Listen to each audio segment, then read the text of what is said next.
And so we're going to call the meeting to order. We're getting the gavel.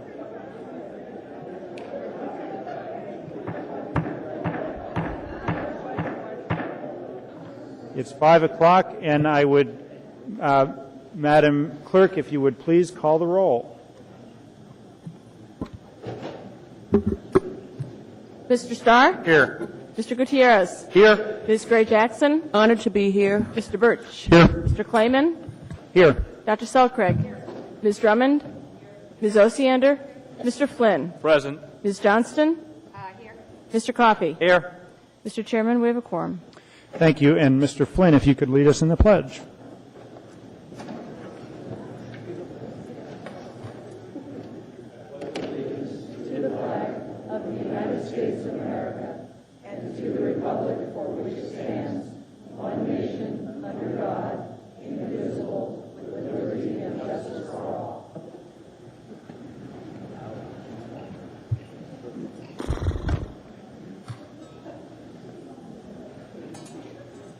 All right, we have no minutes of previous meetings, so I would, Mr. Abbott, is Mayor Begich here? He is literally moments away, and I do know he wants to take the opportunity of his remarks to introduce some of the folks sitting in the audience here today, several dozen of them, actually. Well, we look forward to that. Yeah, so I would beg the chairs and the body's indulgence if we could delay that by 5 or so minutes. That's fine. Thank you, Mr. Chairman. Assembly Chair's report, I have nothing to report today other than we are going to do our best to get done before 11 o'clock tonight. And then, let's see, committee reports. Mr. Coffey, as to the energy, yes. The committee that's looking at ML&P and Chugach. Yeah, we're having our first meeting tomorrow at 1:30, the mayor's conference room. Process meeting rather than substance. Of course, it's public, and anyone is invited to attend. We're going to, Mr. Boness will be there, Mr. Posey will be there, and some others, and just talk about the way in which we intend to proceed and the issues that are in front of us, Mr. Chairman. And is it my understanding that you've made a decision in terms of contracting with an outside party to provide advice to your committee? Right. I have a contract form here, which I have gone over with the clerk, and we will prepare it and for your review and her review, and then submit it on to them so that they can either go with us or tell us we're not paying them enough, paying them too much, or whatever it is they choose to do. And who is the consultant? The consultant is ICER, which is associated, as we all know, with the University of Alaska Anchorage, and we met with Mr. Colt and Mr. Goldsmith the other day and discussed this with them and got a generalized scope of work. And I would note this, Mr. Chairman, that we're going to be in a process that will go into fall in multiple steps over this deal. And so we're going to focus initially on the question of the authority and get some of their advice on that. And, of course, Mr. Primo can help us and Mr. Posey can help us in other ways. And then we'll really get into the meat of it when we get into this question of generation, distribution, and transmission, which is apparently the biggest issue. I spent an hour and a half with Mr. Boness today trying to make sure I understood all of these, and so he will help us all again tomorrow. The only issue we may have is there's a lot of assembly people who have summer plans and are traveling, and so I'm urging them, as I did with Mr. Gutierrez earlier this evening, to take every opportunity they can to talk to these people who are engaged and knowledgeable. Don't just rely on the committee process to get them informed. And so I'm sure they'll all do that, and I know that will help us. Thank you, Mr. Chairman. Thank you. Ms. Johnston, any committee reports? Mr. Flynn? Nothing, thank you. Ms. Osiander? Thank you. I had occasion today to go to the municipal web page to try to find some of the documents on Chapter 5 that we're going to be voting on tonight. And I want to, make my apologies to the community because I thought it was easier to grab than it actually was. It's very difficult to find. If you want to follow along with what we're going to be discussing later tonight, you go to the Planning Department webpage on the city. You then click on Project Title 21, and you then go down and you have to actually click on something called Archives of Documents. to get attachment A and the various attachments for the amendments that we'll be talking about. So we'll try to get that as cleared up as possible, and the committee will work to make sure that it's even more accessible in the future.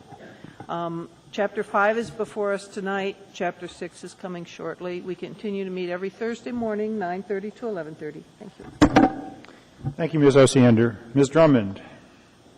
Thank you, Mr. Chair. The Assembly's Education Committee will be meeting in late August. I'm still waiting for all the members of the committee to get in touch with me regarding dates that work, and any items that other members of the Assembly who are not on the Schools Committee would like us to take up. I would welcome hearing from them. Thank you. Dr. Selkrig. The Community and Economic Development Committee will meet tomorrow at 12:30 in the Mayor's Conference Room in the Assembly, and the public certainly invited to be there.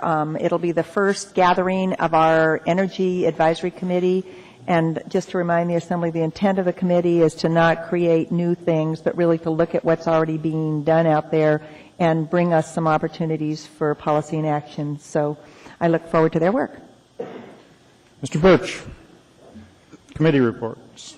Basically, I did attend the Chamber Board meeting last week. The Chamber did adopt a resolution opposing ballot measure 4 unanimously at the board meeting, and it was with a great note of sorrow that we had the loss of one of our Chamber Board members, an ex officio from Brigadier General Tinsley from Elmendorf, and just really saddened to see that loss, and our heart goes out to his family. Thank you. And I think we all join with the members of the Air Force community in the great loss of their commanding officer. Loss for our entire community. Ms. Gray-Jackson. Thank you, Mr. Chairman. The Budget Finance Committee met on Thursday, July 17th, and I'm happy to say that all 3 members were in attendance, in addition to staff and OMB.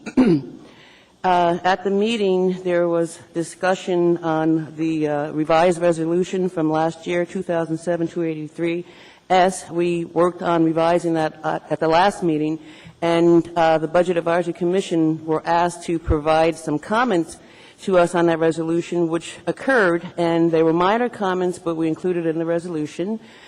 We got a 2009 budget update from Wanda Phillips, the OMB director.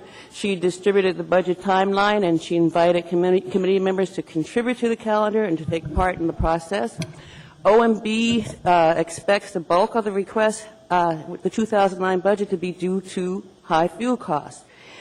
She also advises that the mayor was interested and would really like for the Budget and Finance Committee to participate early in the process so that the administration can accommodate suggestions that we might have prior to the budget coming before the body as a whole. It was also mentioned that the energy costs, because they have increased, they're putting some pressure on the 2009 budget. During the budget meeting, Member Johnston, she made a notation that she would like to review the efforts to consolidate dispatch further, and is still interested in cost-saving measures that may be shared by both MOA and the ASD. Another issue that we talked about was the vacancy factor and including that item as a line item in the resource plan in the budget as in the past, and OMB agreed that this was a good idea, and we will be seeing a line item that shows a vacancy factor by each department in the resource plan in the future. In addition, the last issue is Wanda Phillips suggested nominating the MOA's budget for the Government Finance Officers Association Distinguished Budget Presentation Award. The city now receives and has for many, many years the award for our CAFRA. On an annual basis, we get that award, and so Wanda thought it'd be a good idea to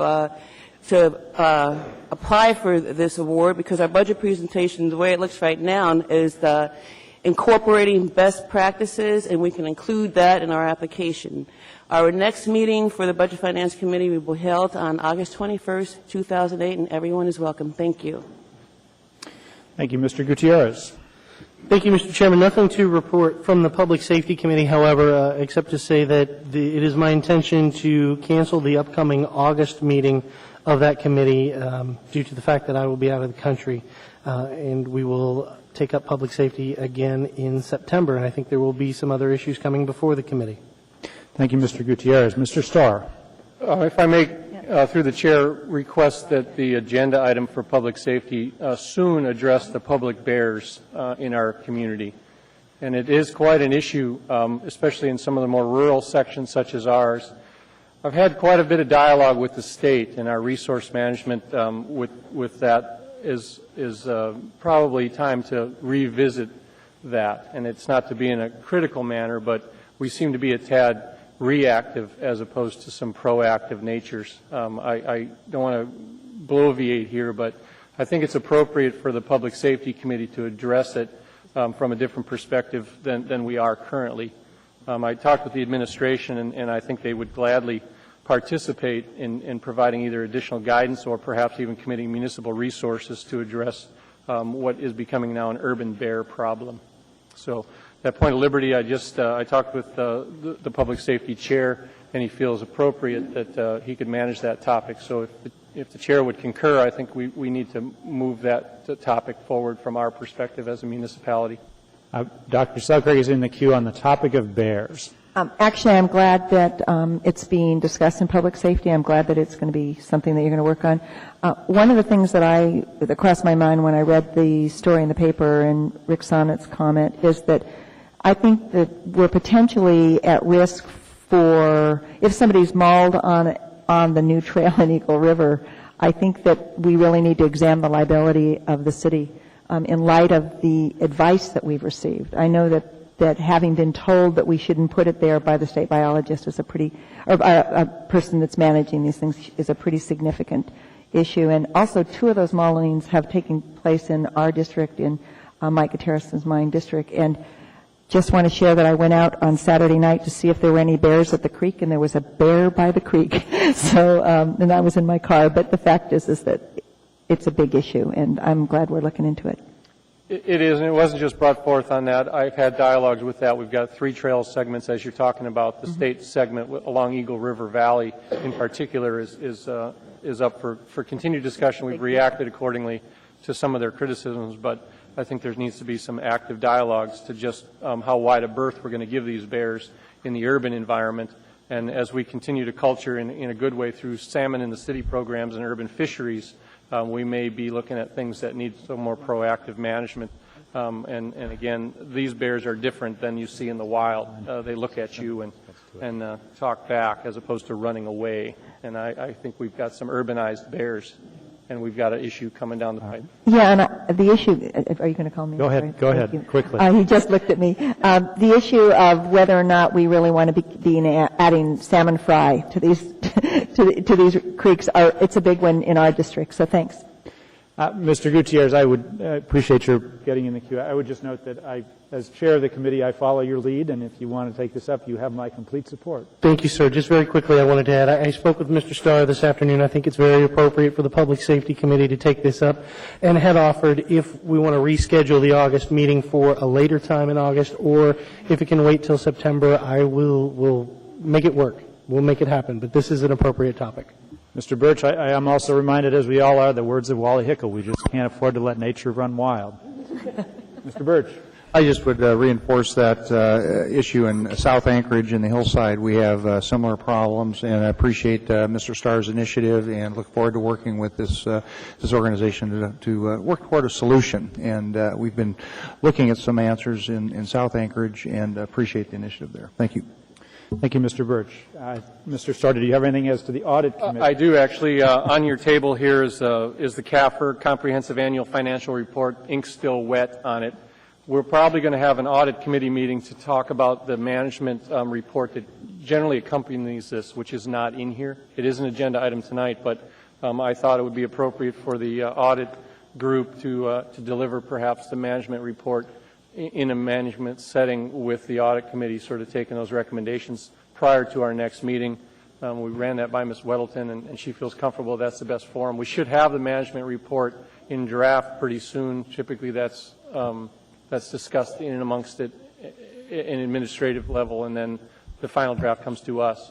And So, Mr. Starr, there is your suggestion that we, after your committee has reviewed this, that we also have a work session, or that it just make a presentation at a full meeting of the Assembly? You know, I don't know. I think there's been some ongoing debates on what some of the structure of the management reports would look like. I think if we need to escalate that dialogue to a greater body, but I'm confident from what I'm hearing between the last audit committee meeting we had, dialogues with Ms. Welton, she's definitely got her arms around it. We have some compliance requirements that we need to be very careful on that affect our bond rating as a municipality. So as we need to, I wouldn't want to do anything to slow it down. I urge acceptance of the report tonight, bring it through, and we should have a firm management report. To answer your question, no, I don't think we need it. But don't need a work session, and then at some point you can report back at the full Assembly meeting as to the findings of your committee. Absolutely. I think the findings of the committee, in conjunction with another AIM to support the findings as they come down. We've got some inklings of what those suggestions may be. None appear too serious. The health of the city's in good shape as these sort of draft financials show, and now with the hard copy accepted tonight, I think we've got a good solid platform of understanding of our financial position. I don't think there's anything that the Assembly generally needs to do about it. So I don't think a work session is going to be that productive. So thank you. Okay. Thank you, Mr. Starr. Next, we are to the addendum to the agenda. And one of the great parts about getting used to this new computer system for how we work is I get different comments from different members as to whether we should be making motions to approve and seconds out loud, or whether we should do it on the computer. I've been doing it all on the computer. What I would ask people to do is speak your motion, but try to be deferential about hitting the computer and let people speak and then click in and not rush it. This really isn't a race or a contest to be the first to move or not, or second. It's just let's move along steadily. Is there any opposition to incorporating the addendum? Hearing and seeing none, I will read the addendum, but it is hereby incorporated. Item 9A1, Resolution Number AR 2008-162, a resolution of the Anchorage Municipal Assembly and Mayor Mark Begich recognizing and honoring Arshella E. Smith for her 31 years of service with the municipality of Anchorage.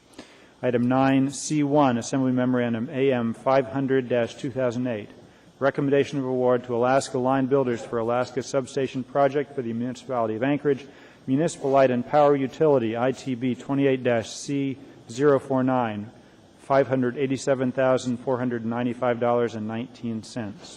Item 9C2, Assembly Memorandum AM 502-2008, recommendation of award to Corvus Contractors, LLC for Paratransit Facility Phase 2, PM&E Project Number 05-01 for the Municipality of Anchorage, Project Management and Engineering Department, ITB 28-C048, $665,665. Item 9C3, Assembly Memorandum AM 506-2008, recommendation of award to Wolverine Supply Incorporated for Fire Station Number 12 Renovation Addition Phase 1 for the Municipality of Anchorage, Project Management and Engineering Department, ITB 28-C046, $1,559,000. Item 9C4, Assembly Memorandum AM 509-2008, recommendation of award to ASRC Contractors Incorporated for Airport Heights Fire Training Center, PM&E Project Number 06-01 for the Municipality of Anchorage, Project Management and Engineering Department, ITB 28-C041, $14,703,000. Item 9D3, Assembly Memorandum AM 484-2008, Proprietary Services Agreement with R&M Consultants Incorporated for services to complete agency coordination and environmental permitting for the Municipality of Anchorage Heritage Land Bank, $40,000. Item 9D4, Assembly Memorandum AM 496-2008, sole source contract award to Siemens Building Technologies Incorporated to provide a heating, ventilation, and air conditioning upgrade at the Spenard Recreation Center for the Municipality of Anchorage, Maintenance and Operations Department, $43,470. Item 9D5, Assembly Memorandum AM 499-2008, change order number 1 to purchase order number 280650 with EP Roofing Incorporated for the Anchorage Senior Center roof replacement project for the Municipality of Anchorage, Maintenance and Operations Department, $77,291. Item 9D6, Assembly Memorandum AM 501-2008, proprietary purchase with Tiburon Incorporated to provide system modifications and enhancements for the Tiburon 7.51 records management computer-aided dispatch system for the Municipality of Anchorage, Anchorage Police Department, $73,500. Item 9D7, Assembly Memorandum AM 508-2008, change order number 2 to vendor contract number 26 MLNP 141 with GE Betts Incorporated for furnishing water treatment, boiler chemicals, and OEM parts and services for the Municipality of Anchorage, Municipal Light and Power Utility, MLNP $150,000. Item 9E3, Information Memorandum number AIM 62-2008, Notice of Pending Contract Award, Marston Drive, 4 Acre Drive, RID, LID, WID, Project number 04-12, Cruz Construction Company, LLC, Project Management and Engineering. Item 9E4, Information Memorandum number AIM 64-2008, Second Quarter 2008 Financial Reports, Office of Management and Budget. Item 9E5, Information Memorandum AIM 65-2008, Travel Report, Second Quarter 2008. Item 9F5, Ordinance Number AO 2008-93, an ordinance amending Anchorage Municipal Code, Chapter 23.05, to require construction and renovation of municipal public facilities to meet a sustainable building standard and to provide incentives for public and privately developed facilities. Office of Economic and Community Development. Public hearing is set for August 12, 2008, accompanied by Assembly Memorandum Number AM 497-2008. Item 9F6, Ordinance Number AO 2008-94, an ordinance authorizing the municipality to execute a participation agreement, an operation and maintenance agreement, and a lease agreement between Chugach Electric Association, CEA, and Municipal Light and Power, MLNP, for the joint development, construction, operation, and ownership of the South Central Alaska Power Project Generation Facility, authorizing MLNP to expend up to $3 million to fund its share of the project's 2008 capital expenditures, and authorizing MLNP to proceed with CEA to procure the turbines for the project, Municipal Light and Power. Public hearing August 12, 2008, with Assembly Memorandum Number AM 498-2008. Item 9F7, Resolution Number AR 2008-163, a resolution approving and ratifying a 5-year collective bargaining agreement between the Municipality of Anchorage and the Public Employees Local 71. Employee Relations, public hearing August 12, 2008, accompanied by Assembly Memorandum AM 495-2008. Item 9F8, Resolution Number AR 2008-164, a resolution of the Municipality of Anchorage appropriating $1,700,000 as an interfund loan from the Public Finance Fund 191 to the Anchorage Roads and Drainage Service Fund Area 141 at a variable interest rate equal to the general cash pool rate plus 1% for the purchase and installation of energy-efficient roadway light fixtures to be repaid over a term of not more than 7 years through energy savings from replacement of existing roadway lighting. Office of Economic and Community Development, public hearing August 12, 2008, accompanied by Assembly Memorandum AM 507-2008. Item 9F9, Assembly Memorandum AM 503-2008, Planning and Zoning Commission appointment, John Weddleton, from the Mayor's Office. A 10-day public comment period is required pursuant to Anchorage Municipal Code 21.10.010B. Item 9F10, Assembly Memorandum AM 504-2008, Urban Design Commission appointment, Doug Gassick, from the Mayor's Office. A 10-day public comment period is required pursuant to AM Anchorage Municipal Code 21.10.010B.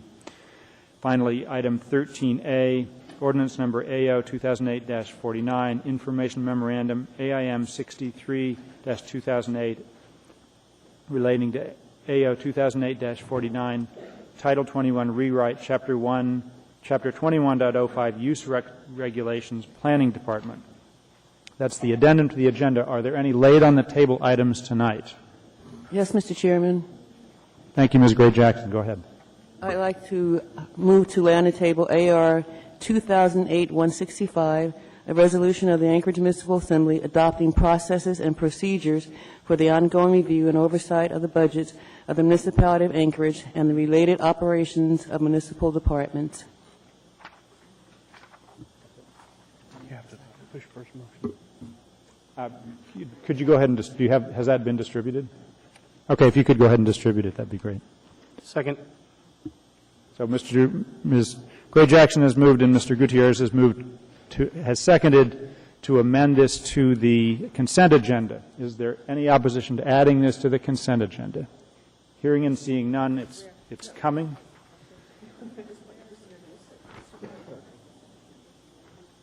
Mr. Chairman, to clarify, this is an item for introduction, is that correct? No. It's actually, a resolution would be an item for action. Okay.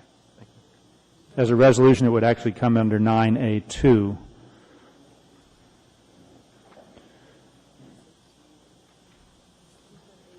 I believe as a resolution, it's 9 Delta 6.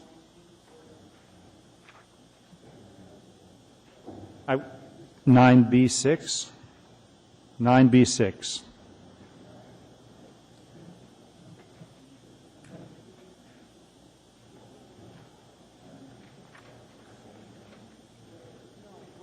B is Bravo.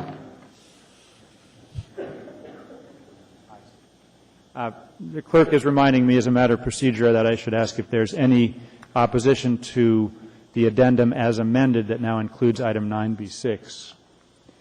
Hearing and seeing no opposition, the addendum is now adopted as modified. Now we come to matters to pull from the agenda, from the consent agenda. Actually, first we're to the consent agenda. Is there a motion to approve the consent agenda?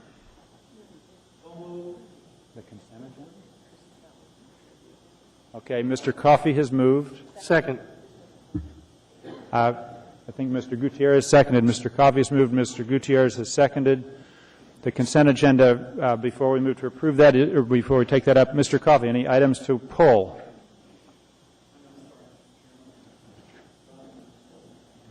Mr. Gutierrez, you can click in for your second. Thank you.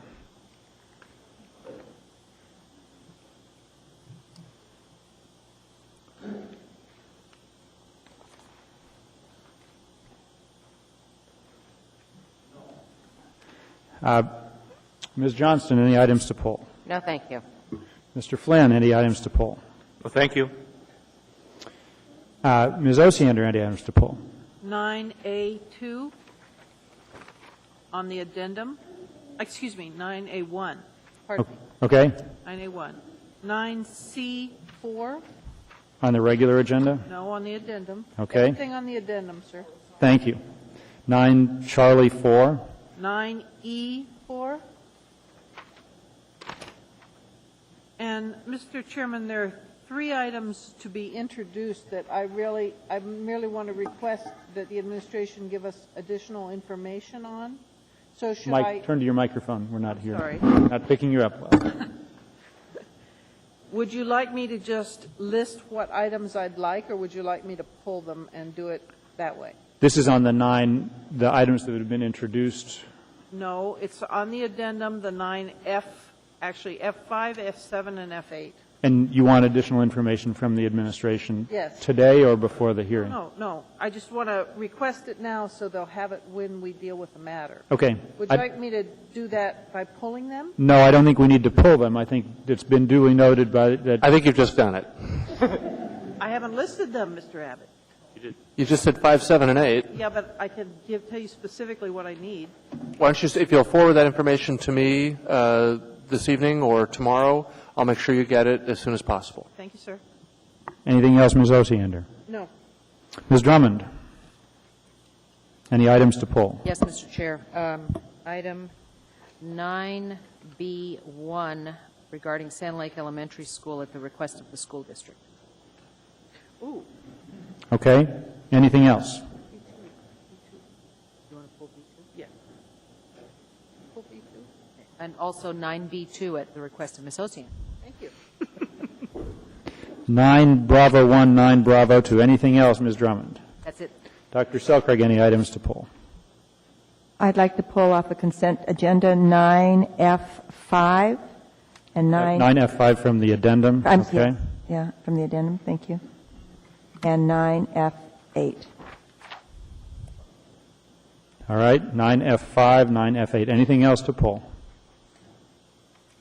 All right, Mr. Birch, any items to pull? Yes, on the initial agenda, 9B4, Bravo 4? correct? Thank you. 9 Echo 1. And on the addendum to the agenda, 9 Charlie, let's see, where are we at here? Excuse me, 9 F, Foxtrot 6. Foxtrot. 9 6. Frank 6 from the addendum. Anything else, Mr. Birch? That's it. Thanks. Ms. Gray Jackson? No, thank you, Mr. Chairman. Mr. Gutierrez? Yes, Mr. Chairman, from the regular agenda, I'd like to pull 9 Bravo 5 for purposes of declaring a conflict. Thank you, Mr. Gutierrez. And Mr. Starr? 9 Bravo 6 from the addendum. B6 from the, which is, okay.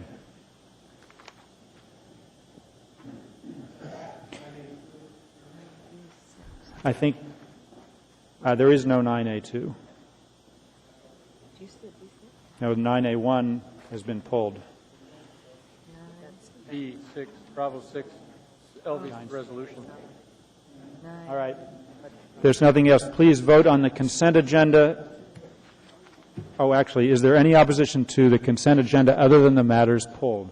Hearing and seeing no objection, the consent agenda other than the matters pulled is now incorporated. Mr. Chairman?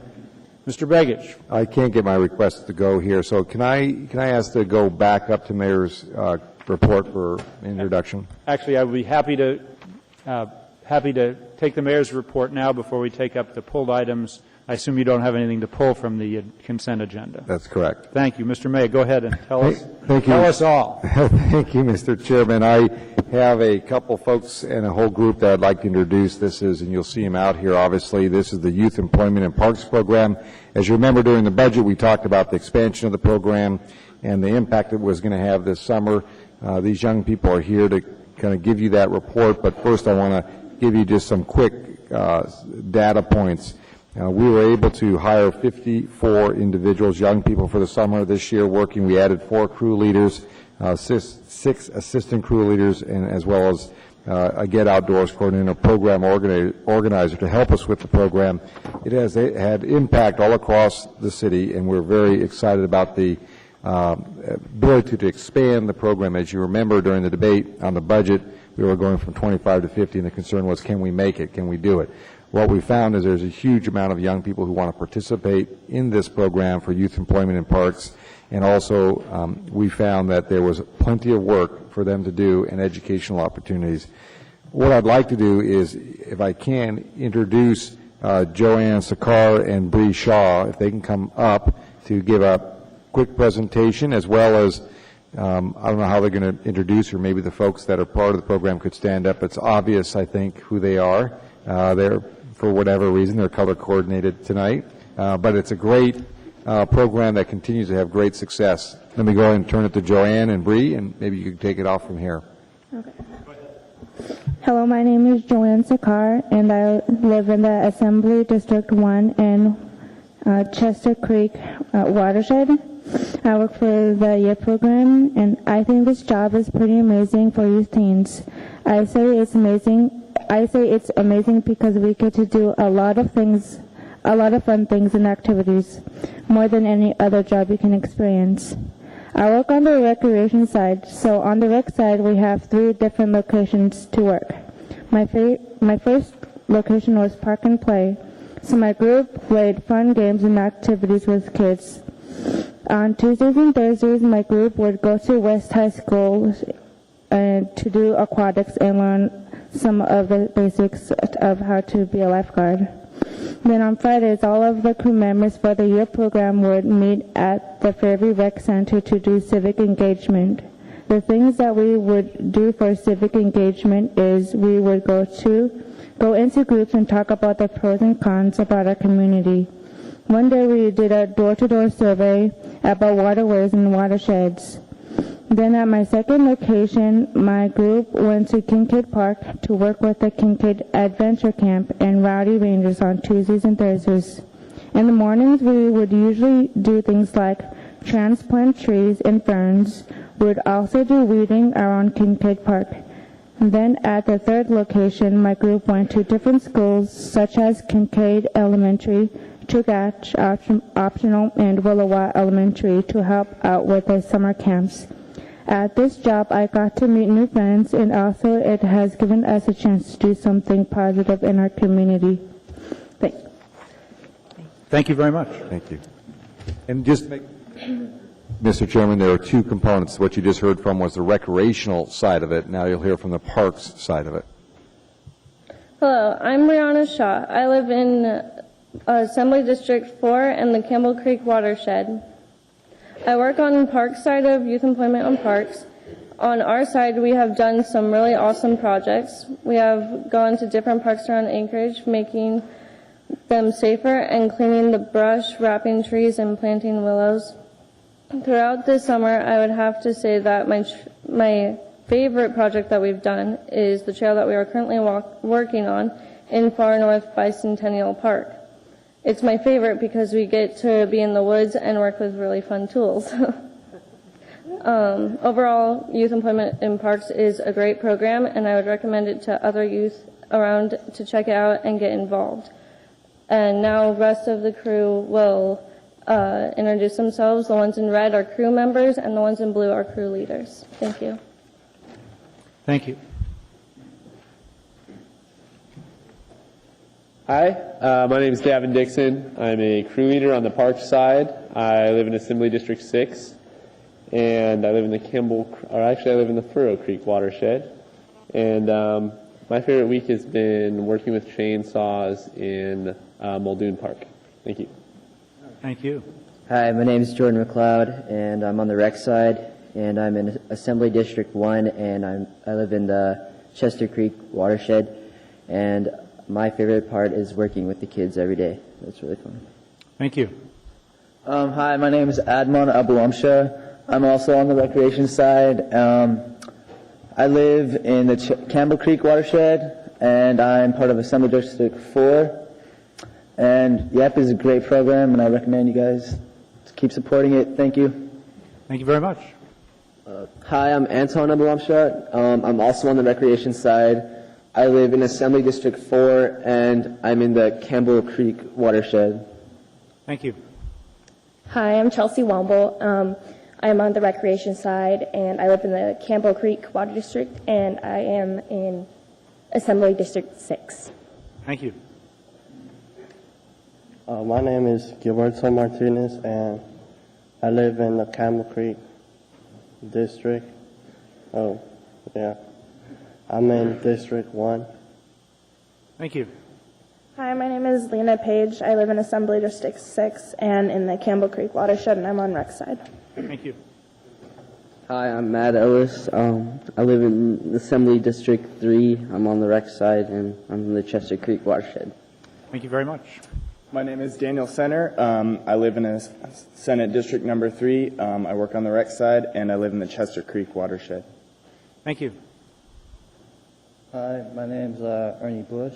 I live in Assembly District 5, and I know Chester Creek side. Thank you. Hi, my name is Jared Martin. I'm on the park side, and I'm in Assembly District 6 and the Furrow Creek watershed. Thank you. Hello, I'm Isaiah Carson. I live in the number 3 of, and I live in the Hood Creek watershed. Thank you. Hi, my name is Kevin Seychow, and I'm on the recreation side. I live in Assembly District 6, and I live in the Campbell Creek watershed. Thank you. Hi, my name is Cole Johnson, and I'm a crew leader on the rec side for the Kincaid Park. I live in Assembly District 1 in the Fire Creek watershed. One of the highlights of my summer was getting to put together a whale skeleton for display on Kincaid Park. So, thank you. Hi, I'm Caitlin McAlpin, and I work for Parkside, and I live in Assembly District 3 and Hood Creek watershed. Thank you. Hi, I'm Cassandra McAlpin, and I'm on the park side. I live in Assembly District 3 and in the Hood Creek Thank you. Watershed. Thank you. Hi, my name's Sandra Erickson. I live in District Number 6, Watershed, the Campbell Creek Watershed, and I am the Youth Employment Expediter. And I want to thank you all for letting this happen. Thank you. I'm Ben Logan. I'm Assistant Crew Leader on Parks, District 6 I live in, and Campbell Creek Watershed. Thank you. Hi, I'm Steve Exelby. I'm a crew member on the Park side. I live in District 6 and the Campbell Creek Watershed. Thank you. I'm Jarrett Dixon. I'm on Park side. I live in District 6 and in the Furrow Creek Watershed. Thank you. Hi, I'm Susan Bick. I live in the Assembly District 5 and Chester Creek Watershed. Thank you. Hi, I'm Alexa Moss. I work on the park side, and I live in Assembly District 2 in the Eagle River Watershed. Thank you. Hi, my name is Stephen Culkin. I'm a crew leader on the Park side. I live in Assembly District 2 as well, in the Eagle River Watershed, and I want to thank all of you for giving everyone here great job opportunities for the summer. Thank you. Hello, my name is Chris Fall. I'm an assistant crew leader on the Park side. I live in Assembly District 6 within the Camel Creek Watershed. Thank you. Hi, my name is Sean Davis, and I live in Assembly District 4, and I live in the Camel Creek Watershed. Thank you. Hi, my name is Anthony Pickens. I live in Assembly District 6 and in the Camel Creek Watershed. Thank you. Hello, my name is Miko Ranta. I'm on the Park side, and I'm a crew member, and I live in Assembly District 6 with the Rabbit Creek Watershed. Thank you. Hi, I'm Katrina Shaw, and I live in Assembly District Number 4 and Watershed, the Campbell Creek. Thank you. Hi, my name's William Bullard. I'm on the Park side. I live in Assembly District 3 and Watershed, or Campbell Creek Watershed. Thank you. Hello, my name is Grace Amundsen. I'm on the recreation side. I live in the Assembly District 6 and the Furrow Creek Watershed. Thank you. My name is Max Coulter. I'm on the Park side as a crew member. I'm in Assembly District 3 and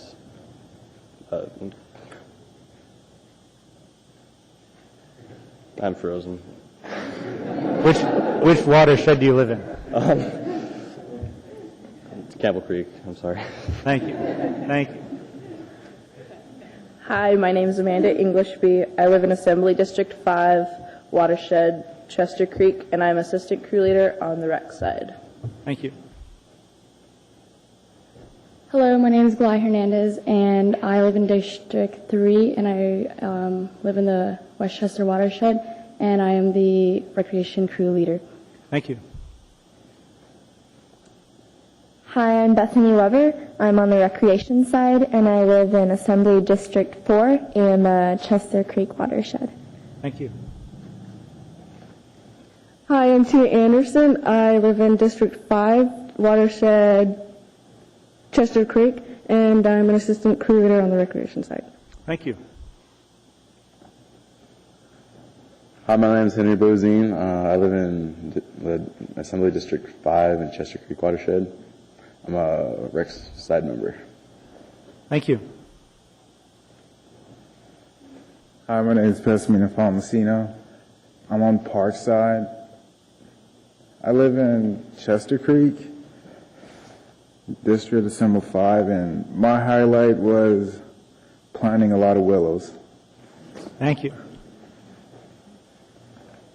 Hi, my name is Leif Pollock, and I'm a crew leader for the rec side. I live in the Hood Creek Watershed, and I live in Assembly District 3. Thank you. Hi, my name is Michael Pasquale, and I'm a crew leader for the park side of the program. And I live in Assembly District 3 and the Hood Creek Watershed. Thank you.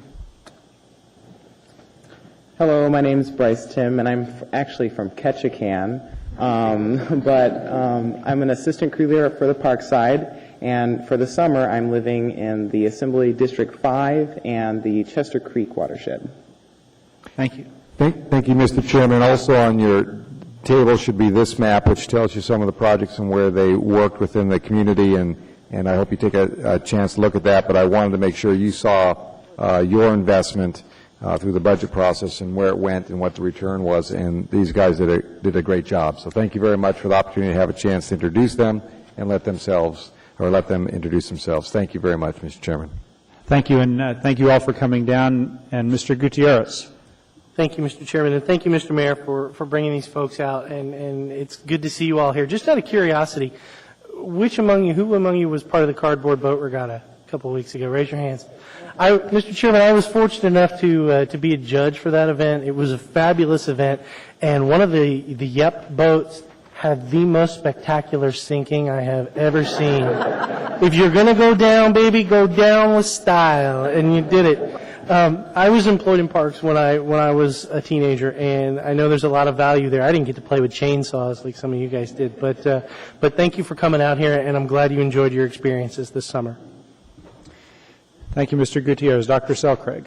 I really appreciate you taking the time to come out tonight. And also, we had a lot of discussion in the budget process about this. It's nice to see the outcome of the discussion and the commitment of funds, and I really look forward to growing this program. I think there are lots of young people your age that would like to be part of this, and it's a really healthy thing. So thanks for taking the time to tell us how you did. Ms. Gray Jackson. Thank you, Mr. Chairman. I just want to take a moment and thank each and every one of you for coming out and for doing such a really great job of making our parks look really, really beautiful. But I have to tell you, I've been sitting up here behaving like a high school person because I counted 38, and there were 5 for District 4, which is the district that I represent, and 12 for District 6. So I think I'm going to have to work a little bit harder to get some kids in my district out there working with you. So thank you. Thank you. I see no one else in the queue, and I will just extend my personal thanks for the effort of all of you that have worked in these projects. I think one of my first early summer jobs when I was either 16 or 17 was working for the Parks Department in the community where I grew up, and I remember those days very well, very fondly, and it's a great opportunity both to contribute but also to work with other folks your own age and learn lots and contribute to the community. So thank you very much.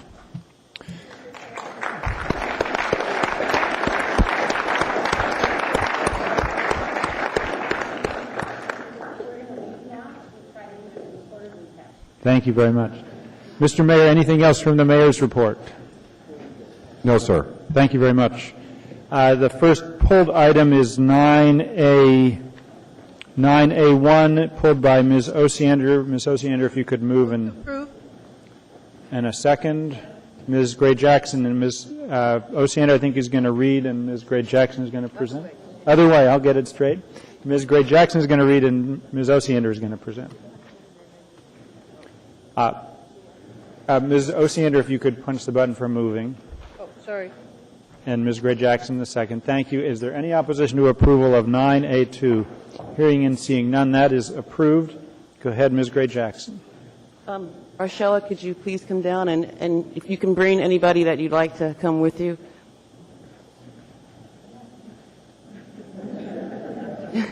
Don't be shy, James.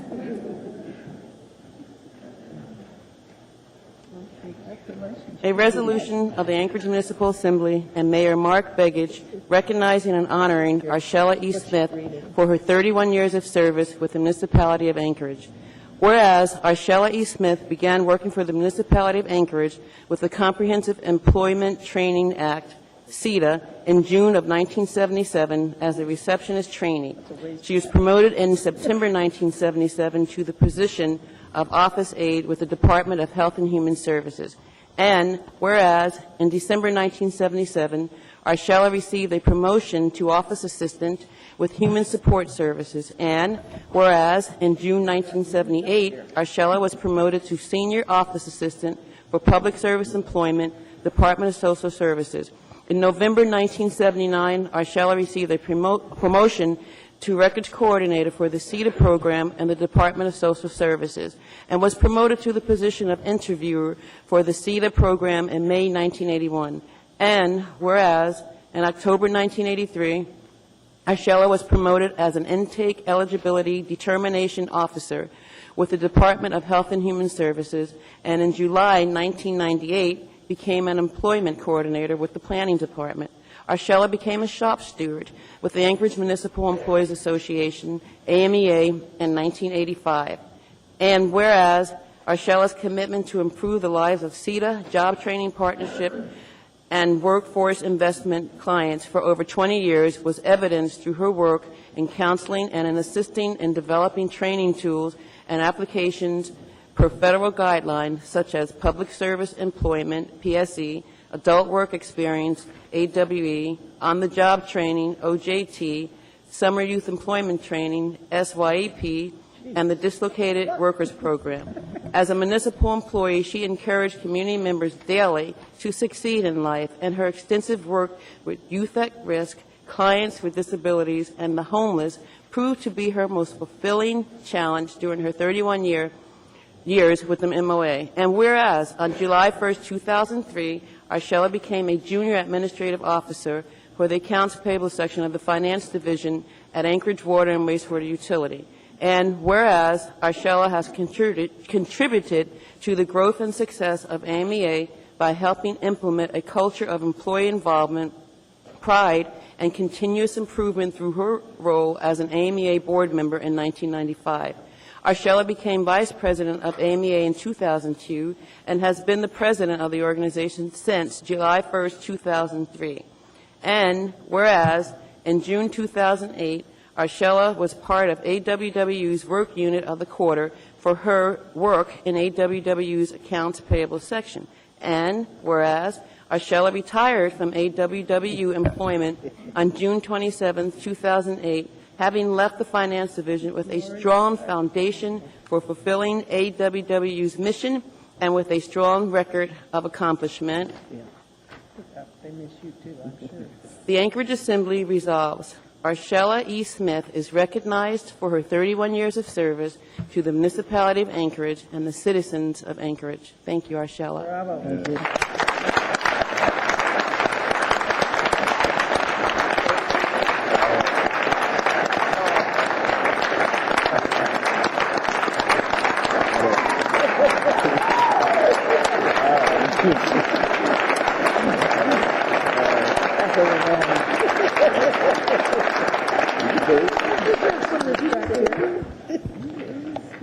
Now you get a turn. Okay. Usually I don't like to speak in public, but this is overwhelming for me. Get a little nervous. However, I just want to thank everybody. Thank you, Elvie and Debbie, because she's in my district. I like to say that as our mayor currently, I remember him coming to work. I had to tell a story. At the health department, he didn't even have an office. He just worked. Do you remember those days? It hasn't changed. Yeah, he just came in, and I didn't really know who Mark Begich was, but I knew it was a name because I heard about his father. I didn't really know his father, but he was so humble when he came in, no office. And I said, if you run for office, I'll vote for you. I never knew he was going to be the mayor and all that kind of good stuff. But he was nice person to work with. I'd like to say that Jewel Jones was a part of my life, big part of my life, a mentor. I love her dearly with the ups and the downs. She kept me straight. And going to work with Mark Primo has been very, very wonderful. He was a very good man, director, I should say, general manager. He allowed me to be the president of AMEA. I enjoy that job because I like dealing with people, and it's a difference working within the service part of the country and a money-making company. So I learned how to make money because $1 million a week is a lot. They probably make more now. Cost of living has went up, but nevertheless, I have enjoyed my time with the municipality of Anchorage. It has given me a lot for my life. I want to thank my family members and friends to come out to have me receive this honor. You guys continue to, I don't know if you're praying warriors, but I am, to pray for me because I still have bigger and better things to do with my life. I'm sorry that I had to leave. However, it has given me an opportunity to move forward to different challenges in life. Thank you. Thank you very much. But you don't get to, Mr. Chairman. you don't get to leave yet. You don't get to leave yet. You got to stand up because the mayor has something to add, as does Mr. Gutierrez. Thank you very much. Thank you, Mr. Chairman. Arshella, thank you very much. And we were around at the same time. You got there a little bit earlier at Health and Human Services than I did, but, in those days, I don't think anyone really had offices. I think I was stuck, if I remember where I started, was in the kitchen area. I had a little table they folded out and said, I think Jules said, this is where you go. And I said, yes, ma'am. But those days have been a long time ago. But I want to first say thank you for your years of service to public service. That's what it's about. You are an example of what makes our city operate, what makes our city great is folks like you working every day and moving from one opportunity to the next, but also your leadership with AMEA. You came at an important time, at least from our administration's viewpoint, of where you were as a leader of that organization, and you led that group into, I think, great opportunities that they're experiencing now. But I wanted to say thank you for all that you've done from the side of the city, from the side of the employees that you represented as a president of your union, but also the many things I know you do because I run into you off and on in the community, of all your community commitment that you find time for and still make sure you balance that between your family life and everything else. So thank you very much for what you've done.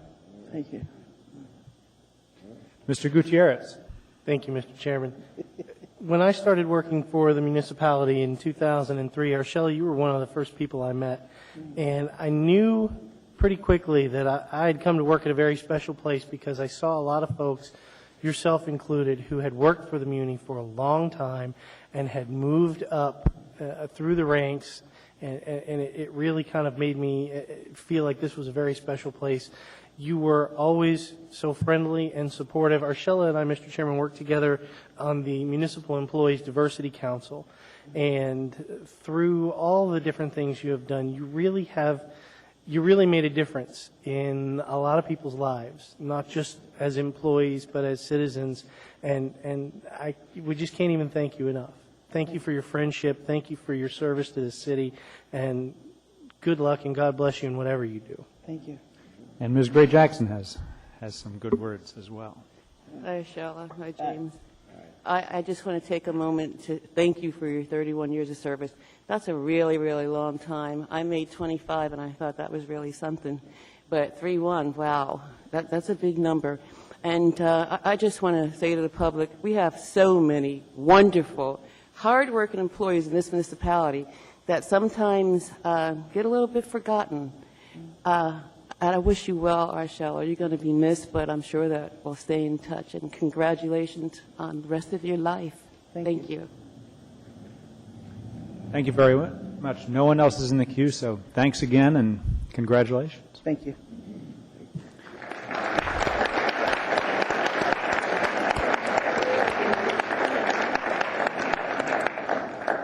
Next item is item 9B1. Ms. Drummond pulled this. Ms. Drummond, if you could move in. Need a second?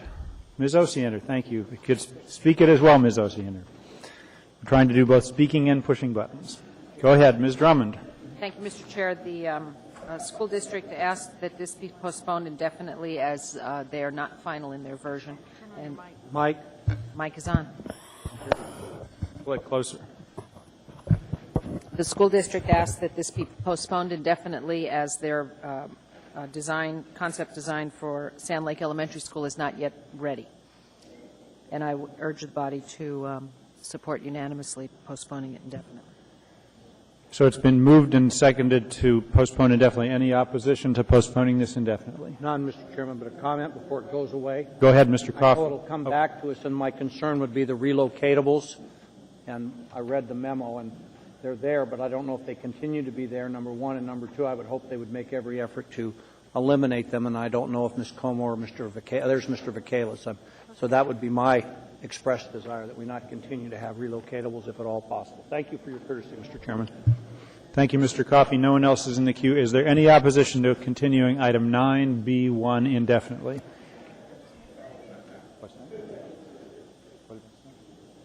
Postponing indefinitely. I'm getting my words wrong.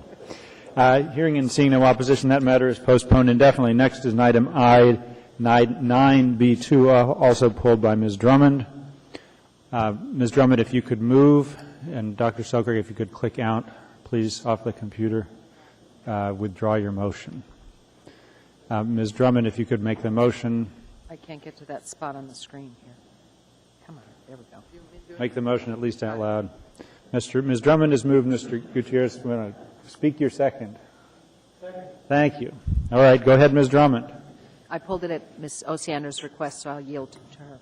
Ms. Osiander. My concern was that you're about, it appears, $2.2 million short of funding for the construction. What are the plans, and shouldn't we wait and approve a design that we can actually have the money to build? And I apologize.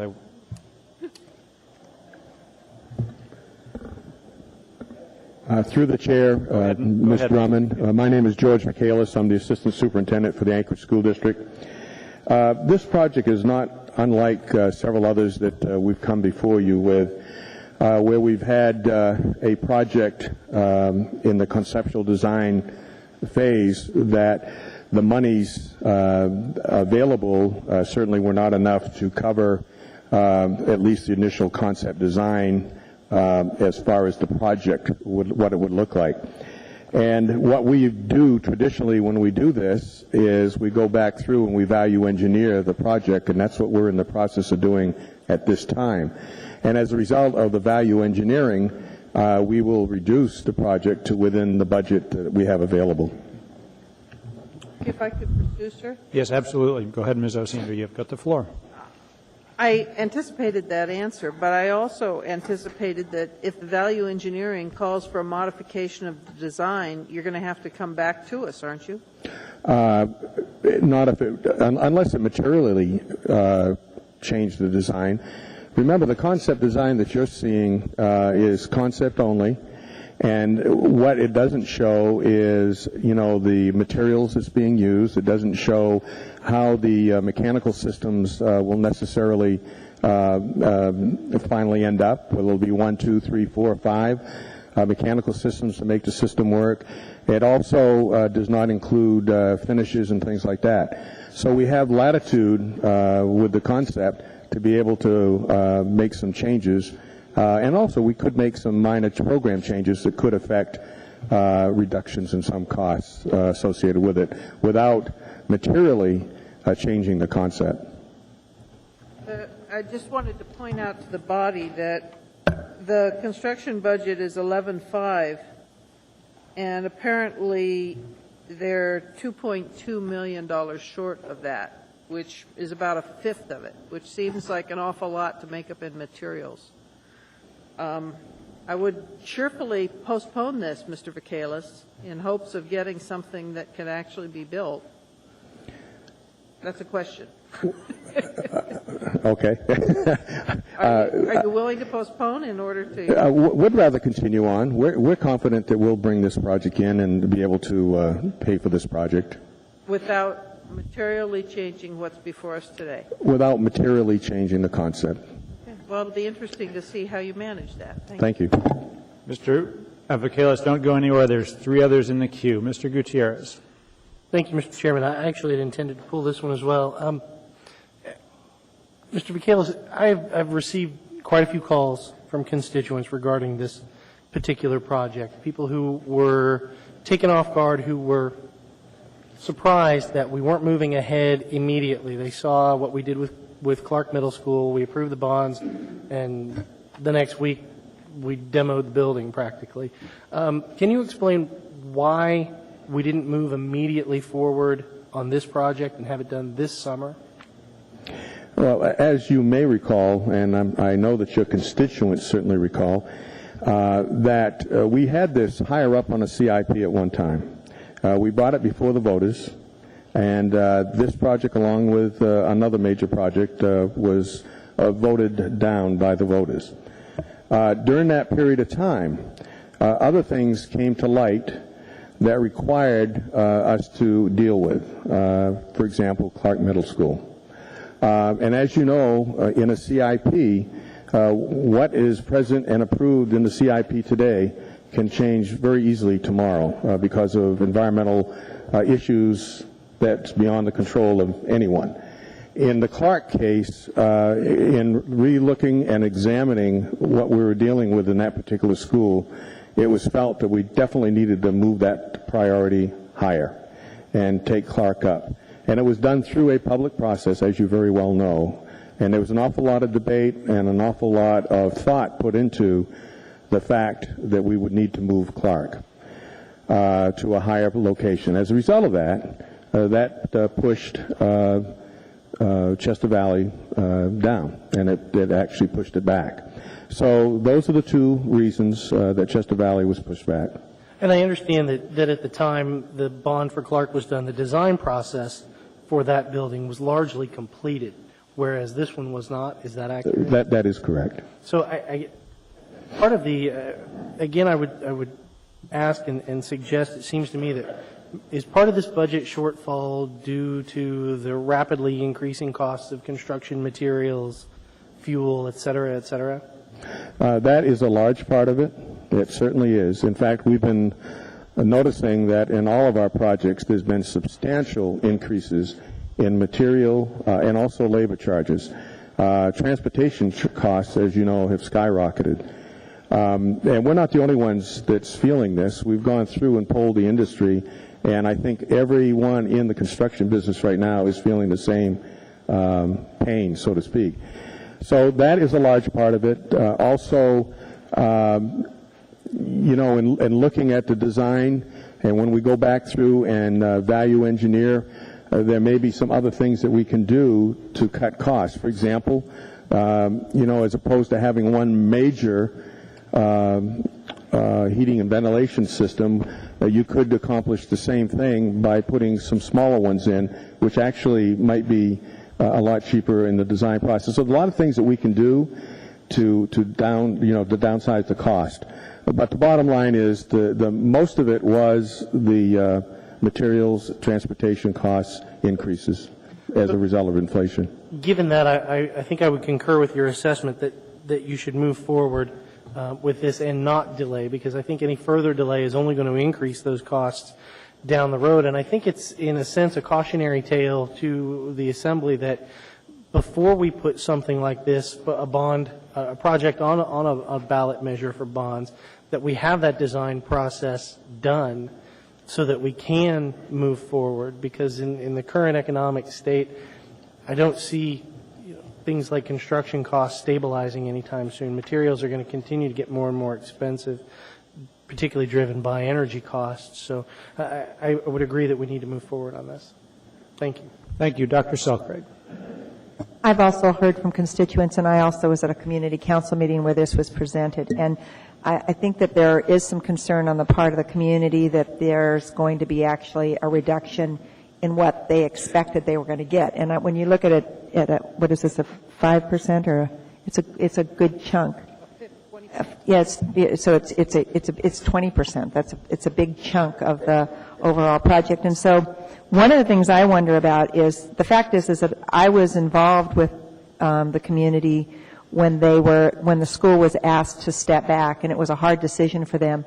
I think if they had realized at that time that there was the potential that they were going to have to cut 20% or reduce their project by 20%, they probably would not have wanted to step back and let Clark go ahead of them, even though they were the first priority in terms of what we had established in terms of the criterion review. So I'm wondering, when these sorts of things happen, do you have a way, if you're going to slow down a school, is there some way that you can adjust for the anticipated increase in cost due to the wait? I mean, are there any resources to actually bring forward to make this a whole project, or do we need to have a strategy for that in some form? Well, I think at this point, in answer to your direct question, yes.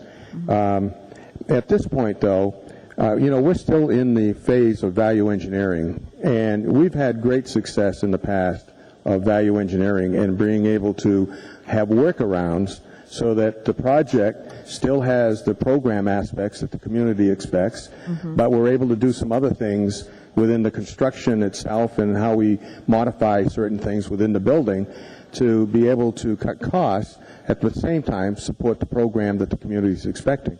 And we don't see any difference here. Well, what worries me is that in the end we end up with this inequity between schools that actually got built with enough money and the schools where we had to do the value engineering. And I think about some of the schools, the grade schools, I think like Chugach Elementary, that got an amazing overhaul that with a high ceiling and beautiful block. And then, so I'm just a little worried about it. I would like to be kept in the loop in terms of the design changes that you make, and I'm sure Mr. Gutierrez would too. So thanks very much. Thank you, Mr. Coffey. Thank you. Reading the memorandum, Mr. Michaelis, page 2, line 85. The voters here 4 months ago, less than 4 months ago, approved $16.5 million. Now you're telling me that the current construction budget is $11,500,000, and that's $2.2 million over what you planned. Does that mean that there's $9.3 million that was allocated for construction out of $16.5 million? No, our on Chester Valley, it was $11.5 million. Right, and Yeah. you're telling me it's $2.2 million over budget. That's Take correct. 2.2 from 11.5, that leaves you 9.3. Mr. Coffey, you're going the wrong direction. The estimate is 11.5 plus 2.2, so the estimate is 13.7. Correct. That's why I'm asking. It says the construction budget is currently 11.5. Is that right? That's correct. And the construction cost is so the construction cost is 13.7? That's correct. All right, that answers that question. Okay, the second thing, I just wanted to note this.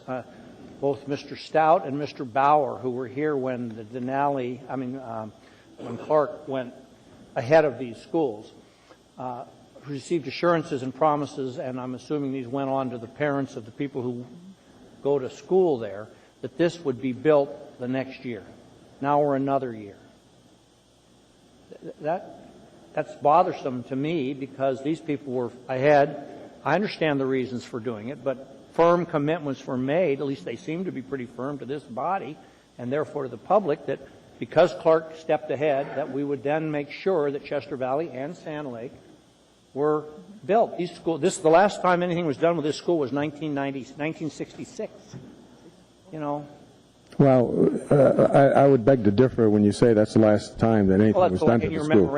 That's the last time that we went out and had a capital improvement program for that school. But there's been an awful lot of work done to that school to bring it up to speed. I'm done. If you're going to make commitments like that on the record to us, I would appreciate it if the school district could fulfill them. And apparently on this one will be another year. Thank you. Thank you, Mr. Coffey. Dr. Selcraig. I appreciate Mr. Coffey's comments. I do want to point out that there are serious problems. There's ongoing serious problems. We keep spending money to patch those problems. I believe we put a new roof on it. And so I think there's a lot of disappointment that it's slowed up. I know you're doing everything you can, but it's a pretty big disappointment. Thank you. All right, no one else is in the queue. Any opposition to 9B2 involving Chester Valley Elementary School? Hearing and seeing none. There's an objection here from me. If they're going to not build it this way, then I'd like to know what they're We're finally going to build. We're going to put it on the board. Please vote on 9B2. Chairman, may I make a motion? I think it was moved. There was a motion to approve. I know there is a motion. I would like to make a motion that if we do approve it, upon approval, that we get the report back from them as to what it is they ultimately decide to do, since they're $2.2 million short. That's exactly right. I second that motion. Bring it back to us, in other words. Hold on. Just an amendment. Can you just amend it?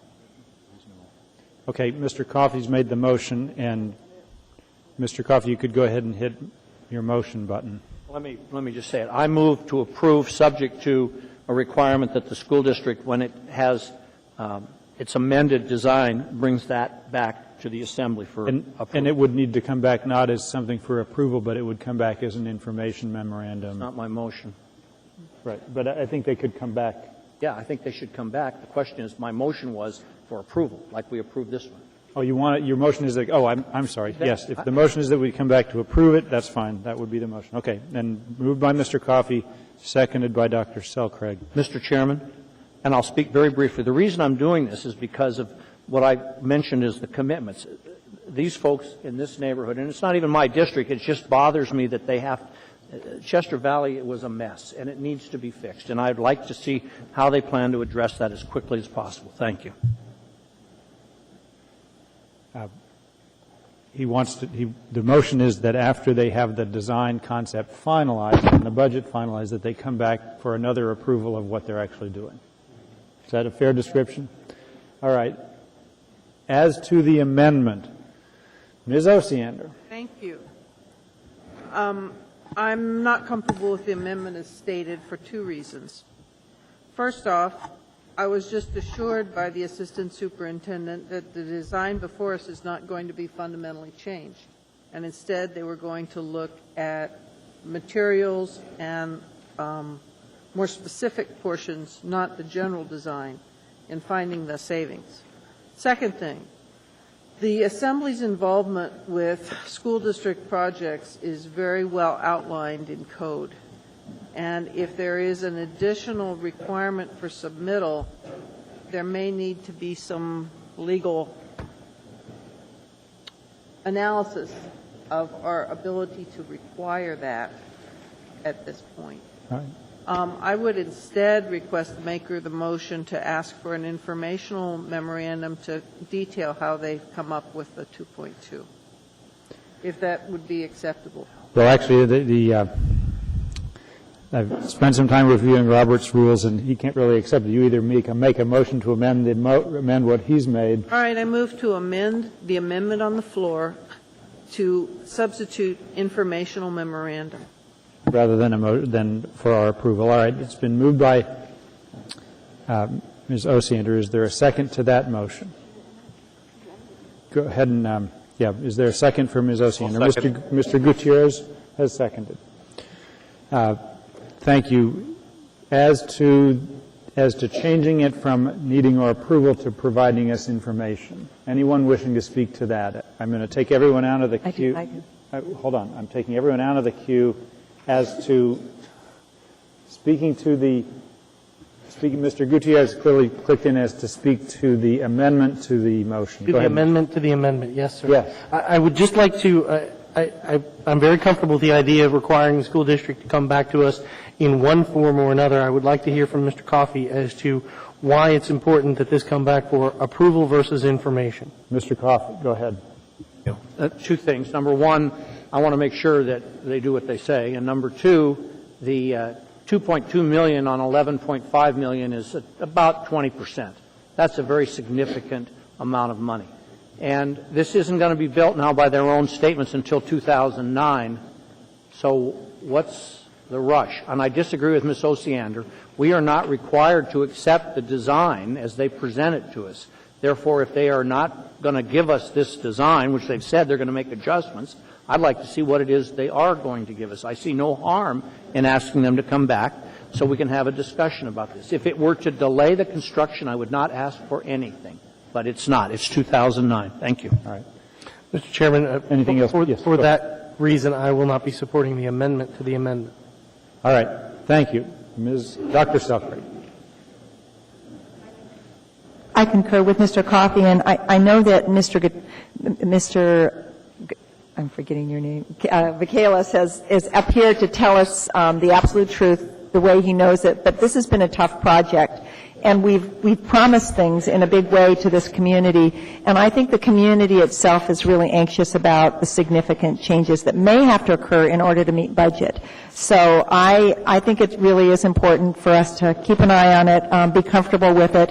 And, you know, if the school district brings it back and it's significantly reduced, we're going to need to talk about how to figure out how to make it a whole project. And, I mean, if there's not enough money to do that, we're going to have to figure it out. So thanks. Thank you. No one else is in the queue. This clearly is not one that one that there will be unanimity on, so we will vote. I will just note, as chair, I'm going to support the amendment because I think an information memorandum is enough. If we're not happy with the information in the information memorandum, we have other means available to us. But please vote.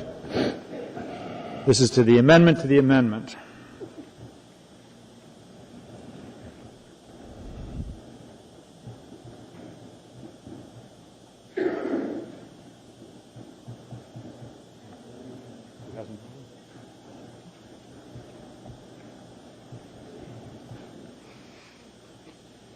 That amendment fails by a vote of 6-5.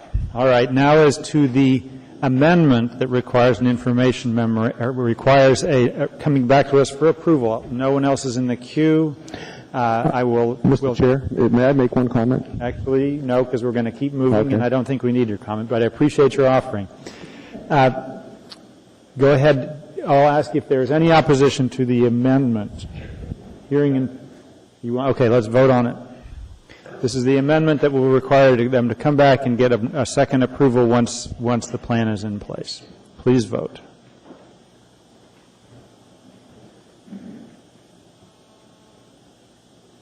That passes 9-2. And then the last, as amended, is there any opposition to acceptance of this as amended? Hearing and seeing none, that is approved. Thank you for coming down, Mr. Vacalis. Mm-hmm. Next brings us to item 9, Bravo 4. That's been pulled by Mr. Birch. Mr. Birch has moved. Is there a second, please? And Ms. Johnston, if you could, Mr. Flynn, if you could pull yours out and let Ms. Johnston second. We're trying to get words and actions in coinciding. Thank you. Go ahead, Mr. Birch. Thank you, Mr. Chairman. I just had a question. I had actually a constituent inquiry regarding this is, I recall this last year, this is an appropriation from the Anchorage School District for $50,000 to the Covenant House Youth Reception Center. And the question was why this was an Anchorage School District responsibility. And I thought maybe if we could get a response on that. And as I recall, it had something to do with the Anchorage Police Department and some of their management of truants from school, but I'd like to get some additional information on this. Mr. Chosen speaker from the administration. Yeah, I'll have Diane here speak in a second, but I know we debated this and discussed this in great detail in the budget, and we, as continual, will say that this is an important part of public safety and an important link for us to deal with young people in our community. But let me have Diane. Ms. Engel, go ahead. Through the chair, Ms. Birch, I think a lot of the priority behind this as a project was taking kids to a safe place where they would be able to be dealt with rather than having to have police deal with them at schools in an inappropriate setting and meeting their needs. And it's been a joint project funded by both the municipality of Anchorage and the school district. But maybe, Rob, do you have anything you want to add?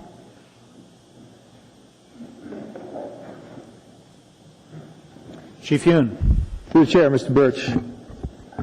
This is a program at the Youth Reception Center, and what it does, it precludes officers from having to transport youth at risk around all night in their police cars who we cannot find somebody to take care of them, and yet they do not reach the screening criteria to get into McLaughlin.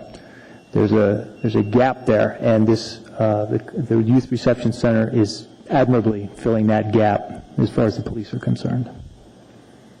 And this is paid for by the Anchorage School District? The school district has put some money into it. I'm not sure of the funding exactly, but I do know that the police department is going to be stepping up.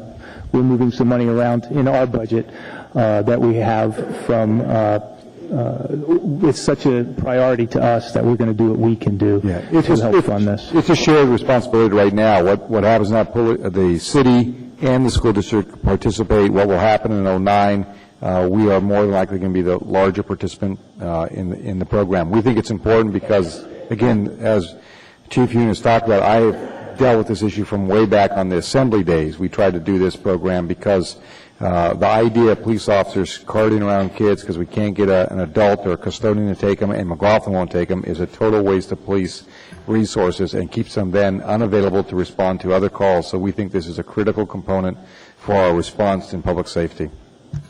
Great. Thank you. Answer your questions. All right, Mr. Starr. Well, through the chair, the municipal side of the budget, we left it in, and maybe the mayor can clarify, but the municipal side of the budget had the funding for it from our side. My question is, and perhaps it's more appropriate to the school district, is why wasn't it in their budget when we approved the budget? We didn't cut ours, I don't think. Yeah, Mike will explain this. This is the appropriation from the school district to us to then do one grant to deal with this program. Right. The school district did have money in their budget for it, but we didn't have their money in our budget. Okay. So this simply transfers money between the school district and the municipality to allow us to fund one grant, if you will, to Covenant House rather than two separate grants. That's a clearer picture now to what was actually discussed at the budget. Right. The Muni's $50,000 is already in play. Got it. Thank you very much. Thank you. I see no one else in the queue, and I gather that's reflected in the bottom of the AIM, which shows two different contributions. One of $50,000 that's coming from the school district. One is $50,000 from the municipality. Thank you. No one else is in the queue. I'll ask if there's any opposition to adopting AR 2008-160. Hearing and seeing none, that is approved. Next, item 9B5, pulled by Mr. Gutierrez. Actually, because it's for a conflict, I'd ask someone else to orally move, and then Mr. Flynn in a second, please. Ms. Gray-Jackson, thank you. Go ahead, Mr. Gutierrez. I know you pulled it. Thank you, Mr. Chairman. This is a grant from my Weed and Seed program to the Department of Health and Human Services.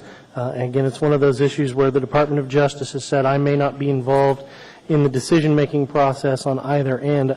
I actually was involved in the decision-making process on the Weed and Seed side, but that was more than a year ago before I filed to run for this assembly seat. So I think we're safe there, but I'm not allowed to participate in this. Thank you. I would find that based upon the advice you received from the Department of Justice that you are conflicted, and I will so rule. I'll ask if anyone has objections to my finding that Mr. Gutierrez is conflicted out from participating in this matter. Hearing and seeing no objection, Mr. Gutierrez, you shall decline from participating if you'd like to take a short walk. I see no one else in the queue as to this matter. Is there any opposition to approval of 9B5? Hearing and seeing none, that matter is approved. All right.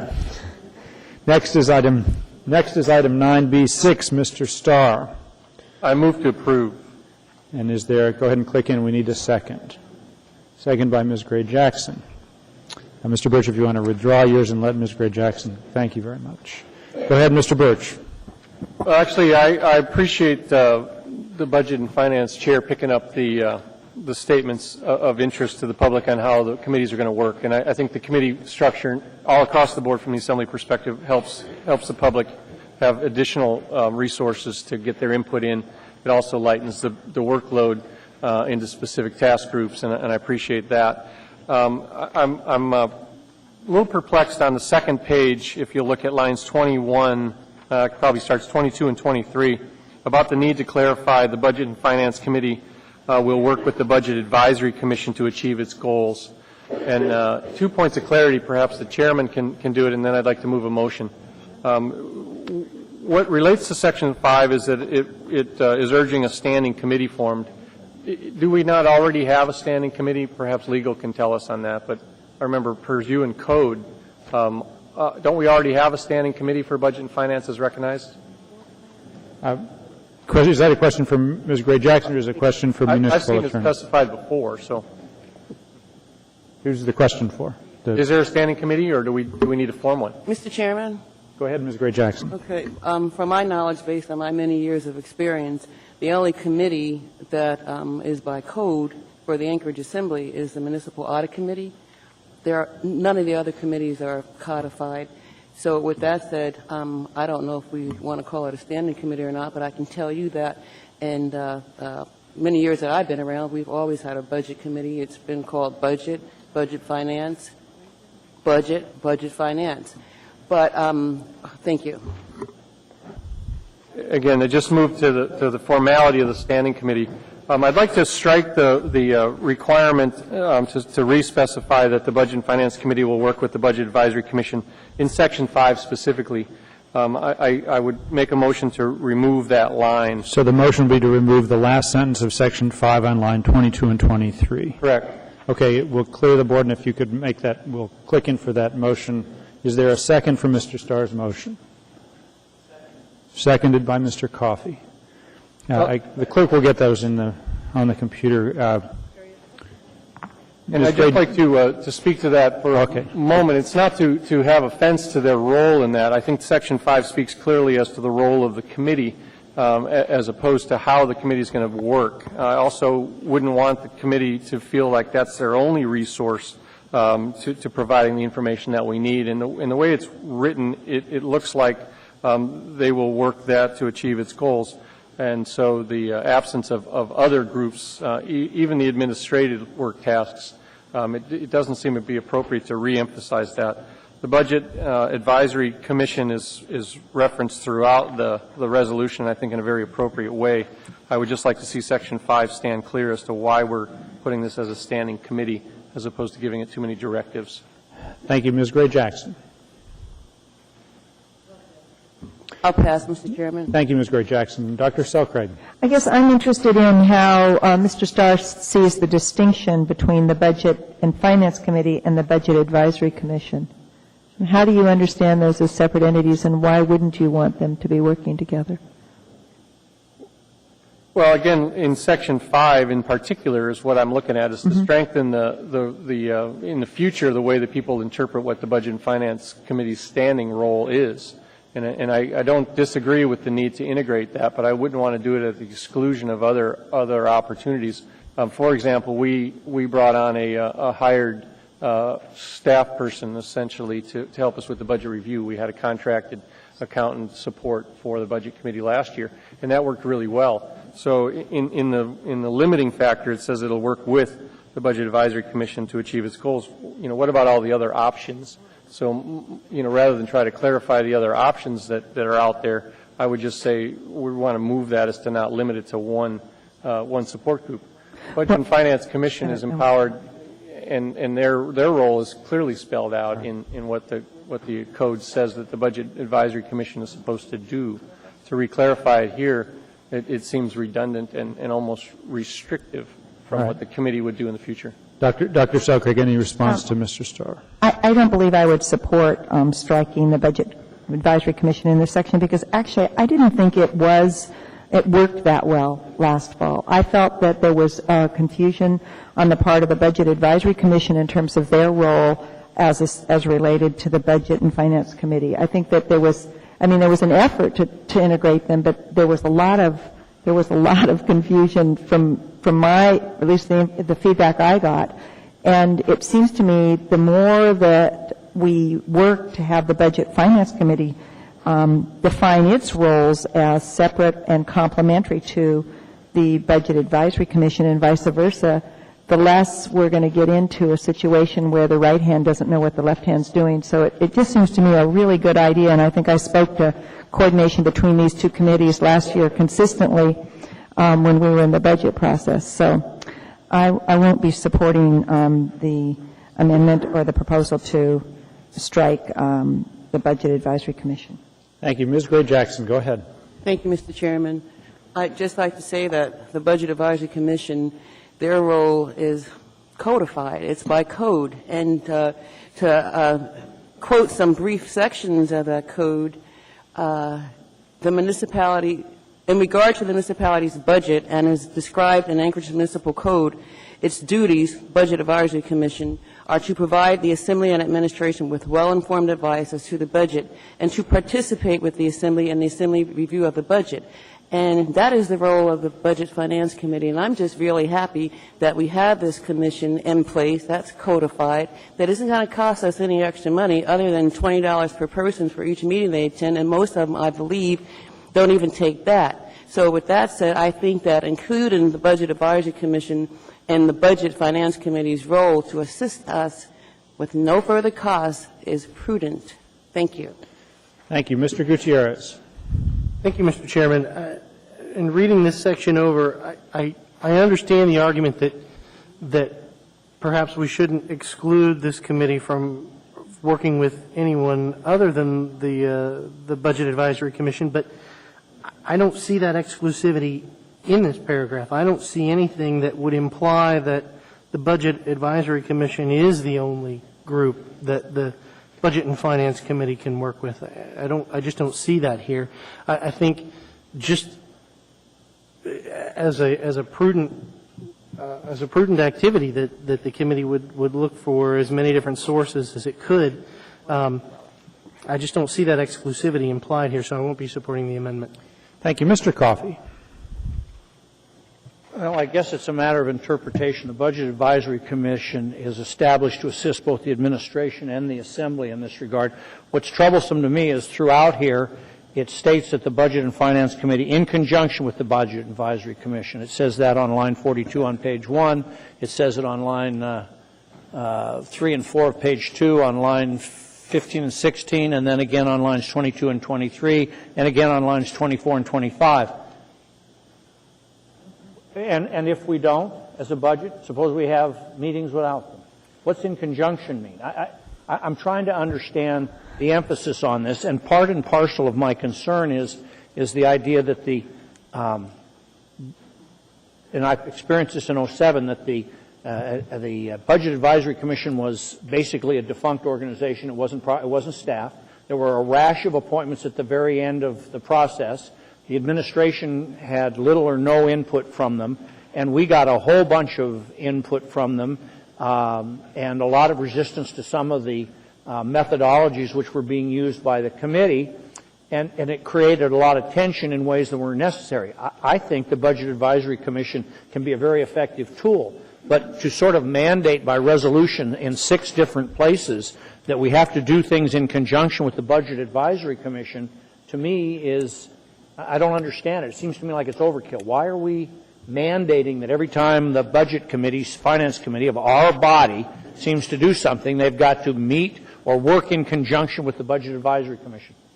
Thank you, Mr. Coffey. And no one else is in the queue? I am. Oh, you are in the queue. Sorry.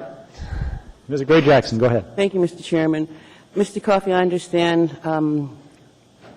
I feel your pain, in other words. But if you have an issue with using the term conjunction, I take no pride in authorship. As a matter of fact, we can change it to say with assistance. The Budget Advisory Commission wanted to be involved with this committee and wanted to play a part in reviewing the municipality's budget, and also want to fulfill what it says in the code their responsibilities are. Thank you. I would just note there's no one else in the queue, that this resolution is one that we worked through the Budget and Finance Committee, and we got input from the Budget Advisory Commission without actually having a meeting. We sent our proposed resolution to them. We got some feedback. There were some modifications. We circulated this amongst the committee. All 3 members of the Assembly Budget and Finance Committee were comfortable with these amendments. And so this actually comes as a consensus document. There were other provisions about budget issues that we didn't have consensus on. They don't show up in here. And so I think the concerns that Mr. Coffey raises are valid. I don't think the language here is limiting or restrictive, and I would encourage support for the resolution. I see no one else in the queue, so I'll go ahead and we'll start voting. Right. The vote here, the clerk appropriately advises I remind this vote, a yes vote will delete the last sentence of Section 5, and a no vote will keep that line in the resolution. So a no vote keeps it, a yes vote deletes it. Please vote. Mr. Birch? Ms. Johnston?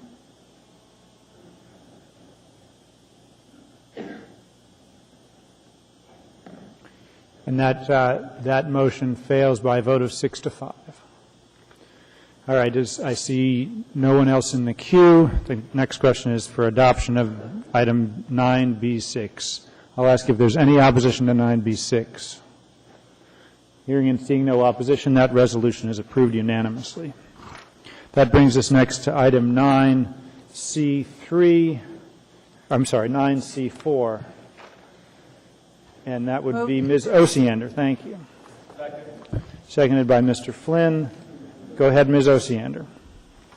I had a brief conversation with the fire chief. I just wanted some more detail on what we're actually building. Haven't seen pictures.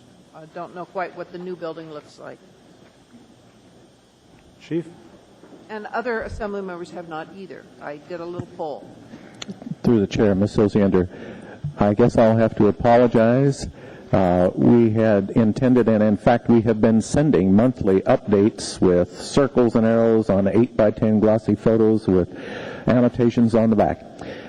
So we've had an intent to keep people up. I do know that the community councils have been receiving the updates because we're getting feedback from the community councils with questions. So the fact that it did not get to the assembly, somehow it isn't getting to the clerk, and I assume it's not getting out in other ways. So I don't know where the breakdown is, but I promise you I'll figure out how to make that happen. The Reader's Digest version of this is that we received a state appropriation, and then we had a bond earlier this year to rebuild the training center in its present location. This has been about a 3.5-year ongoing saga, and we are now down to the point of appropriating the money so that we can actually start construction within the next few weeks, hopefully. So this is a time-sensitive issue. But we can certainly amass all of that material and get you all of the updates so that you can see what we're talking I about. think we all followed the money part. I know I did, but I don't know what we're building. We're building essentially an additional training tower, which is a 4 or 5-story building with just stairs in it. Then there is a training facility with additional classrooms, and ultimately there will be burn props, which are propane underwater. We inject water into propane so that we get a realistic simulated fire. This will offer us an opportunity to do many things that we simply cannot do right now, and it expands our classroom capability. It expands our ability to confine space, urban search and rescue activities, all of those elements associated with the fire service. And Chief, our time is tight, and there's a lot of people here on another matter. Correct. If you can be sure, and I'll coordinate with the clerk too, to make sure that we get those. We'll have those for you tomorrow. Then maybe I can give you an email with questions later and not Thank take you. up everybody's time. Very well. Thank you. Thank you. Thank you. I see no one else in the queue. Is there any opposition to approval of 9C4? Hearing and seeing no opposition, that is approved unanimously. That brings us to 9E1. Got to find my notes here. That's me, Mr. Birch. Move to approve. Accept. Seconded by Mr. Flynn. Point of accept, move to accept. It'll be moved to accept. Thank you, Ms. Osiander. We'll take that as a clarification. Mr. Birch, go ahead. And my question has been answered in the interim. Thank you. Thank you. Any opposition to accept item 9E1? Hearing and seeing no opposition, that brings us to 9E4. Move to accept. Ms. Osiander. Seconded by Mr. Flynn. Go ahead, Ms. Osiander. My concern on this one was the charitable page and the overtime from the park department. Those are the two concerns. I wanted to point out to you on page, the overtime budget to actual document shows that Anchorage Parks has already expended 93% of their overtime budget this early in the year. I have real concern about that, but I don't want to take time to discuss it tonight, but I'd like to, at some point, get a better understanding from the Parks Department about why that is and how the budget is working so poorly for them. The second item is the charitable contributions. It was on the email I got, but I'm looking for it here. Here it is. It says first quarter, and what concerned me or confused me is I saw some contributions, like the contribution to the Bear Paw Festival is apparently the one to Eagle River Chamber of Commerce, but there's nothing about Ferrandi. And then I saw the contribution to Chugach Senior Center, but not the contribution to Anchorage Senior Center. So I called and said, what's going on? And they said, well, this is actually second quarter, not first quarter. I want a document, and I think we all do, that has some kind of guidelines that I can get more information out of. So I think I presented most of those concerns with you over the phone. I wanted the rest of the assembly to hear it, see if anybody else wanted to chime in. For the next report. Thank you. All right. Not calling for a response, but calling for clarification in the future. Mr. Starr. Through the chair, I'm just real appreciative the administration sort of stepped up to the guidance last year. It was a good discussion as we related to ways that we could correct the budget review process from last year. This was a vital document, and the administration comes through with very accurate and detailed information, which is helpful to prioritize and move questions throughout, not just tonight, but all the time. So thank you for that. I had a question about the contributions as well, and Mr. Posey, perhaps I see him out there on the ML&P side of it. It isn't to put you on the spot necessarily, but if you can answer the question from there, were your charitable contributions in the budget at this level, or are these new ones?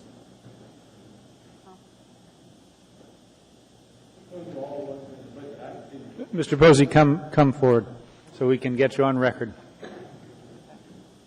Well, you're at $55,000, and I guess if it's first quarter, I don't have such angst with it, but if it's truly just one quarter of charitable contributions, ML&P is slated to give over $200,000.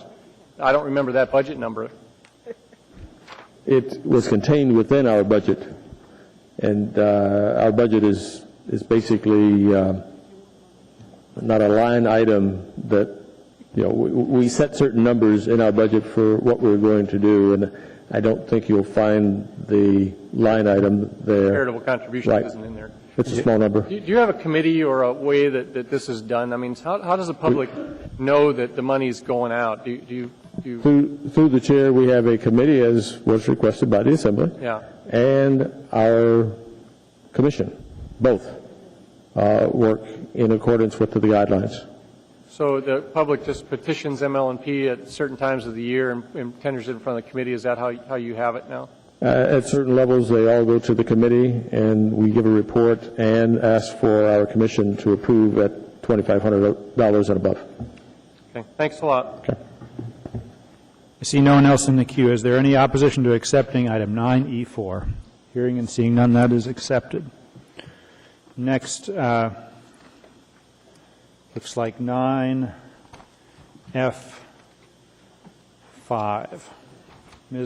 Dr. Selkirk. I just pulled this because I want to move to introduce. Thank you. And we need a third. Moved by Dr. Selkirk, seconded, and third by Mr. Coffey.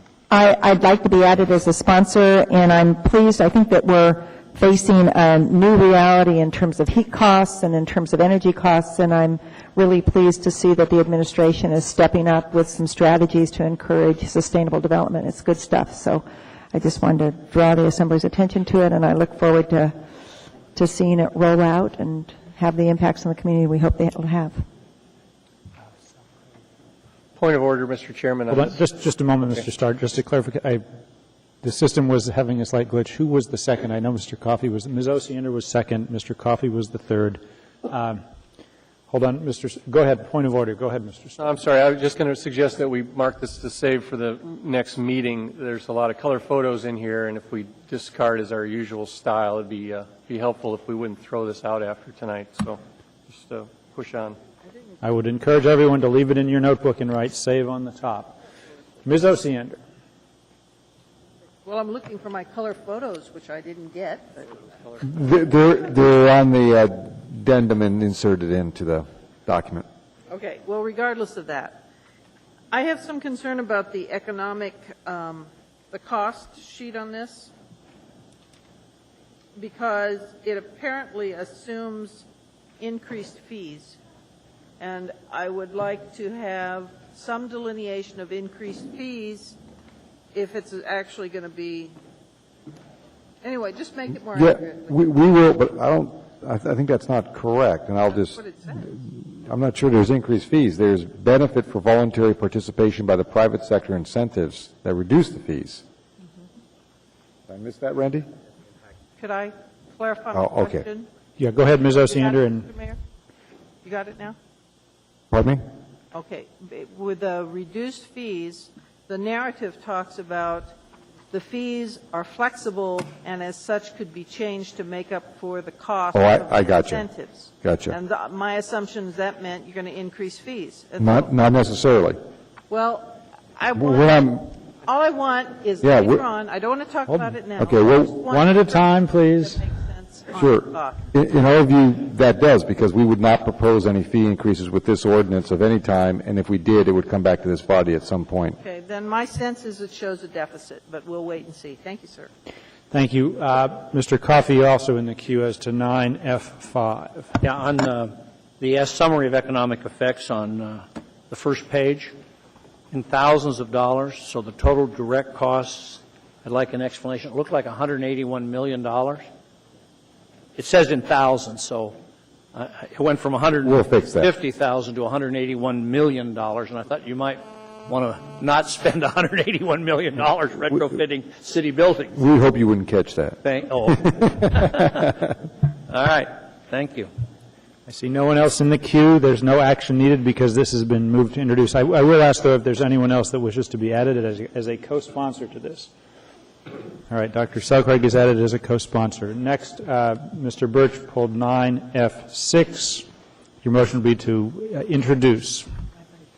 Go ahead, Mr. Birch. I agree. Did you pull 9F6? I pulled it, yeah. Yeah, so if you could move to introduce, unless you don't want to introduce it. Is there somebody that wants to, if Mr. Birch has moved to, we need a third for the motion, and that would be Mr. Flynn. Thank you. Okay, go ahead, Mr. Birch. I'm concerned about the, well, first of all, is there a participation agreement available regarding this? This was dated today. The administration, is there a participation agreement? Mr. Abbott, Mr. Mayor.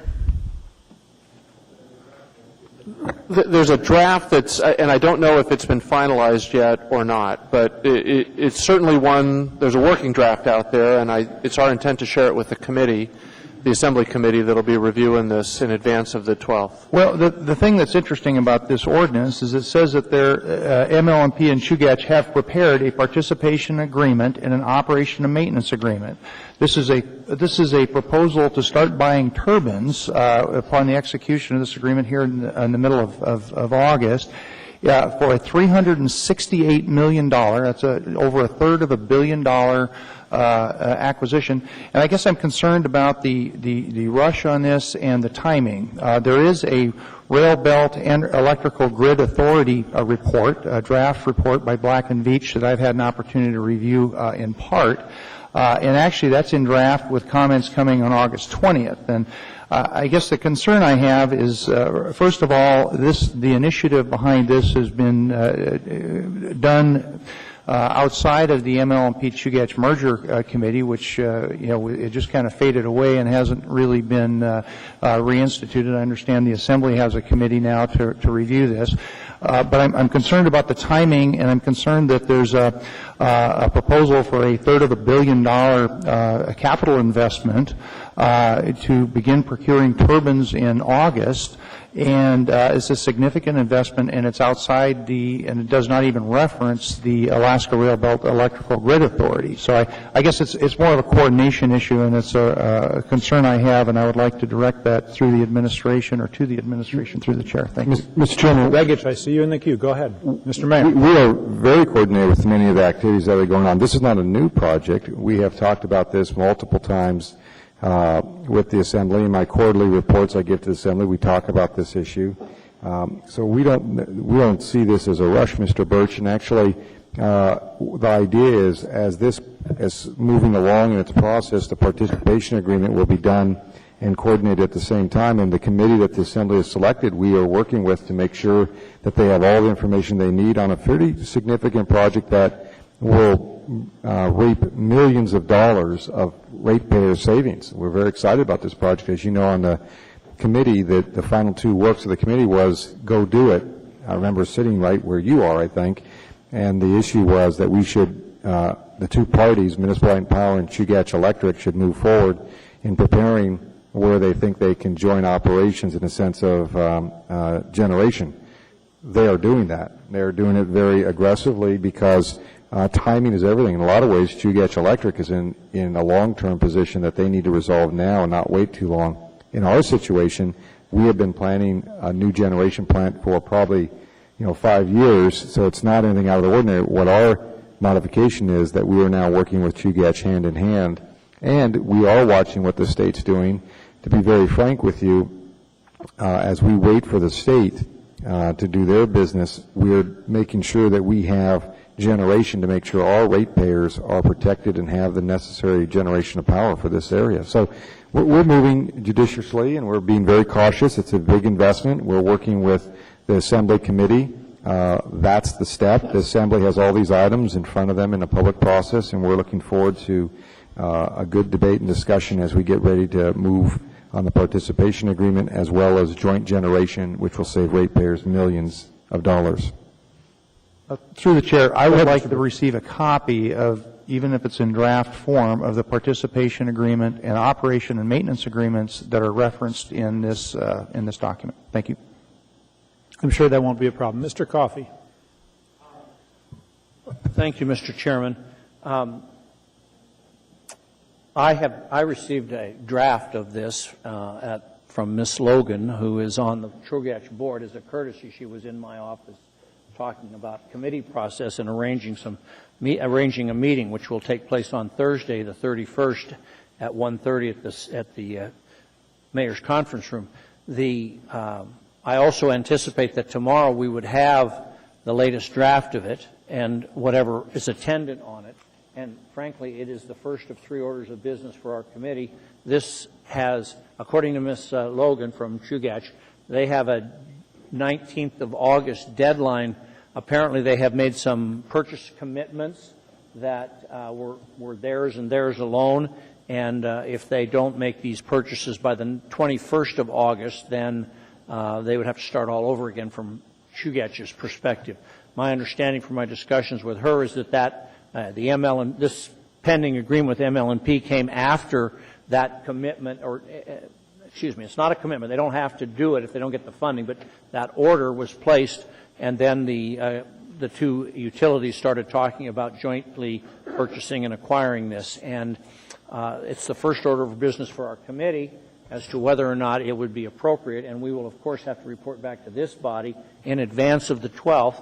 And the reason that I would suggest we leave it for the 12th is if we run into questions on the night of the 12th, either through public testimony or our own review of the materials, we still have a week to do it without losing the date of August 21st.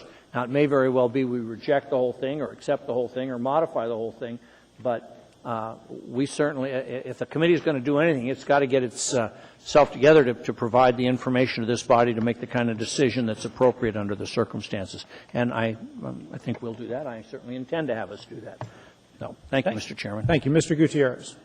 Thank you, Mr. Chairman. In his explanation, Mr. Coffey may have answered the question that I was about to ask. I noticed to the administration that these turbines will be procured by CEA using their competitive bid process. Why is that? Is their competitive bid process materially better than ours, or is it the situation that Mr. Coffey outlined? I'm sorry. You want to personal privilege? Ms. Oceander, let me. I'm going to take you up that. I'll let the administration answer Mr. Gutierrez's question. Let me ask him, I don't think there's any difference between the purchasing process. It's part of our effort to continue to cooperate with a utility that, honestly, the two utilities haven't cooperated in 30 years. And so we're at a unique opportunity to benefit ratepayers by working together, and this is what's happening. I think Mr. Coffey laid out a good description of kind of timing of some of these purchases and why you just can't go to Home Depot and pick up turbines. They're long-term investments that take you have to get them in a cycle when they produce them, and then it takes long periods of time to produce them. And what Chugach is doing is working back from when they need them as well as when we need them. And it seemed just they were already in the mill and working through the process. Jim, do you have anything to add to that? I think that's okay. it. Ms. Oceander, go ahead.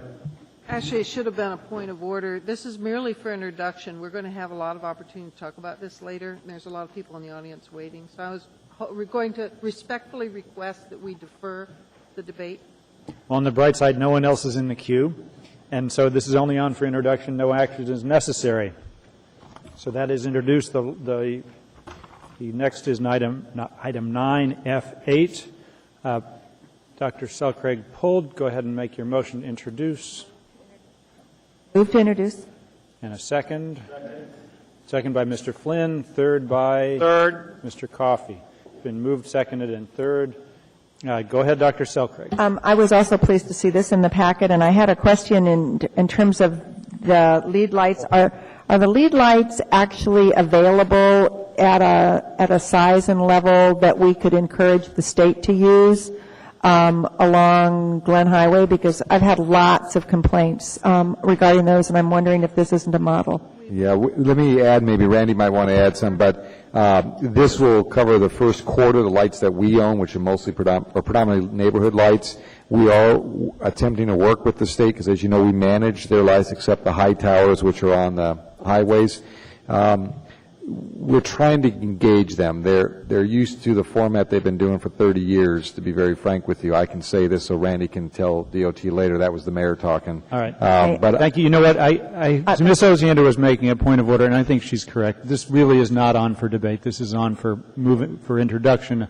There's enough for introduction. Questions can be taken up offline. So unless there's something that relates to the introduction, I think we'll move on. That's fine. I'd like to be added as a sponsor. Anyone else that wants to be added as a sponsor? Seeing no one else, okay. I think that completes, by my review, that completes the consent agenda. That brings us now to item 11A,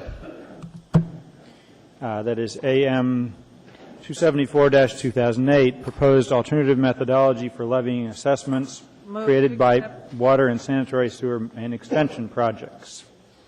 It's been moved by Ms. Osiander. I stand down, sir. It's already on. Oh, it's been moved and seconded already. So this is before us. The public hearing is closed.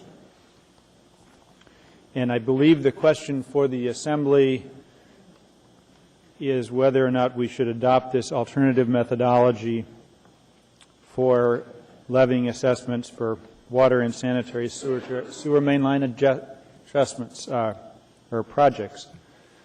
I see no one in the queue. Well, at least if I speak up, then people. Ms. Osiander, go ahead. The Assembly as a whole wisely recognized a problem. They requested the AWU to find a solution to the problem.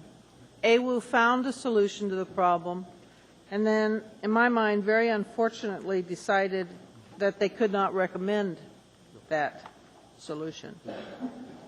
We have an unfair process.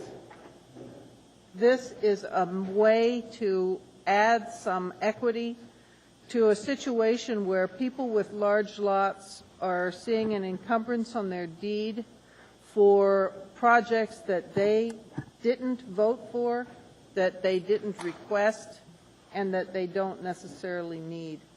This is a problem that has to be fixed. And if the Assembly does not accept this methodology, which is the one AWU identified themselves as the best, I'm going to be forced to vote no a whole lot of times on extensions of water and sewer when oftentimes they are needed and are necessary. I would request to you that if you find you cannot support this, that you at least join me in asking for some solution from AWU that they can support. They spent over a year identifying this as the solution to a problem. I'm going to be voting yes for this, and I'm going to ask you, even though they say that only 14 properties this last year were affected by this, the potential in the future for the large undeveloped rural lots in the South Anchorage and in Mr. Starr and my district, the potential for the impact on that, an unfair impact on those properties, is immense. Thank you. Mr. Flynn. Thank you, Mr. Chairman. I have a great deal of respect for the work that my colleague, Ms. Osiander, has put in on this issue and recognize the frustration that both she and many of her constituents feel. And I commend AWU for their efforts on this project. Unfortunately, as she noted, the methodology that they came up with is, in my mind, disproportionately expensive for the benefit that it yields and cannot in good conscience support it. I do agree we need to keep working on this. I am willing to do so. I am of the belief we can find an administrative solution that deals with this from the title perspective.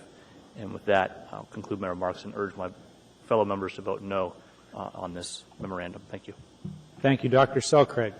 I, too, will be voting no on this memorandum, mostly because the solution to address the needs of the large property owners happens at the cost of small property owners. Basically what happens is you average the cost. So for the small property owners, they're going to be paying more, and the large property owners basically pay less. And over time that those large property owners, as they develop, pay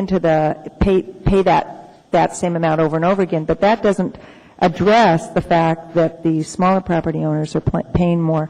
And there's even a bigger issue, I think, and that is that this problem doesn't just exist on the hillside and in Eagle River. We've got islands of large property owners throughout the city.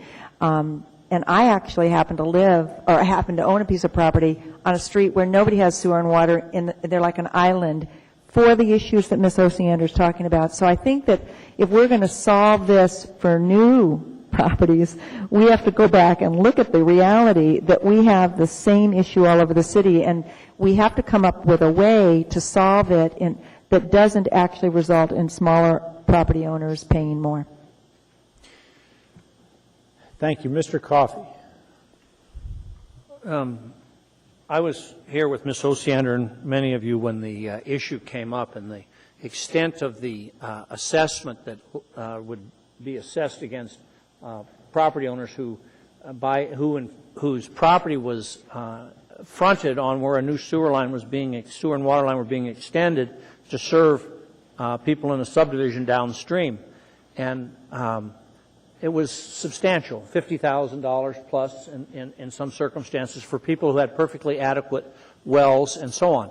The problem then occurs is that the financial institutions and the way in which the luck rolls are then recorded, and the concerns of financial institutions being behind second to the city or the utility would lead the financial institutions to condition financing on payment of a large sum of money equal to the proposed assessment, whether or not the property owner was hooking up or not hooking up, or whether that second property owner, the third on downstream, might ultimately elect to do it. So what it does is it could conceivably, and according to AWW, in about half the cases, results in a very substantial reduction in the equity in a home upon the sale of that equity.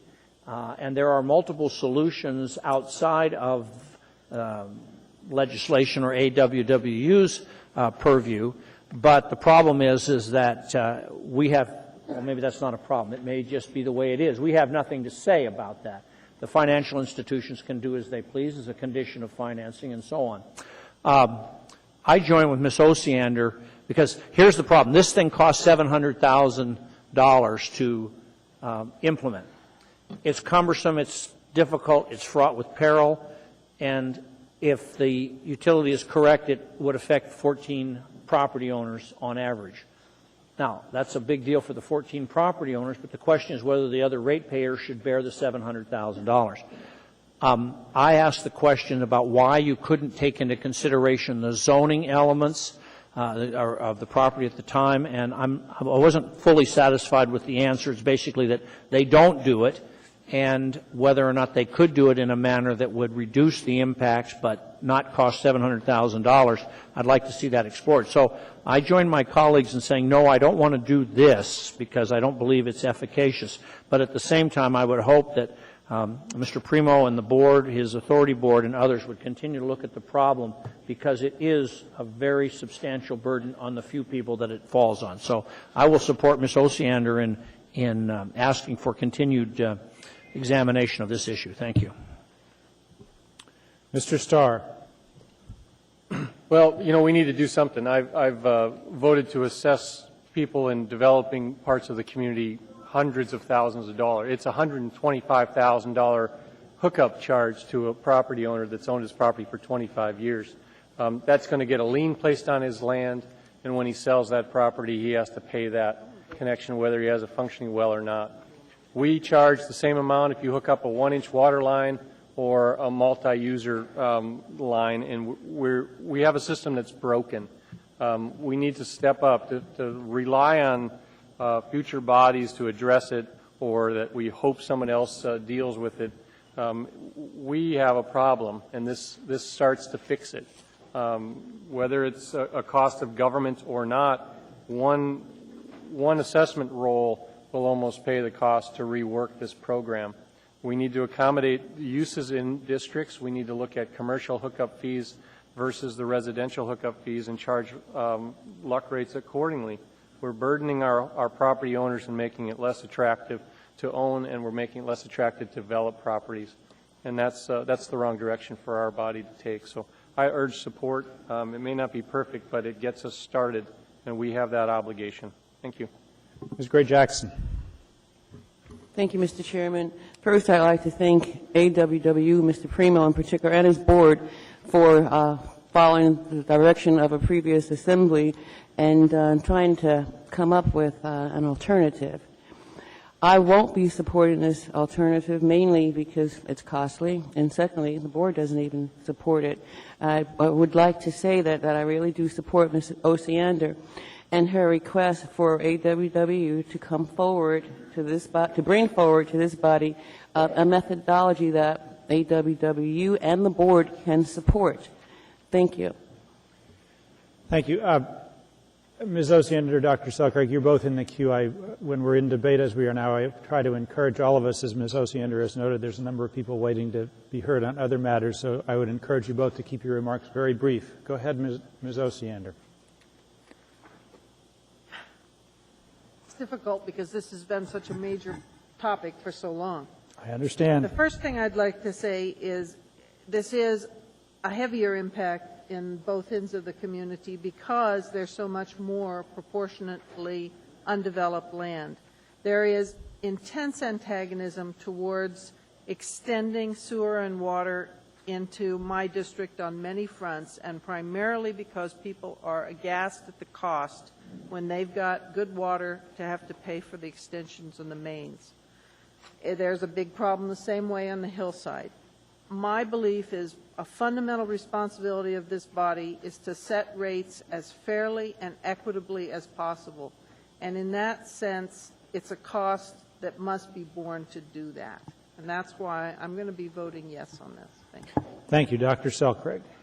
I want to make a point that I do recognize the problem, but I don't think this is the solution. And one thing that we may want to consider as a body is to work on some state legislation that currently in Alaska, the assessment stays with the person. So when you sell the property and that cost is there, the person has to pay it, and you can't leave it with the land. And so other places, other parts of the country actually allow you to allow the assessment to be linked to the property. And that's something we would have to fix at a state level, but it would solve the issue of liens at the time of sale.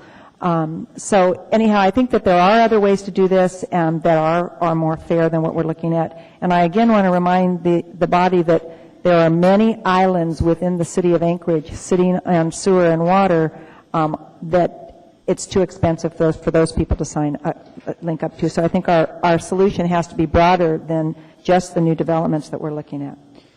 Thank you. Mr. Mayor. Mr. Chairman, thank you. And let me try, Ms. Silker, I'm going to elaborate a little bit more on your comment there that, and I think we're prepared to look at, we do not support this ordinance. I'm going to stick with the board. They did a lot of work.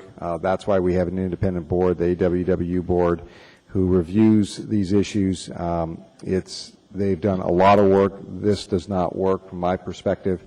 But I think the issue of where, at the end of the day, when you're selling a property and you have an assessment, the banks through their own policies and others, require you to pay it off and move on. The question really is, should the lien or the financial obligation float with the body, the person, or stay with the land? And I think it's worthwhile, and I just conferred with Mr. Primo if they're willing to do this, and that is, and he can echo for himself, for the board, and for his administration over there, that maybe there's some additional review regarding the law changes that may need to allow different flexibility. Because right now, I've been subjected to it. When I had a water extension and put on, and when I sold the property, I had to pay the whole thing off. I wish it would have gone with the next guy, not my proportion, so I wouldn't have that huge obligation.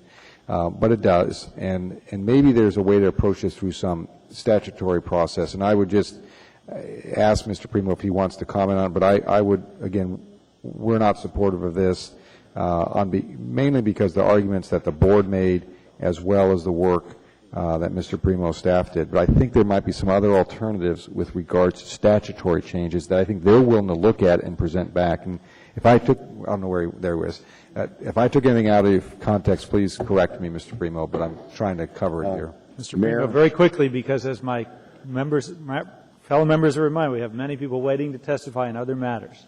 Go ahead. Mayor, through the chair, Assembly. As the mayor stated correctly, staff nor the board supports the methodology that's in front of you. But we did take your charge directly to heart and look for a better methodology, and that's what we did. There's probably, we estimate, roughly more than a third of a man-year of effort put into this. We do believe this methodology is better, but we do not believe it presents a good business case in order to go forward with it. Now, having said that, there are two major issues, one being the size of lots versus small lots, and then the lien issue. I have talked to the mayor about it, and also members of our board. If so directed, we'd be willing to go back and look for a different methodology, focusing in on non-process related. Are there various laws, either state or local, that could be amended that would address the lien issue? I don't have an answer yet with respect to the small versus large, but maybe that would be a good step in the right direction to start with. And if it's the Assembly's direction, we'd be more than willing to go back and look for those issues and see what we could find and bring it forward. Thank you, Mr. Primo. I don't see anyone else in the queue, so I would just note, because it's periodically, as chair, I'm asked to articulate the reasons why I'm voting one way or the other, and I will agree with both Mr. Flynn and Mr. Coffey, which is that this is an improvement, but it doesn't quite get there for me. I agree with what the AWWU board has said, which is this is a step in the right direction, but it needs more work. I certainly encourage more work, and so I will be voting no, but I don't think that we are done looking at this, and I think we should continue. So with that, Ms. Osiander, I see you in the queue. Do you really need a third bite at the apple? All right. I can read my tea leaves. You get your last bite. I would like to make a motion, and you correct me, sir, if this is the appropriate place, that requests AWWU to do just as Mr. Primo suggested. Second. And do you want that separate from this vote? I would actually prefer is that we vote on this and then I will allow you to make that motion as soon as we have finished voting. We'd have nothing on the table. The clerk is advising that you should make the motion, so go ahead. You've made the motion to do as Mr. Primo has suggested. Is there a second for that? All right, and I will articulate it and tell me if I'm wrong. It is no. Her motion is to request AWWU to continue investigating other alternatives to improve the assessment methodology with a different alternative than what is presented that addresses both possible legislative action and other municipal action. Does that accurately represent your motion? Her motion is to, what's that?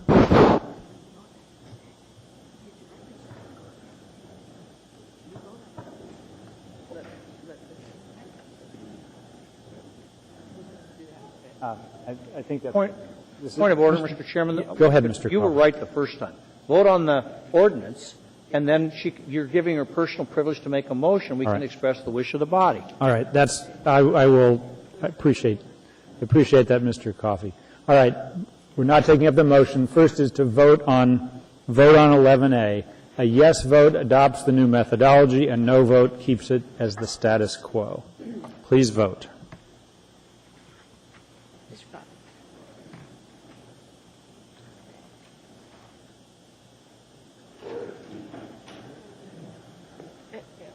And that fails by a vote of 8-3. And now, Ms. Osiander, I will take you as a matter of personal privilege to under 15 special orders. If you want to make your motion, I think I articulated what it was. You can just go ahead and make it. And the motion has been made by Ms. Osiander and I think seconded by Dr. Selcraig. And I will ask if there's any opposition on the body to this special order that will give a directive to AWW to continue their work and research. Hearing and seeing none, that is approved unanimously. All right, that brings us now to item. A point of personal privilege regarding an item that's on the agenda. That's not on the agenda? That is on the agenda, but that we've got people in the audience waiting for. Is this about the noise? Yes. All right, I'll go ahead and speak to that. This is just a general announcement. It appears there are some people here in the audience that are here to speak to item 2008-82, which is basically the noise proposal and safety check proposal that's part of emissions testing. There's perception that some are here in the audience to testify on that, and I would just note that it's my understanding of the movers of that motion that they intend to move to postpone that indefinitely and take some steps to work with the state legislature and see whether there are options at a state level. So my prediction is that this body will not be taking up anything about noise and inspections for safety tonight. So if you're here to testify in that, it's not next in line, but if you're here to testify in that tonight, we're not expecting you to take action, and if you'd rather do something else than watch the assembly, you can leave without fear that we will take action. Is that what you were concerned with, Dr. Selcraig? Yes, thank you. All right, thank you. Point of order, if I can, from the floor. No, actually you can't. You can't. Thank you. Our next item is item 13A. Mr. Chairman, I think he wants a little additional clarification on this.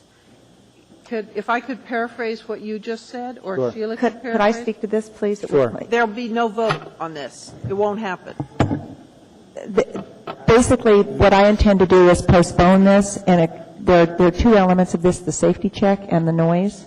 And so what I'm going to do is look at what kind of options there are at the state in terms of the safety check, and then we'll probably hold some work sessions to develop the discussion around the noise. So I'm going to postpone this indefinitely and bring back something completely different.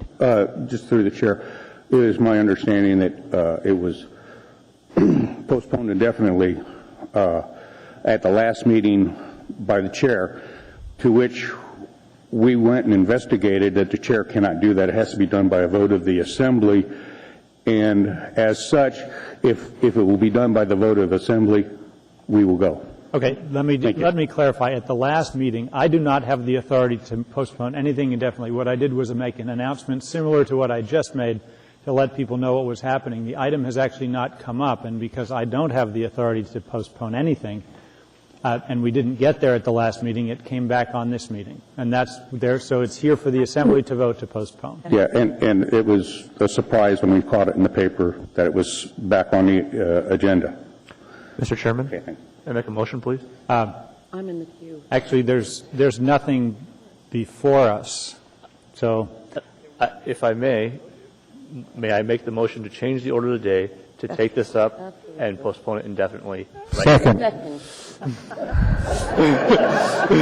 All right, it's been moved by Mr. Flynn and seconded by Ms. Jackson to change the order of the day to take up item 13.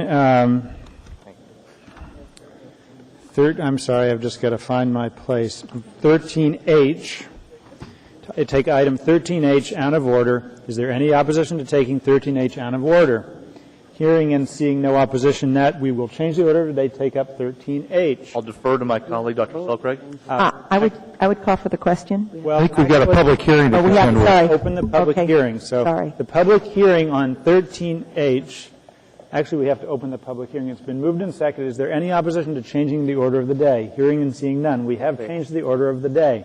Now, the public hearing on 13H, let me read it, is now open. I would just note that you don't really need to testify because the next time it shows up, it'll come again. 13H. AO 2008-82, an ordinance of the Wait, Anchorage. reading. Thank you very much. This is about noise. The public hearing on this is now open. Anyone wishing to be heard, please come forward. Welcome. Please let us know your name. It's good to see you. Through the chair, thank you very much. My name is Boyd McPhail, and I'm a motorcyclist, and I have some issues with the ordinance as it's written. But as it is going to be, as you say, postponed indefinitely for other issues, I would like to request that during the investigation and other aspects of working this ordinance through prior to it coming back before this assembly, that we work in conjunction, or that you work in conjunction with Abate of Alaska, a motorcycle advocate group, the Alaska Motorcycle Safety Council, so that we can assist in the ordinance implementation, regulations, and the method, of proceeding with this motion. Thank you very much. Thank you very much. I see that Dr. Selkirk has a question for you, so come on back. I believe that last week I asked people to leave their name and contact information with the clerk. Yes, ma'am. If that would be, if you want to do that again for us, because actually I don't have that. Yes, I will. Thank you. All right. If you want to be heard, please come forward and get close so I know you're coming. Go ahead, sir. Please let us know your Mr. Chairman. My name is Aves Thompson. I'm the Executive Director of the Alaska Trucking Association, and I'd like to make the same request and offer that we participate. I think we have some issues that need some further definition. So thank you. Thank you very much. I see. Oh. All right. My name is Paul D. Kendall. I'm a citizen. First, I guess, am I allowed to sit down and get a chair, or am I not allowed to do that? Under what rules does that occur? Mr. Kendall, you're not allowed because you're fit and able to walk, stand on your own, and so you're here and welcome. Right, but is that your judgment or is that Robert's rules is what I'm trying to find out, sir? Both. Okay. The next question, I intend to rise several times tonight on behalf of Mr. several Kendall, of these you're out issues. of order. You're not here to ask questions. You need to testify as to the noise ordinance. Yeah, I'm going to. You just interrupted what my comment here. I just said that I'm going to raise here several times tonight to raise an issue that's relevant to all these public hearings, and they'll be primarily about your obligation to serve our needs, which happen to be a greater priority. But in addressing this issue here tonight, I would formally request that you have these meetings on some type of camera so we can see the real deal. Okay, not Mr. the Kendall, you're out of not order. the finished deal You're that comes out of out. order. Why would I'm that? ruling you out of order. You're not commenting on this matter, so you can go ahead and take your seat. Thank you very much. Thank you. Anyone else wishing to be heard? Please let us know your name. I don't know if I can follow that, but I'm Craig Brashears, and I'm the president of Abate of Alaska, and I also sit on the Alaska Motorcycle Safety Advisory Committee. And I would just like to add that when Boyd came up here and spoke, we're very sincere. We really do want to take part in this process. We firmly believe that there's 99% of us that know how to use the noise levels of our motorcycles properly, and that only a very small percentage can cause a bad name for the rest of us. We don't want our own security and safety to be hindered because a small group of people, can't control themselves, while the rest of us can do it, very well. Thank you. Thank you. No one else? No one is? Oh, Dr. I would just ask that you'd also leave your name with the clerk, please. Yes, Your name and contact information. Thank you. You did get my card 2 weeks ago at the last meeting. Thank you. Sorry. Let us know your name, please. Rick Braun. I'll save most of the details of what I want for when you do a real hearing on this, but what I'd like to urge is, from what I've read through on the proposal, it's a little half-baked, and I think you need some technical expertise to make this thing even come close to working. I'd like to urge you, the law enforcement ordinances that are already in place are unenforceable according to your own statement here. I think you need to find out why. Why don't the police enforce it? I think you're going to find there's technical hurdles, And the $20,000 fee that these stations are going to theoretically spend or more for a semi-anechoic chamber, where's the standards for that? Do they know this is coming? Have they had a chance to speak on this? Is that even technically feasible? I don't think you can go to the average Quick Lube and find a technician there who knows a thing about what a decibel is or how to do an accurate measurement of a decibel, and so that you can get a valid reading. Plus, I see in your standards here, you've got standards that are more rigorous than what the manufacturer is required to make by the federal rules. I don't think you can cut the federal rules even further beyond what they've established. You've got a lot of problems with this, and you need. Are citizens open to work sessions, or does it just have to be representatives of organizations? Because to help point out some of the flaws here. Certainly can attend work sessions, and they can always communicate with their assembly representatives. Okay, how do we find out when and where? The meetings are published on the municipal website, and list of assembly meetings. I noticed that the capital costs were estimated at $3 million. Is this worth $3 million? And that's just the tip of the iceberg, because it hides all the costs for the people that have to do these tests. You know, hiring a technician and equipment and a chamber and all the rest of it. We're talking some dollars here. And so $3 million, I don't think even touches it. Or is there dollar signs that you see for revenue? I don't know. If this is not a good one for revenue enhancement. Thank you. I'm Barbara Riley, and thank you very much for this opportunity to speak to the Assembly and the Chair.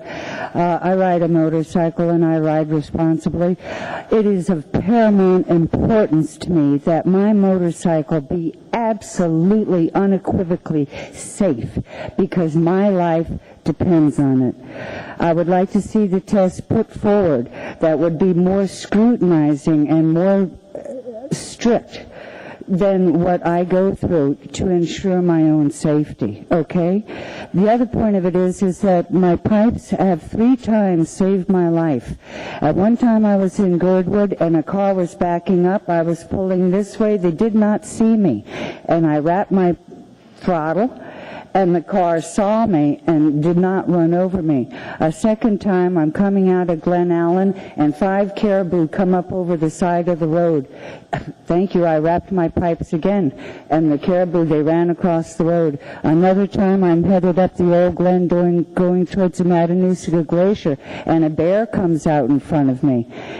And my pipe saved me again. I would strongly encourage you to involve ordinary people who will be affected by this.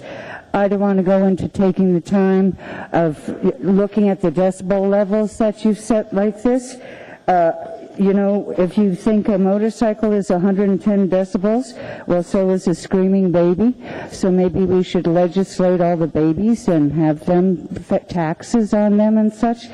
I really would encourage you to spend some time researching this and involving it. If you want a revenue base and you want to improve the quality of life for the people in Anchorage, if you want a safer streets, and if you want, like I said, better quality of life, safer streets, cleaner air, less noise, how about let's take all your diverse energy and intelligence and all the smart people that you have working for you, and let's put in a mass public transportation system.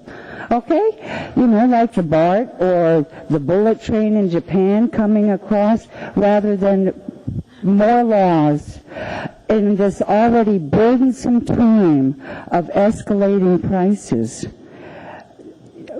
To inflict more fines on us? Thank you very much. I really appreciate this opportunity. Dr. Selcraig, I don't think it's a question for the speaker, but she does have a comment. Go ahead. I just wanted to remind people that are speaking tonight that I am not going to bring this document forward. It will be revised, and people will have public input into it. And the whole intent of changing the order of the day was to save your time so that you wouldn't have to testify tonight, and because you're not testifying on something that's actually a live object. It's not going to happen. And I appreciate the input, and my email's available. I welcome your comments, and you'll have access to the information as it unfolds. Thank you. All right. I see no one else coming to speak, so the public hearing in this matter is now closed. What is the wish of the body? Move to postpone indefinitely. It's been moved by Dr. Selcraig and seconded by Mr. Gutierrez. Any opposition to postponing indefinitely? Hearing and seeing no opposition, item 13H is postponed indefinitely. That brings us now to item 13A. AO number 2008-49, an ordinance of the Anchorage Municipal Assembly to provisionally adopt a new Chapter 21.05 use regulations, amending Anchorage Municipal Code Title 21, subject to concurrent final passage and approval of all provisionally adopted chapters of Title 21. The public hearing on this matter is now open. Anyone wishing to be heard about Title 21, Chapter 5, please come forward. And what I would ask those who are going to testify to please do is to come, and we'll work on the seats to my right, your left. If you can just sit in that front row so I know who wants to be heard. Woman here, you can speak first, but others that wish to be heard, please take seats in the front row to your left, my right, so I can take you up in order. Mr. Chairman, could I clarify what's available to the public? Yes, Ms. Osiander, go ahead. And I'm actually asking Ms. Osiander to speak to this because she's chair of the Title 21 committee. This is a Title 21 issue. Go ahead, Ms. Osiander. Okay. If you don't have the documents that show what we're going to be voting on tonight, you may want to pick them up. There are 4 things. There's the public hearing draft that's been available for a couple months. There's Attachment A, which includes the changes that basically Planning and Zoning Commission, the Assembly Committee, and planning staff agree should be made. This is what I will move to be adopted, is Attachment A. Attachment B is amendments that basically all bodies, both planning staff and the Assembly Committee agree on. Attachment C are the tables that shows what's allowed in each district, and you may want to take a look at that. Attachment D, and I'm sorry, this is big and complicated. Attachment D has amendments that are going to be debated. All right? I hope that helps a little. If you want copies of those things, you don't have them, they're available. Mary, could you wave your hand? They're available right over there. But we are happy to accept testimony on the draft that's been out forever. That's fine, too. And thank you. Thank you. And I would just so that everyone knows what's happening, we will take our dinner break promptly at 8 o'clock. And so my prediction, looking at the numbers, we will not finish public testimony before 8. We'll go until 8, and then we'll take our break and resume at 8:30. Go ahead. Please let us know your name. Thank you for coming down. Thank you very much for the time to meet with you. This is about Attachment D. My name is Patty Wilbanks, and it's more about the educational facilities I'd like to just discuss real quick, in particular the charter programs, and I have a friend of mine, Susan Oakley, who is here. In the regulations or what they're trying to change the charter programs, we believe that the restrictions on charter programs, especially for startup, are too restrictive. And the numbers that they have chosen, which is you have to have 100 students. If you have 100 students, you need to have 1 acre, is not conducive to a startup school where you have to have 150 to even start a charter program. That's one issue we have. The other issue is that 100 really we believe is arbitrary and capricious. We don't know where it came from. It's just kind of there, and we'd like to state that this needs to be revisited and relooked at before it goes to final approval. So we don't repeat ourselves, I'm part of a French immersion school. Let us know your name. Oh, Susan Oakley. We're lumping your time together, but go ahead. Say your name. Anyway, I'm part of a French immersion school committee that is about to hand in their application for a charter school to the Anchorage School District this fall. And seeing that particular section of Section D, is it? Okay. 1 acre for 100 students, and looking at facilities is a little restrictive. In looking at urban sites, commercial property, it's very, very difficult to find a location for a charter school in that small of a space. And yes, we want to have a playground. Yes, we want to have enough room and classrooms. But again, I think 100 students is arbitrary. Why isn't it 150? Why isn't it 200? You have to have money to start a school. Well, okay, there's money out there, but you have to be chartered first. You can't be chartered. The Anchorage School District wants you to have a facility. Okay, you can't get a facility until you have money. All of a sudden, it's a big circle. So it's really difficult as it is in getting a charter for a new charter school. Making it restrictive and having 100 students per acre would make it even more difficult, and the task would be even harder. I guess that's all I have to say. Thank you. Ms. Osiander has a question. Yes. For the rest of the body, we're talking about attachment D, page 3, 4, and 5. That's the section on schools.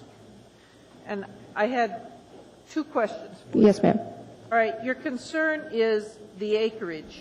Right. I wanted to note if you saw that it's for residential districts. So in business districts, From what I can see from that, it also implies to all districts. If you go down further, it does say for I, it says residential. And that had me a little confused too, ma'am. okay, And I had to further go down, and the residential is more restricted because of the setbacks. okay. But it does stipulate that they must have 100 students requires 1 acre. Okay, and what size limitation do you think is appropriate, based on your work so far with charters? Have you thought about that at all? Yes. Okay, 150 we have to have for a startup school, at minimum. That's for funding. State money. State money. Right.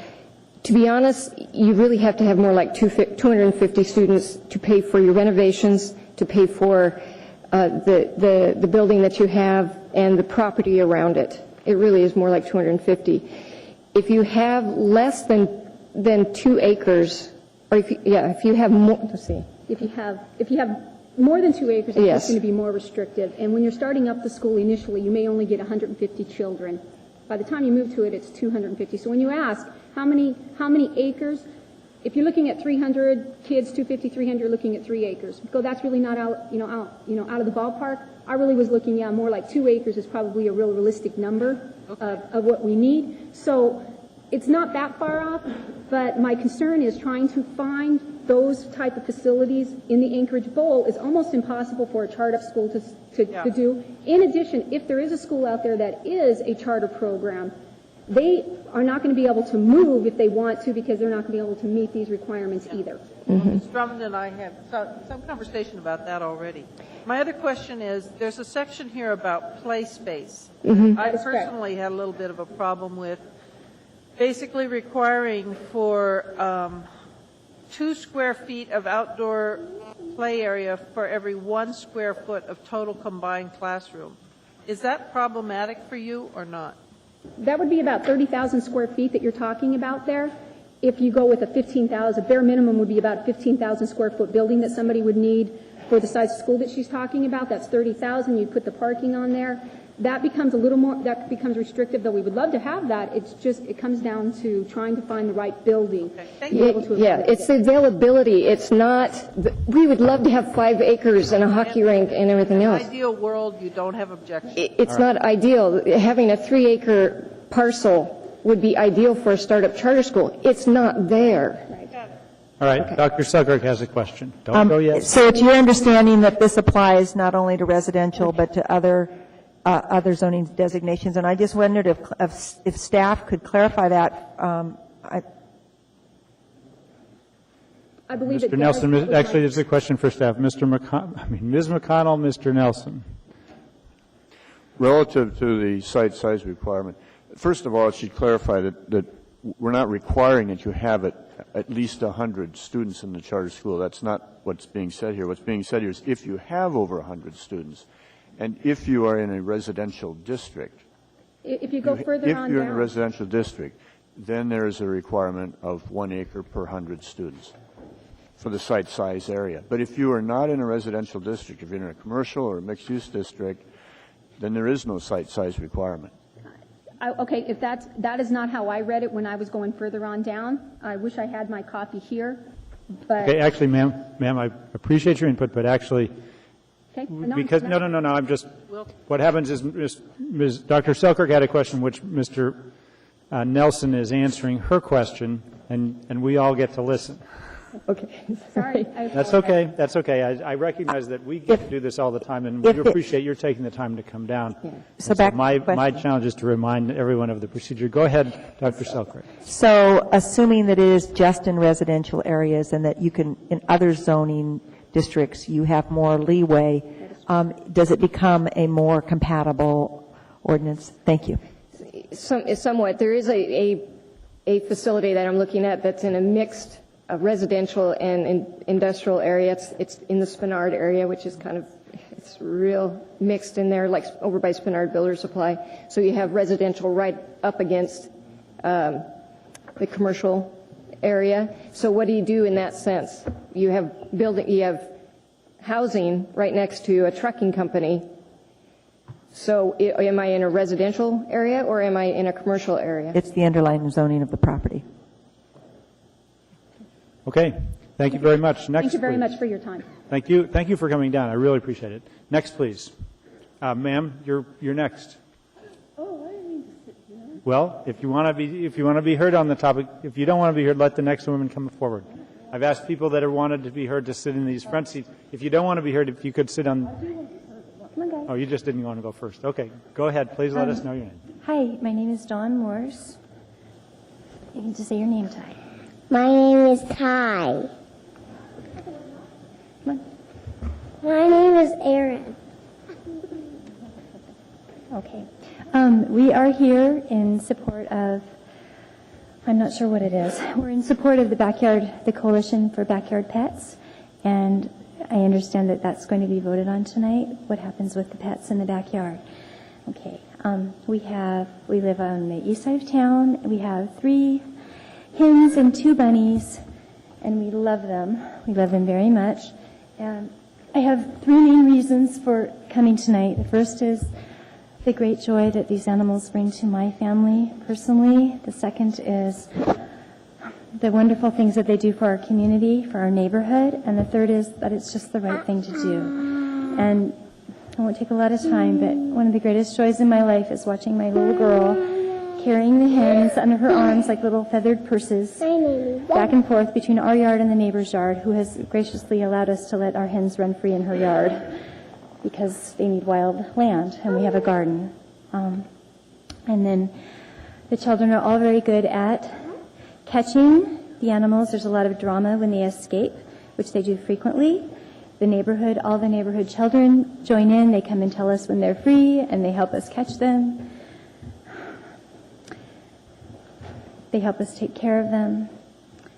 It's a really beautiful thing. I think in a lot of cultures, it's a very normal thing to have chickens that help you with eggs and meat in your backyard. Our chickens just help us with eggs. We find the occasional nest, which is very exciting.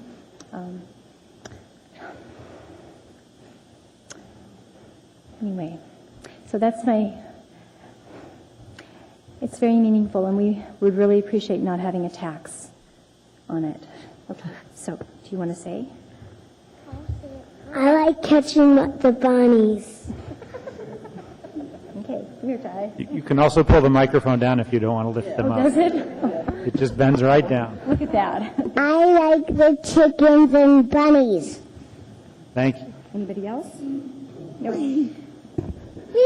Thank you for caring about us caring. Thank you very much. Ms. Osiander has a question. Don't leave yet. I just wanted to be sure you saw what was in the draft. Okay, you haven't? No. Right. Basically, if you've got a lot that's smaller than an acre, and I'm assuming you do? Yes, we do. All right. Then this does not apply to dogs. It does not apply to cats.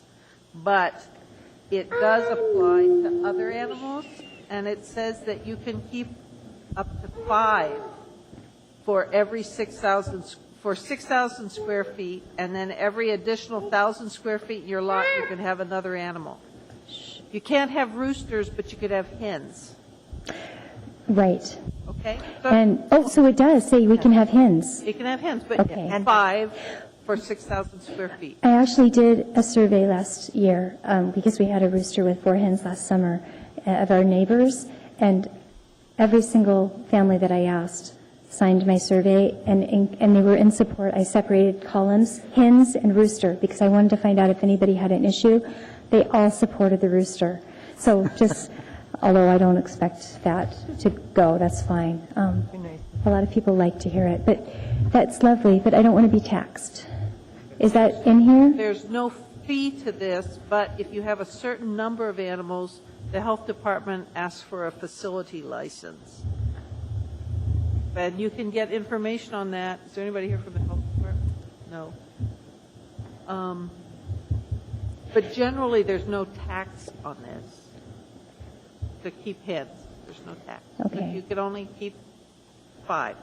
5 for 6,000 square feet, and then there's no money that you have to pay for that, No, right? right. Great. Thank you. All right, we don't leave yet. Dr. Selkirk has a question. I believe that's 5 total, and that can include bunnies and hens. Is that correct, Ms. Osiander? I believe we added bunnies back in. 5 animals. So it could be, it's 5 animals total, so it's 2 bunnies, 3 hens. For 6,000 square feet, and since we have 13,000 square feet, we could have several more. A lot of little creatures. Okay, thank you so much. All right. Next, please. Let us know your name. Okay. My name is Karen Nixon, N-I-X-O-N, like the ex-president, and I am a backyard outlaw, as I had in the newspaper a while ago. I know a lot of people in the community that are also outlaws, backyard outlaws. They have rabbits that some raise for food, they eat them, some feed their snakes. Some people also show them, and provide the community with more rabbits, which I don't think is that great. And kids in 4-H have rabbits, and they show rabbits, and it's a nice activity for them to do. Now, Title 21, Chapter 5, the way it's written now, as far as I can tell, it's not going to help me that much. I rescue rabbits. I provide education to the community. I volunteer animal control. I take in animals that people can't keep. And so needless to say, I have a lot of rabbits. And if I had known when I moved into Anchorage, I got a divorce and got this place, it was cheap enough for me to afford. If I had known about Title 21, I never would have moved there. I would have moved to the Valley to be able to continue my work. And that's now, as far as I can tell, that's what I'm facing now, is looking at least for some horse property or something like that if I can come up with the money. But what I would like to do is to ensure that you pass at least as Chapter 5 is in the keeping of outside animals as it is, so that the people that have adopted from me can continue to have their rabbits. Some of the points, though, that I do want to make about it, some of the issues that I have about the new rewrite is dogs. Dogs can run up and they can raise their leg on their fence. And they can scratch at the grass. They can eat the grass right at their fence line, which say is on their property line. But the way that I understand the rewrite to be is that I have rabbits that run around my yard, not a fenced-in yard, and they are not allowed to approach that same fence line. What I have to do is have another fence 10 feet in, away from my fence line, and that's the area that my rabbits can have. My dog can have the rest of it. It doesn't make sense to do that. A friend of mine, she puts her iguanas out when it's nice weather. They go up to the fence and they munch on the grass and stuff like that. Can I have just a minute more? I'll give you about 15 seconds. Okay. Because we've got a lot of people in line. And Okay, I would like to also do the setback 5 feet instead of 10 feet. And that for me to be allowed a multiple facility animal permit if I have more than 5 animals. Okay. Ms. Osiander has a question which may actually give you a chance to get all the information out that you want. Go ahead, Ms. Osiander. This speaker has been diligent. She has come to meetings after meeting after meeting. I'd like to let her finish. All right, go ahead. Okay, thank you. You know, I volunteer animal control, and I try to help them out. When I first thought, well, I'm going to move, I got my divorce and everything, I moved, and I wanted to have a multiple facility animal permit. I wanted to pay them to come out and help me, to come and inspect me, give me ideas. I wanted to apply for nonprofit status. Some of that's not going to happen because of where I live. When I was looking at the rewrite, I did talk to, oh gosh, I can't remember her name. She said that, okay, I can have 5 animals outside, but animal control says that I can, if I have 4 or more, I have to have a permit. But what I'm reading the Chapter 5 is saying is that I can't have any more than 5, and there's no provision for a permit, a multiple facility animal permit. And that's what I understand it to say. So in between 4 and 5, you have to have a permit, I guess, according to animal. And so it doesn't make sense. It just isn't logical to me. All right, Dr. Selkirk has a question. Go ahead, Dr. Selkirk. How many animals do you have on your property? I'm not going to tell you. I probably have to shoot you out. You have the right to remain silent. And what you say can will be used. How big is your piece of property? It's 4,300 square feet. So you are allowed your 5 animals, right? Yeah. Under the code revision. And I probably need to get about an acre. Okay, thanks. So, all right, Ms. Osiander. For the rest of the assembly, we're talking about page 109 and 108 of the attachment A. Specifically, her concern is on page 109, lines 39, which is the 5 animals, and on page 110, her concern is lines 3 through 6 that says she has to have another fence to keep her rabbits 10 feet away from the property line. That's where the issue is. Okay. Thank you very much. Thank you. Last before dinner. Hi, my name is Teresa Zimmer. I live downtown. And years ago, I'm addressing the zoning, the space between the yards for the small animals. So years ago, I unknowingly became a common criminal. My friend in Chugiak was going to raise chickens, and I said, oh, can I have a couple chicks at my house for my kids? And when they get big, I'll send them out there. So that was the plan, and we took them out there, and her hens rejected them all. So I brought them home. My husband built a fence and a coop, and I had a friend in Seattle who had chickens in her yard, so I thought, okay, no big deal. So over time, I heard rumors that I was breaking the law. I needed a large setback from my neighbor's property, and my property was too small. But I also started to enjoy my fresh organic eggs for my happy chickens, and children came to see my chickens from the neighborhood, and I shared my eggs with others. I've heard that Anchorage has about a 5-day supply of food on its shelves, and if transportation was ever disrupted, we would all be wishing we had a few hens in our yard. And with increasing fuel and transportation costs, we should be taking steps to encourage local sources of food. So I know we all live in community, and not all animals and neighbors can coexist peacefully, but I think laws that regulate smell and noise are more meaningful than ones that regulate specific animals and a certain setback. So I'm hoping that you'll change the zoning code. I'm encouraged that you're allowing 5, and if you could just not allow them to be up against a neighbor's fence, that'd be great. And if anybody would like to see my chicken coop, you'd be welcome to come judge for yourself if it really is a nuisance in the neighborhood. Thank you. Thank you. Dr. Selkirk. Approximately how large is your lot? I'm just trying to... Downtown city lot, whatever the standard is. If we change that requirement from 5 to 10, would it have a significant impact on your lot in terms of the setback? From 10 to 5? 10 to 5 wouldn't make a difference. Wouldn't make a difference. Okay, thanks very much. Thanks. Okay, you can make that. Yeah, that's fine. Deference to Ms. Osiander has noted that the next speaker found out late and has just arrived and has to leave early, so I'm going to extend for one last public comment. Go ahead. Before dinner. Well, then we'll continue after dinner. I'll try to hurry. My name's Jim Wood. I'm the real estate broker for Starbucks for the state of Alaska. And thank you, Mr. Chairman and Assembly, for listening. I'm testifying to Attachment A on page 14, and this is about drive-ups. Under the new zoning of NMU and CMU, if you look at food and beverage kiosk and or restaurants, the kiosks, they have site plan review. The restaurants are permitted uses.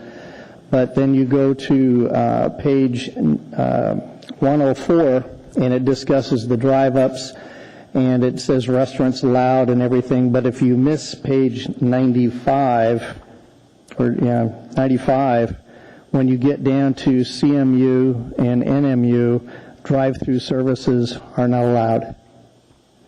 And it may be just an oversight or something, but maybe something can be done, because this takes out some of the Cars Quality Food Centers in a lot of areas like around the new Walmarts and that, and just says you're not allowed to. And it's not just Starbucks, it's McDonald's, Taco Bell. Anybody with a drive-up is eliminated. Thank you. Thank you very much. I see no one with questions, so thank you for taking... Oh, wait. Mr. Coffey was just a little slow at the trigger. Well, go ahead, one Mr. of the Coffey. things, Mr. Chairman, the question is this. We need to be consistent. So I want to hear your page numbers. I was trying to go through rapidly if I could. Your first page was what? Page 14. Okay, I've got the food and beverage kiosk. And Okay, that is and the in restaurants. the commercial, industrial, mixed use, and other districts. Right. Okay. And then you're talking to me about Okay, page 5? Then you go to page 104, which defines the drive-throughs, and 7B says drive-through services are allowed as an accessory use to the following primary uses: restaurants, and the like. Okay. Okay. That's 7B is in Bravo on page. Subject to the standards, right? Right, to 104. But then you go back to the chart on page 95, and if you look at drive-through accessory use on the left, followed across to NMU, CMU, it's not allowed. I got you. Okay. And staff, you got that in case there's an issue there? Thank you. Okay, thank you. Thank you. Dr. Selcraig also has a question. You have your comments, written comments right there. Do you have a list of what you just, all the page numbers and the items? I've got the page numbers here. Can you leave that with the clerk? Yes. Thank you. Thank you.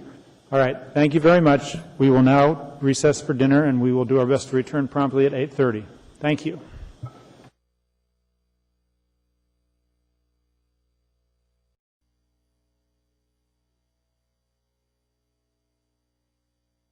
Osiander, please come back to your seats, or else talk very, very quietly.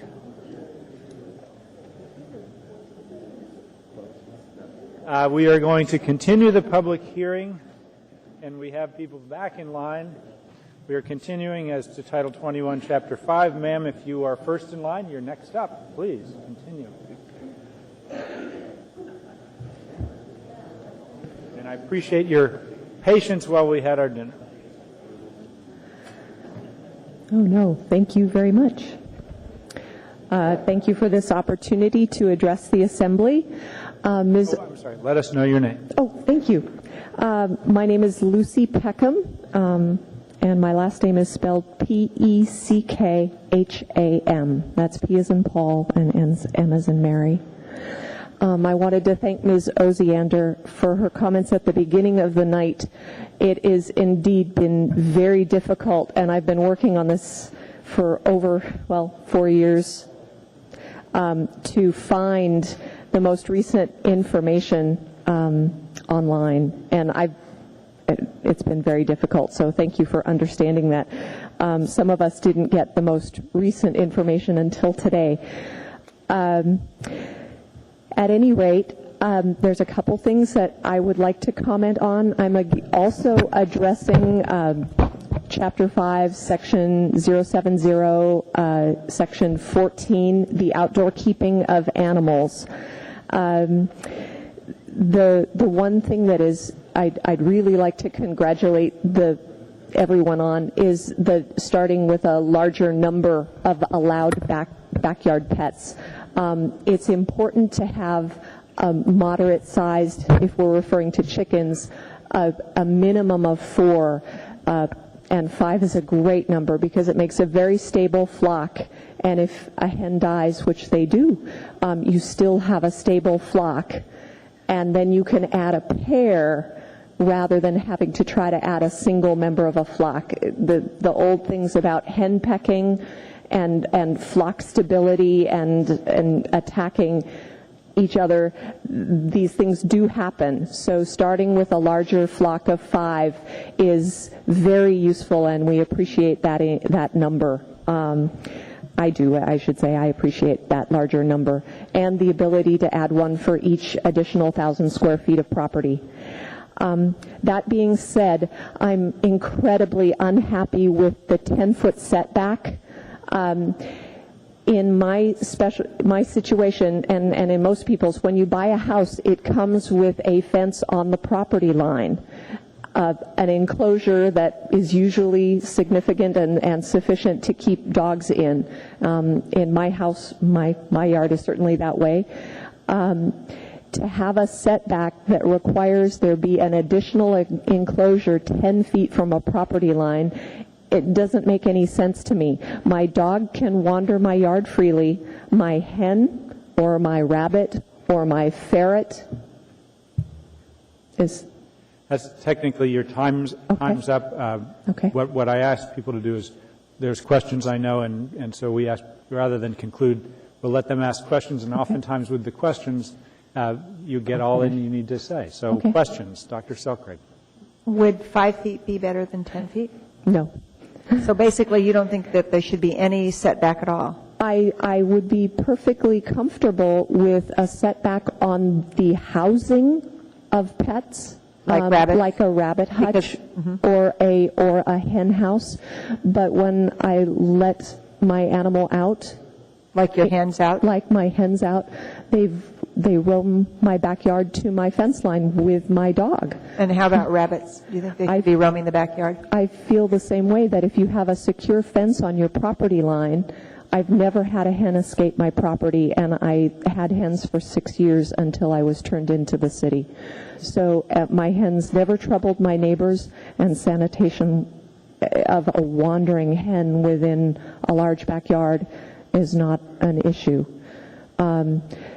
The housing, when birds perch at night, when rabbits, who are also diurnal, they sleep during the night, where they stay at night, there's a buildup of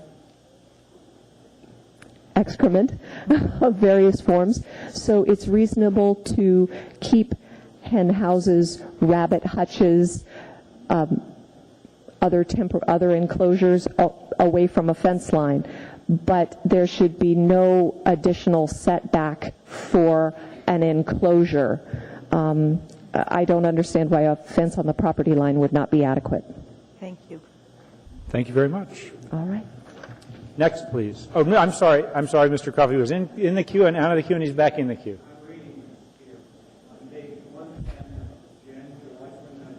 Mic, please, Mr. Coffey. I'm sorry. Public hearing draft. I talk so loud, Mr. Chairman, I usually don't need it. But the This is why I can hear this recording system needs you talking. Yes, thank you very much. It's on.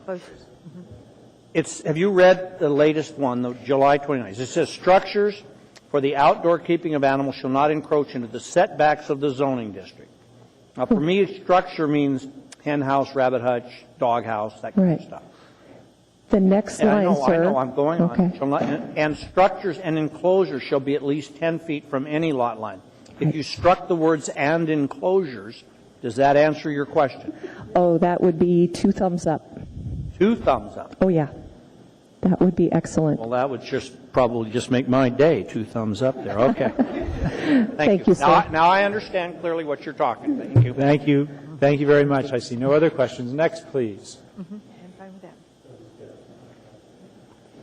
Okay. I thank you for the opportunity to address the Assembly. I'm Carol Harkness, and I live in a nice residential area less than a mile from here.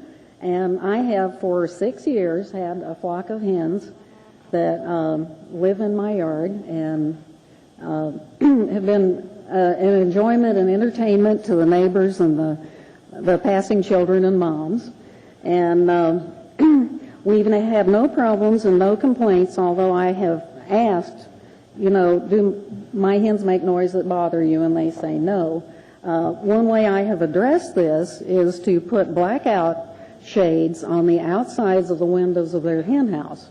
So they have a long night, whether they like it or not, that starts about 8:30 and ends at about 8:30 or 9 in the morning. It's a very easy thing to do, and I'd be glad to talk to any chicken owner about how to do it. I do think another thing is it would be good to have a bit of a fee for having chickens, a very low one, though, to help out with the whatever calls might come to animal control. And I guess that's about it. I would concur with the setback, the setback for enclosure, that there shouldn't be one. And that's it for me. So, any questions? Thank you. Mr. Birch has a question. How do the chickens do in the winter? My chickens have a very cushy hen house, and they have a light and a radio and a heater, and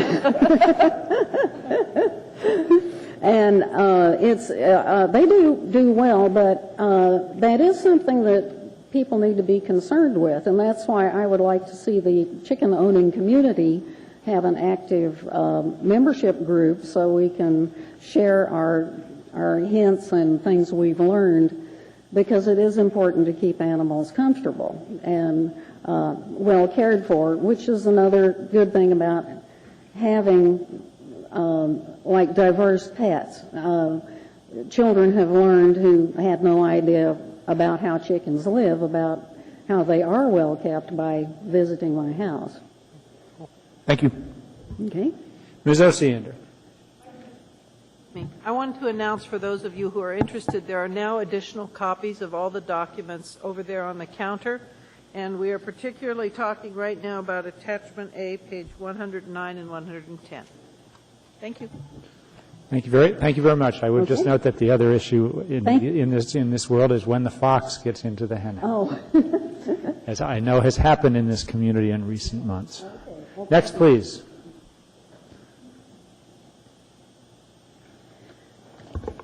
My name is Barbara Penpeck from North Star Community Council, and I would like to put my voice into this issue in favor of chickens and all other sorts of things, whether they're as pets or for food.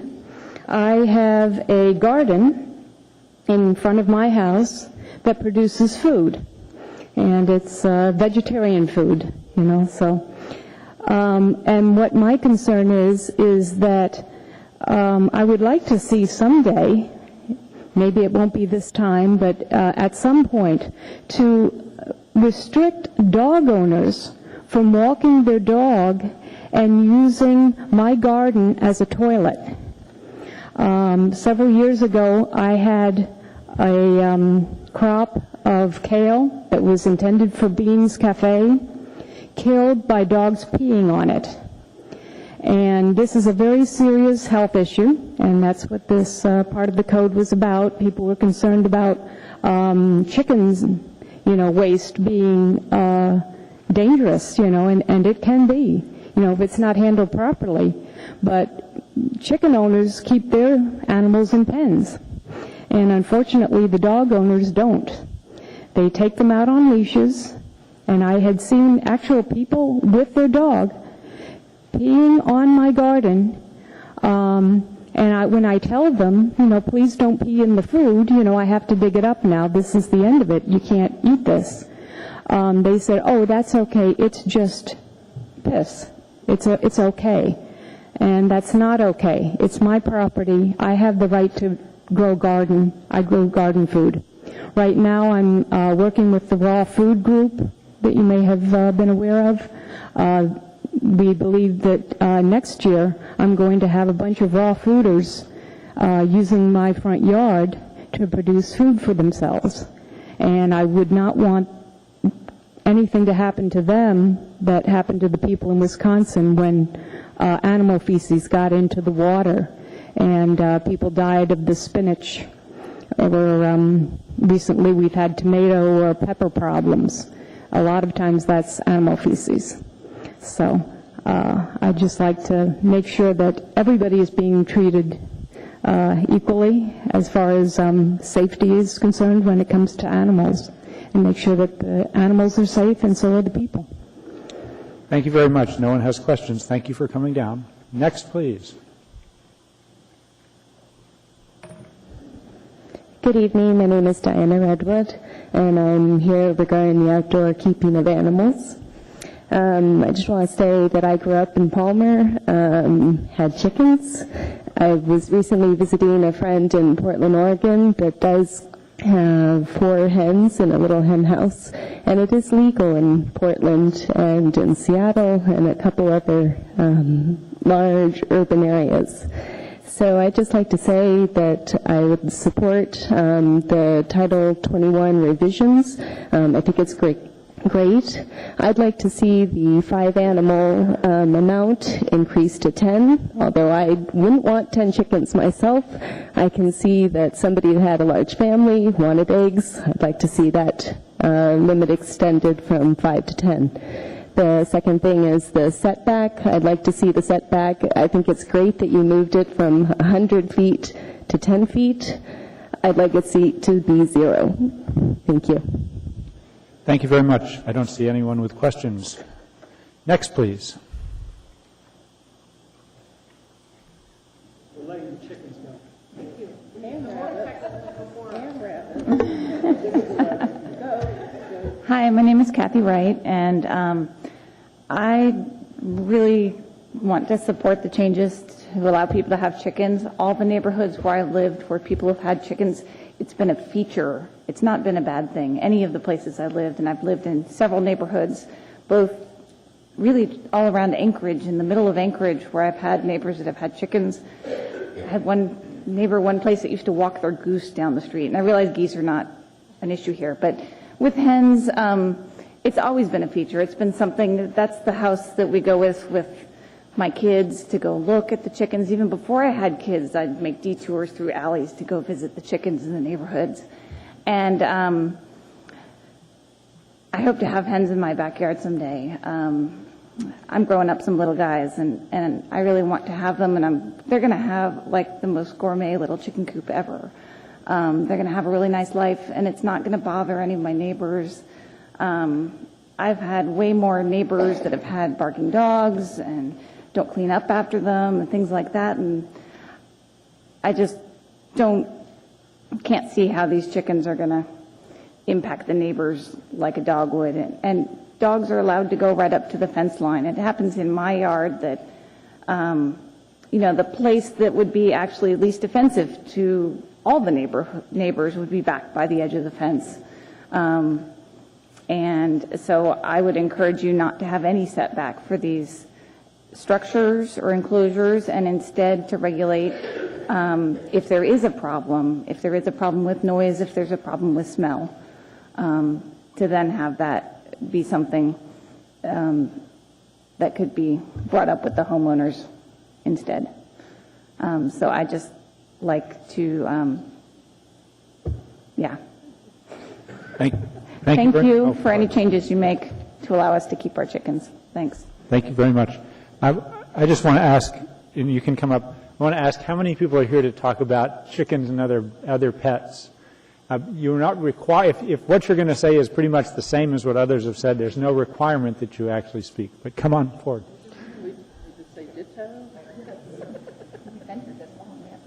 I'm Lisa Ballavay, and I'm here to talk about the Attachment A, Version S. I wanted to thank you. I apologize. Mr. Birch had a question, and I didn't see that. Did you have a question for the last speaker? It was actually a general chicken question. It was how many eggs I have no idea how many eggs 10 chickens or half a dozen chickens produce in a week. It would depend on the chicken, the time of year, the daylight, a number of things.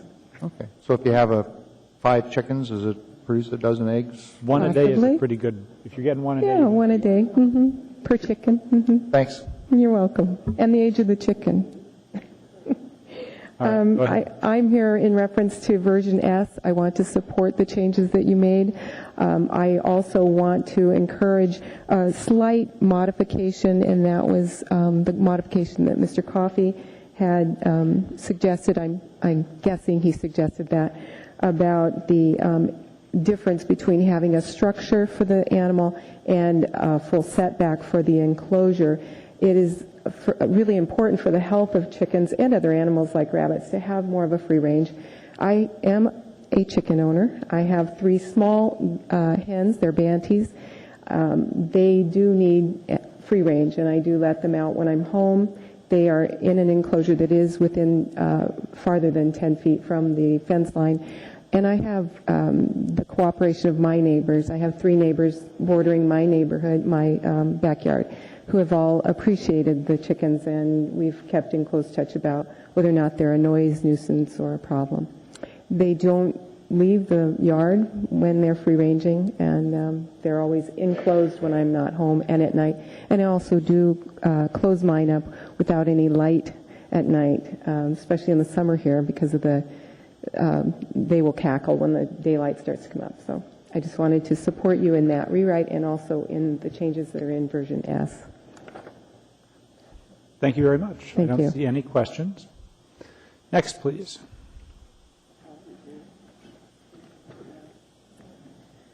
Hello to the Anchorage Assembly and Chairman Clayman.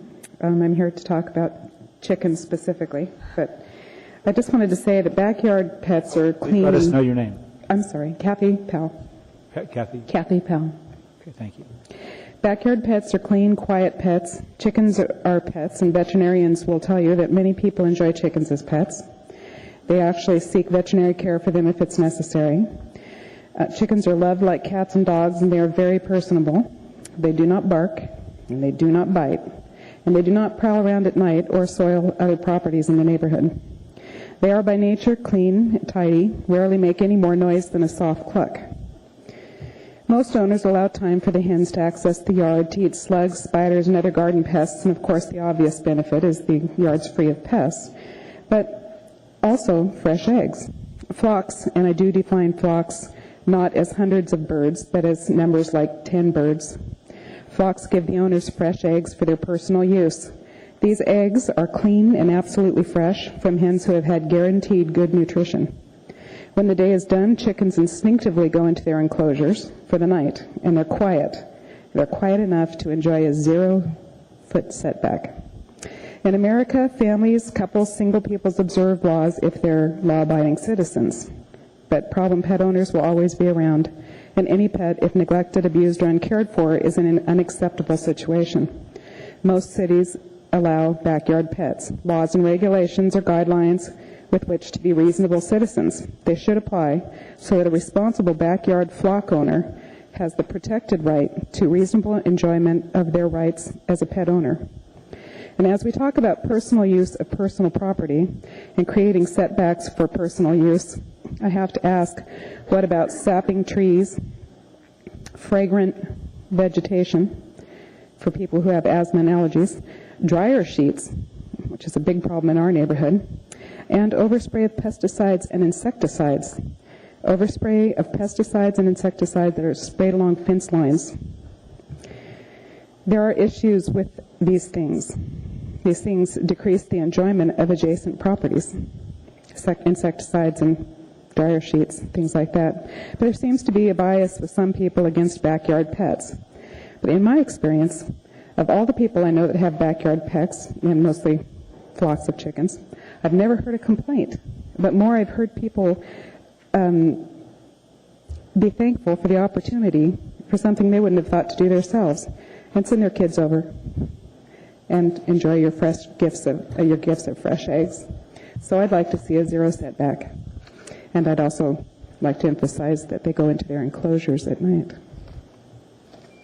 Thank you. Thank you very much. Excellent time. Next, please. is Robin Lauster, Lauster. And I want to reiterate most of what's been said already. The only thing I think I'll add is if you pass a law or set up a code that cannot be enforced, you're going to have people do what they want to do. And most people want to do on their own property. If they want to have pets, they want to have them there. And they'll say, well, what I don't know doesn't hurt me. They won't look into it. They'll just get the pets.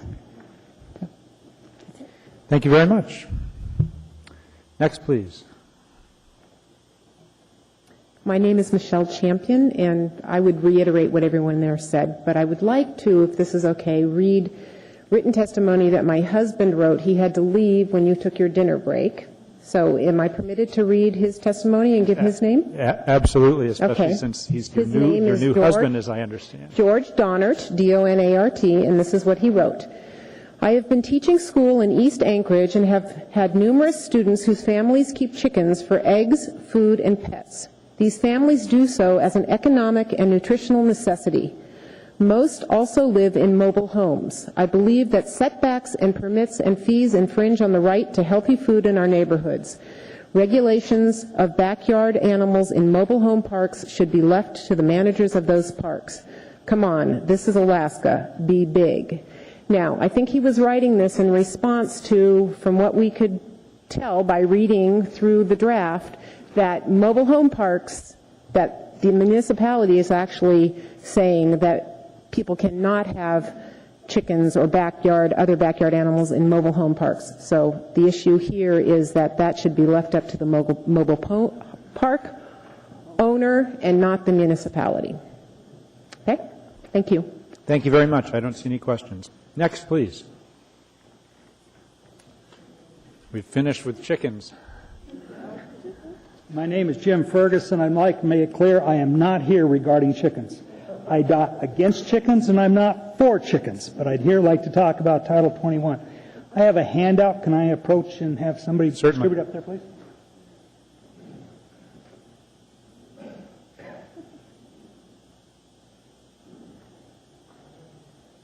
I have worked with the Assembly and the Planning Department, or against the Assembly and the Planning Department, for 7 years on Title 21. We have 14 points I've handed out up to you. I'd like to talk about 4 of those 14 points. I'd like to start on page 2 on item 12, which is page 81, paragraph 21.050.060.5.B.1.A, which is a discussion of a storage yard. By Title 21, a storage yard is a contractor's yard. That's where a contractor's yard falls. This requirement goes on to say that a contractor's yard cannot be located within 300 feet of any academic school, hospital, government facility, or any other places of public assembly. Contractor's yard is currently allowed only in the industrial areas. And so I don't know why we need this additional requirement. I also read other places of public assembly to be churches. Churches can be located in industrial areas, and so if a church moves next door, you are impacted by that action. A lot of our industrial area in this town is surrounded by residential. If you think King Street and think of the AGC offices on King Street, we've got a Alaska Railroad main line right behind us, and right on the other side of the main line is residential. So most of the King Street industrial area could not be a contractor's yard because of this. I don't believe the Planning Department has indicated substantially on why they need a 300-foot setback, and I think it's wrong. I'd like to go up to 11, which is similar language to a truck freight motor facility, except that they want 200 feet. Truck freight motor facilities can only be located in industrial, and I don't know why we need a setback of 200 feet there. There has been no study to indicate that there's sufficient industrial property in this town once this setback is taken, and we need to provide for that. Construction is the third largest industry in the state, We need to treat them better. On first page, item 7 talks about the memorials. Okay, well, I cut you off because that's the time, but you have several people in the queue, and so I suspect that their questions will get all the points you want to make. Mr. Coffey. Thank you. Nice to see you again, Jim. Long time, huh? Yeah. Mr. Ferguson has religiously attended the committee meetings. I have 2 questions on the page 81 reference, your item 12. First of all, are you suggesting at 5B little I sub A on lines 40 through 43 that we just delete it? I did not bring that up with me. I believe that's correct. But it's the stuff that says a storage yard shall not be located within 300 feet of an academic school or any other place, blah, blah, blah. Yeah. Now, are any of those things schools, hospital, government facility, or place of public assembly located in industrial zones that you're aware of? They could be adjacent to. No. This says, yeah. So what I'm saying is if you had to take King Street, where we've got industrial property, main line of Alaska Railroad, and right on the other side of the main line of Alaska Railroad, we have residential property. So we got to go 300 feet from that residential property, which impacts the industrial property on King Street. And public assembly, I believe I'm correct, is saying There's no reference there, Jim. I'm sorry. There's no reference in A to residential. Okay, pardon me. Put a school over there. I'm sorry, sir. Okay. I was thinking of 11. You're correct. Okay.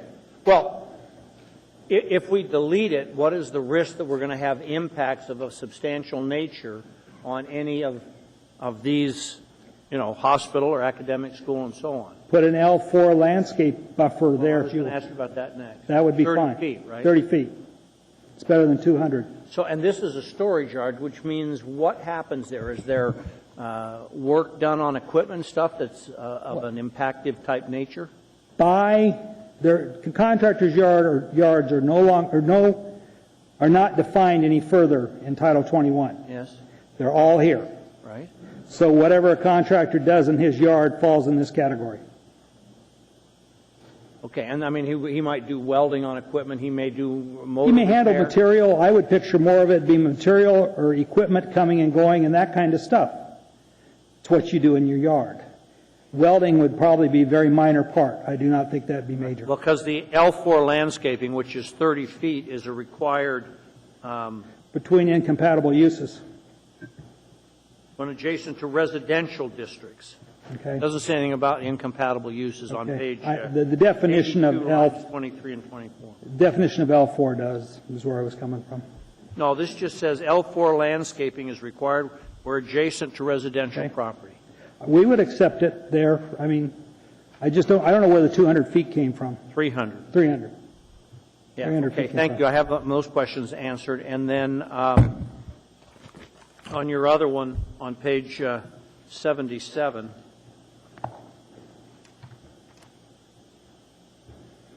I thought there was language coming, and I might ask you and or staff, about the separation where you have, like you say, the Alaska Railroad right-of-way or the Seward Highway or some major arterial. And would that answer your question? I thought in committee we talked about it. In committee we talked about it, but nothing happened. I mean, this thing came together awful fast. Hang on a sec. Now, we've got it in attachment D, page 9 of 30. Unless the terminal is separated from property in residential zone by Alaska Railroad, mainline corridor, or freeway or expressway is classified in the official streets and highways plan. That's a start. But why do we need the additional 200 feet from residential and residential uses? And residential uses sort of concerns me also. Well, one of the, without engaging in debate, one of the problems we have is the industrial property on Arctic and C Street that abuts the condominium development to the south. And it's just, I mean, we should never have permitted the two zonings to abut, but we have. We would like, I believe, to avoid it in the future. So the 200 feet, as near as I can tell, there's no, with a motor freight, there's no particular landscaping requirement. No. How do you buffer between the two uses?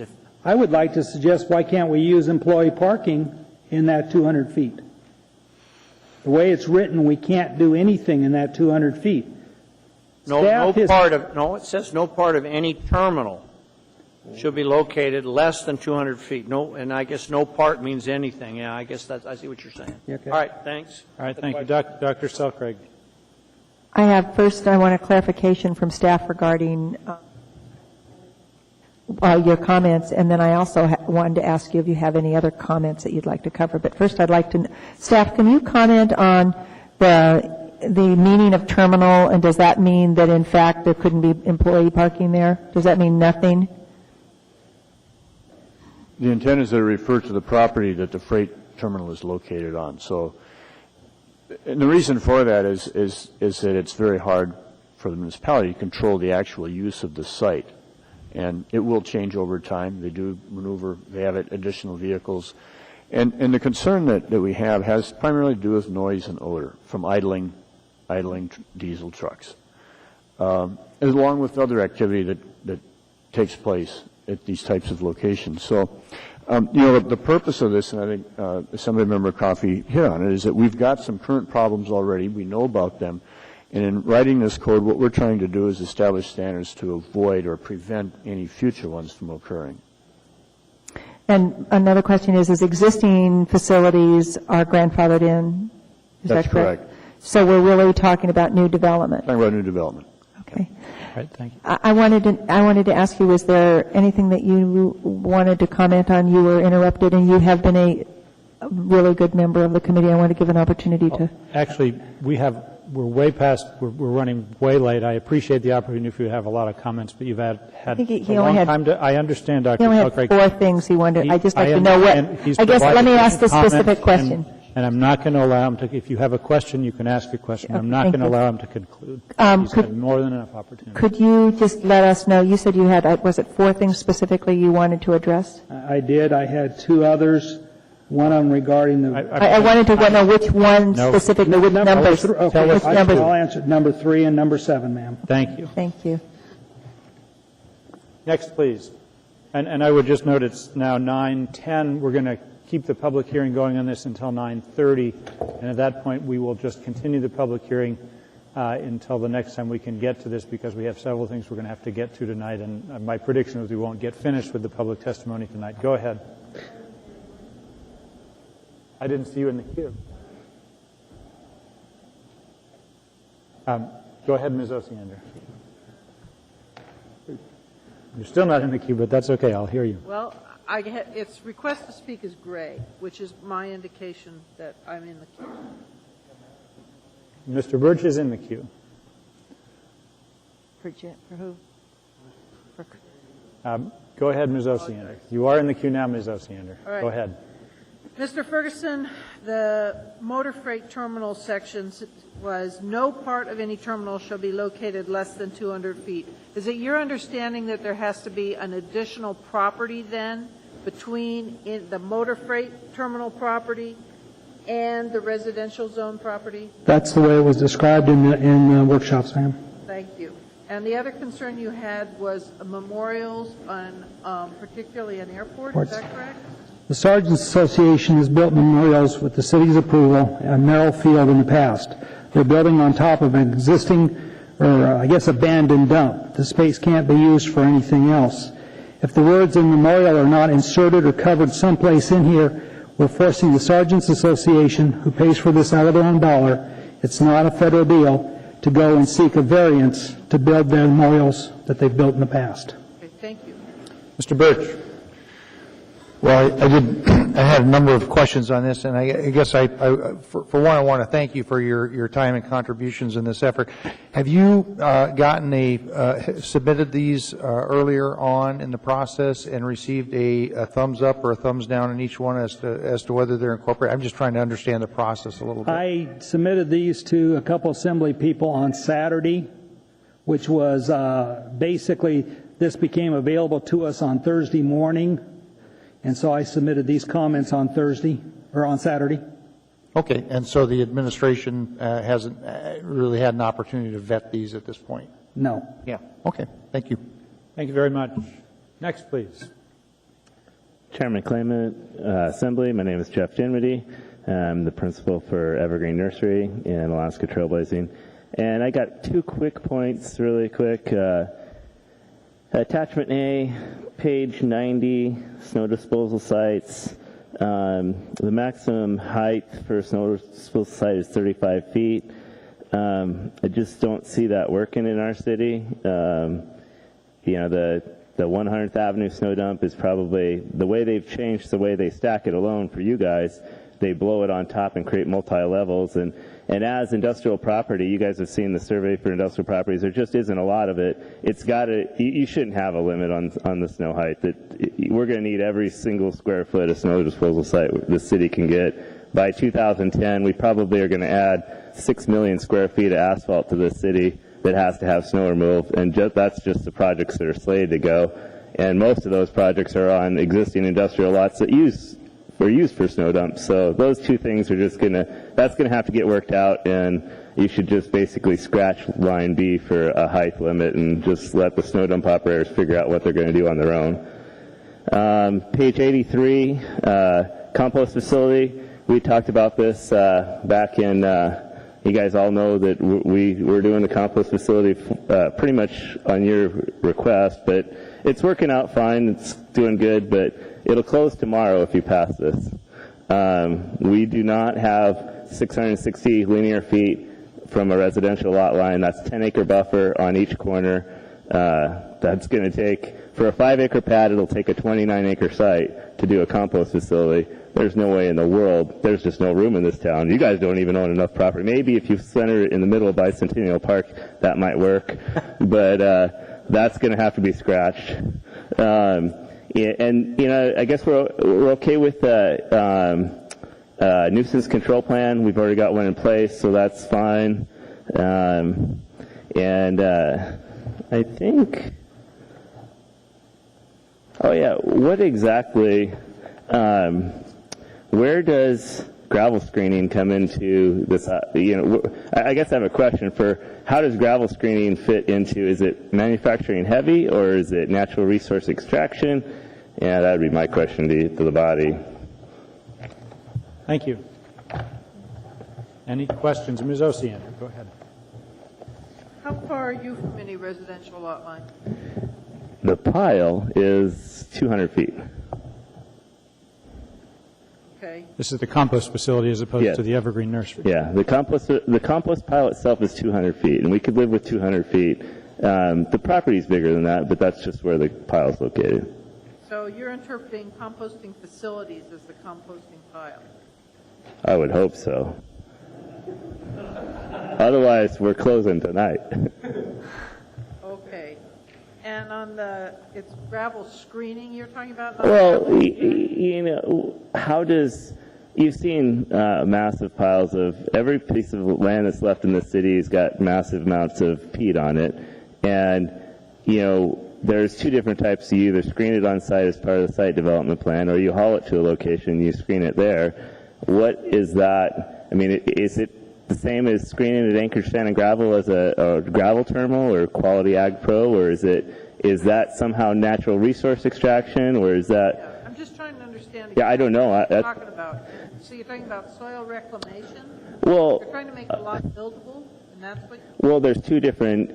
What do you do with there's 2 different ideas. Either you have a piece of industrial land that you bring this peat waste product in, you screen it, you make topsoil. What is that use defined as? Where is that covered? Is that heavy manufacturing, which I would think would be heavy manufacturing, similar to what you would classify the asphalt plants with, or is that coming to this new definition of natural resource extraction? Okay, thank you. Thank you very much. Mr. Coffey. Oh. Missed the page reference. I think it was 83. And the snow dump stuff is on page 90, I believe. Yep. I got composting on 83. Use specific standard. Okay, thank you very much. Next, please. Hi, my name is Jason Olson. I work for AT&T. I'm here to speak about Attachment D, Issue 11. It starts on page 17 of Attachment D, and it has to do with telecommunications facilities. I just have a few points I'd like to make.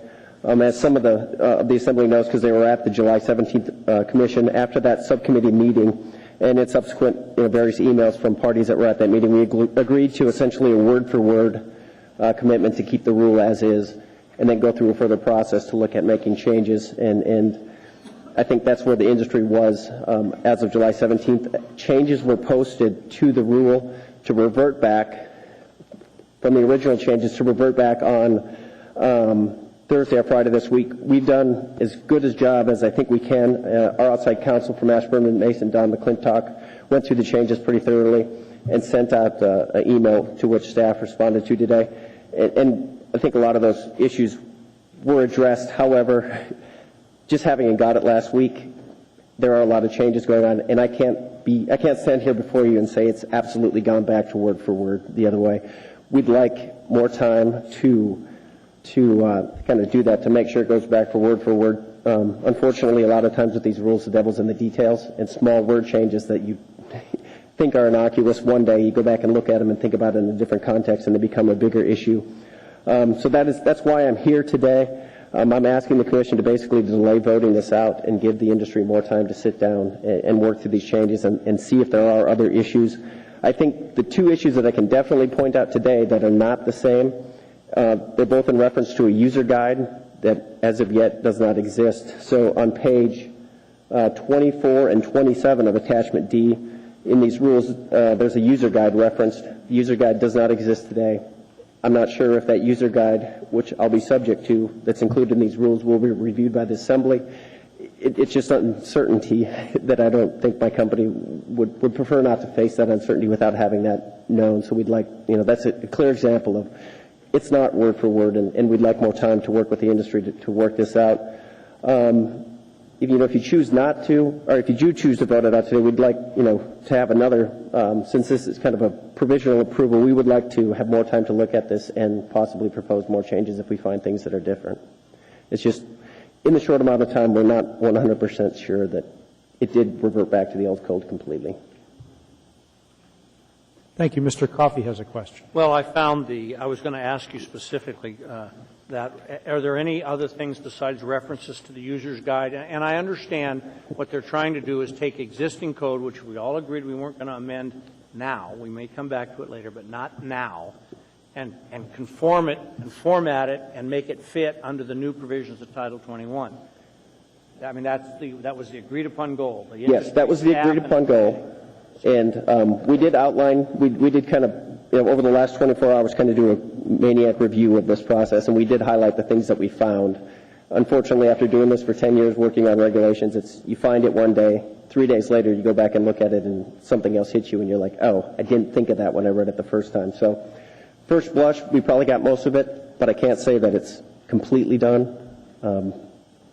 Maybe it is, maybe it isn't, but I can stand here before you and honestly say I don't know. One follow-up question. What's your timeline to do that type of in-depth, and so that you can say, okay, this works. This is the old code.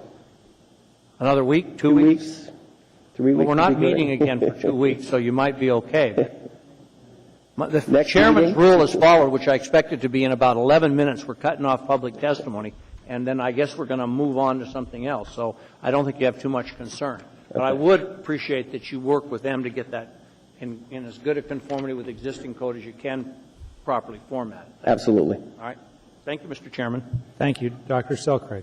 I know this is difficult. There's just so many changes to look at. And I guess assuming we have a little more time, or maybe after we've adopted a code that you can live with, I'm wondering if you would be willing to participate in reviewing opportunities to reduce the visual and kind of impact of, it's trying to figure out the balance between meeting the telecommunication needs that are very real and important, and also becoming a modern city. And, we all visit other places, and there seems to be a movement in other places to do towers that have less impact. So I guess I'm wondering if you're interested in being a partner in trying to explore those things. Absolutely. I would love to sit down with the Assembly and staff, and if you outline what are your goals, maybe we went out and looked at specific sites that are a problem and figure out ways to do it.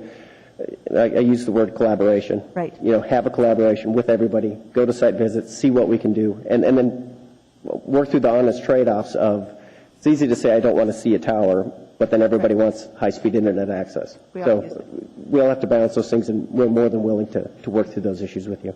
Thank you. Mr. Birch has a question. Go ahead, Mr. Birch. I was just, since we're talking towers, how are we doing for towers? I love my cell phone, I love my service, and I love my towers. So are you doing fairly well in the Anchorage Bowl and through the Anchorage municipality as far as distribution of cell towers? I think so. I have to admit I'm the policy person and not exactly the construction engineer. But I do know, we are committed to Anchorage. We are building. We're expanding. AT&T Alascom is building a municipal WiMAX network, putting up towers. So we're here to build. We're here to invest, and obviously we have an interest in tower ordinances. Great. Thank you. Thank you very much. No one else is in the queue. Go ahead. Next, please.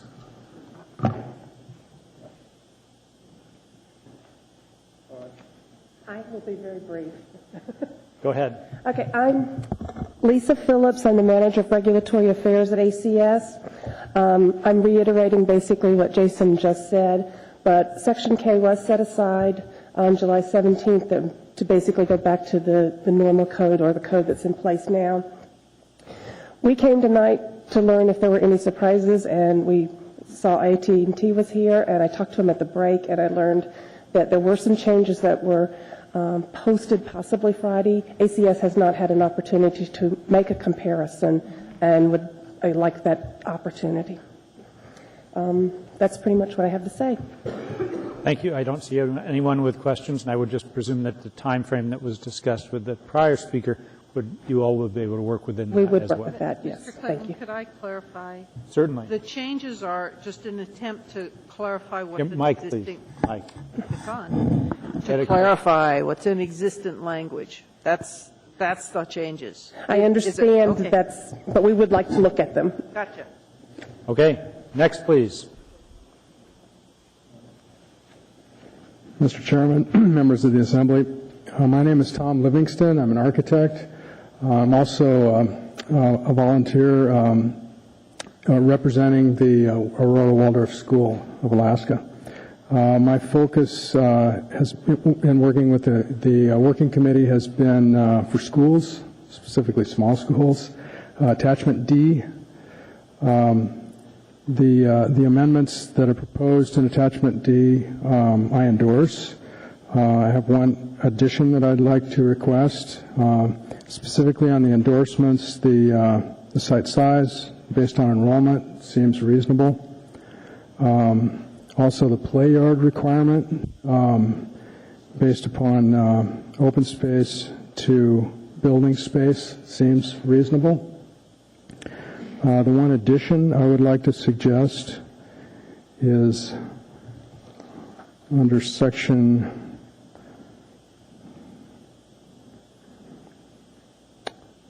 trying to find the reference here to it. I guess it's 2105.040E.3 1B after 3. Do you have the page on the D attachment? Yes, I do. Page 4 of 30. Page 4. Page 4. Attachment A. On D. Attachment B. Page 4. And the request is just to allow temporary relocatable buildings to be placed, to allow them to be placed within the setbacks of the underlying district. The rationale being that relos are temporary, they don't have permanent foundations, and they're also of a small residential scale, which is compatible with small homes in residential areas. And that summarizes my recommendations. Request. Thank you. Mr. Coffey has a question. Yeah, Go ahead, Mr. Tom, did you get the district's response to your July 28 email? The Anchorage School District's response? No, the staff's. Oh, yes, I did. Okay. And I didn't get it, but I just spoke with Erica and Tom. They'll provide it. I would recommend they provide it to all of us. And then I would ask you to, in your emails, add Ms. Osiander to your list. You've got 3 out of 4 of us on the committee, and I gave this to Ms. Osiander this morning, but we were sort of wondering why she was omitted. So if you could do that in future communications, it would be good. Thank you. Yes, sir. Thank you very much. No one else is in the queue. Next, please. Good evening. Ray Amsden, Facilities Director for the Anchorage School District. I want to first thank the Assembly Subcommittee for their allowance to for us to have an active participation in the drafting of this, and I think that there's been a lot of good discussion, a lot of iterations, and they've offered an opportunity for us to propose some solutions that satisfy our needs, and we appreciate that. I believe the document that you have before us really supports us quite well for our mission, but I would like to offer one comment if I could, or one suggestion if I could. That pertains to Attachment D, page 13 of 30, item 23, which addresses connexes. The school district has many connexes in our system, and they really fall into 3 categories. One category is those that are supportive of construction efforts, and this exempts those, and that's great, the temporary storage nature of that.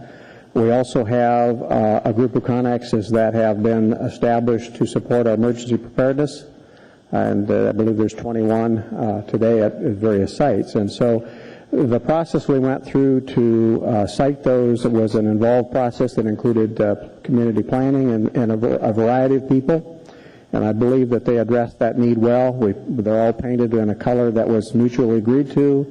They have landscaping with the purpose to soften them in the neighborhood, but they also provide one element that this does not provide, where you're talking about a visual barrier, a complete barrier, either a fence or vegetation. We know one thing in the school district, and that is that our improvements that are visible to the community, to the neighborhood, are much more secure than those that are completely blanked off.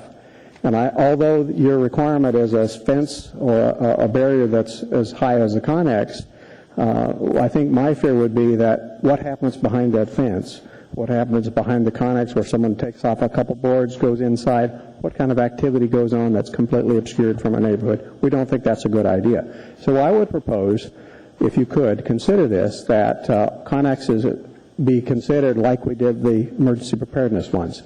Visually attractive paint, that would have a visual softness to it through vegetation, but not obscured from the neighborhood.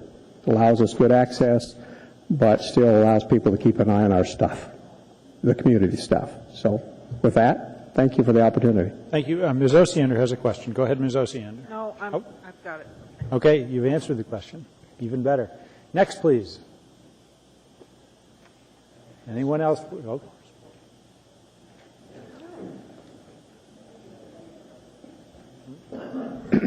My name is George Vacalis, and I'm here for this particular item representing the Anchorage Chamber of Commerce. I was asked to speak on behalf of the Anchorage Chamber of Commerce by the chairman of the board of directors.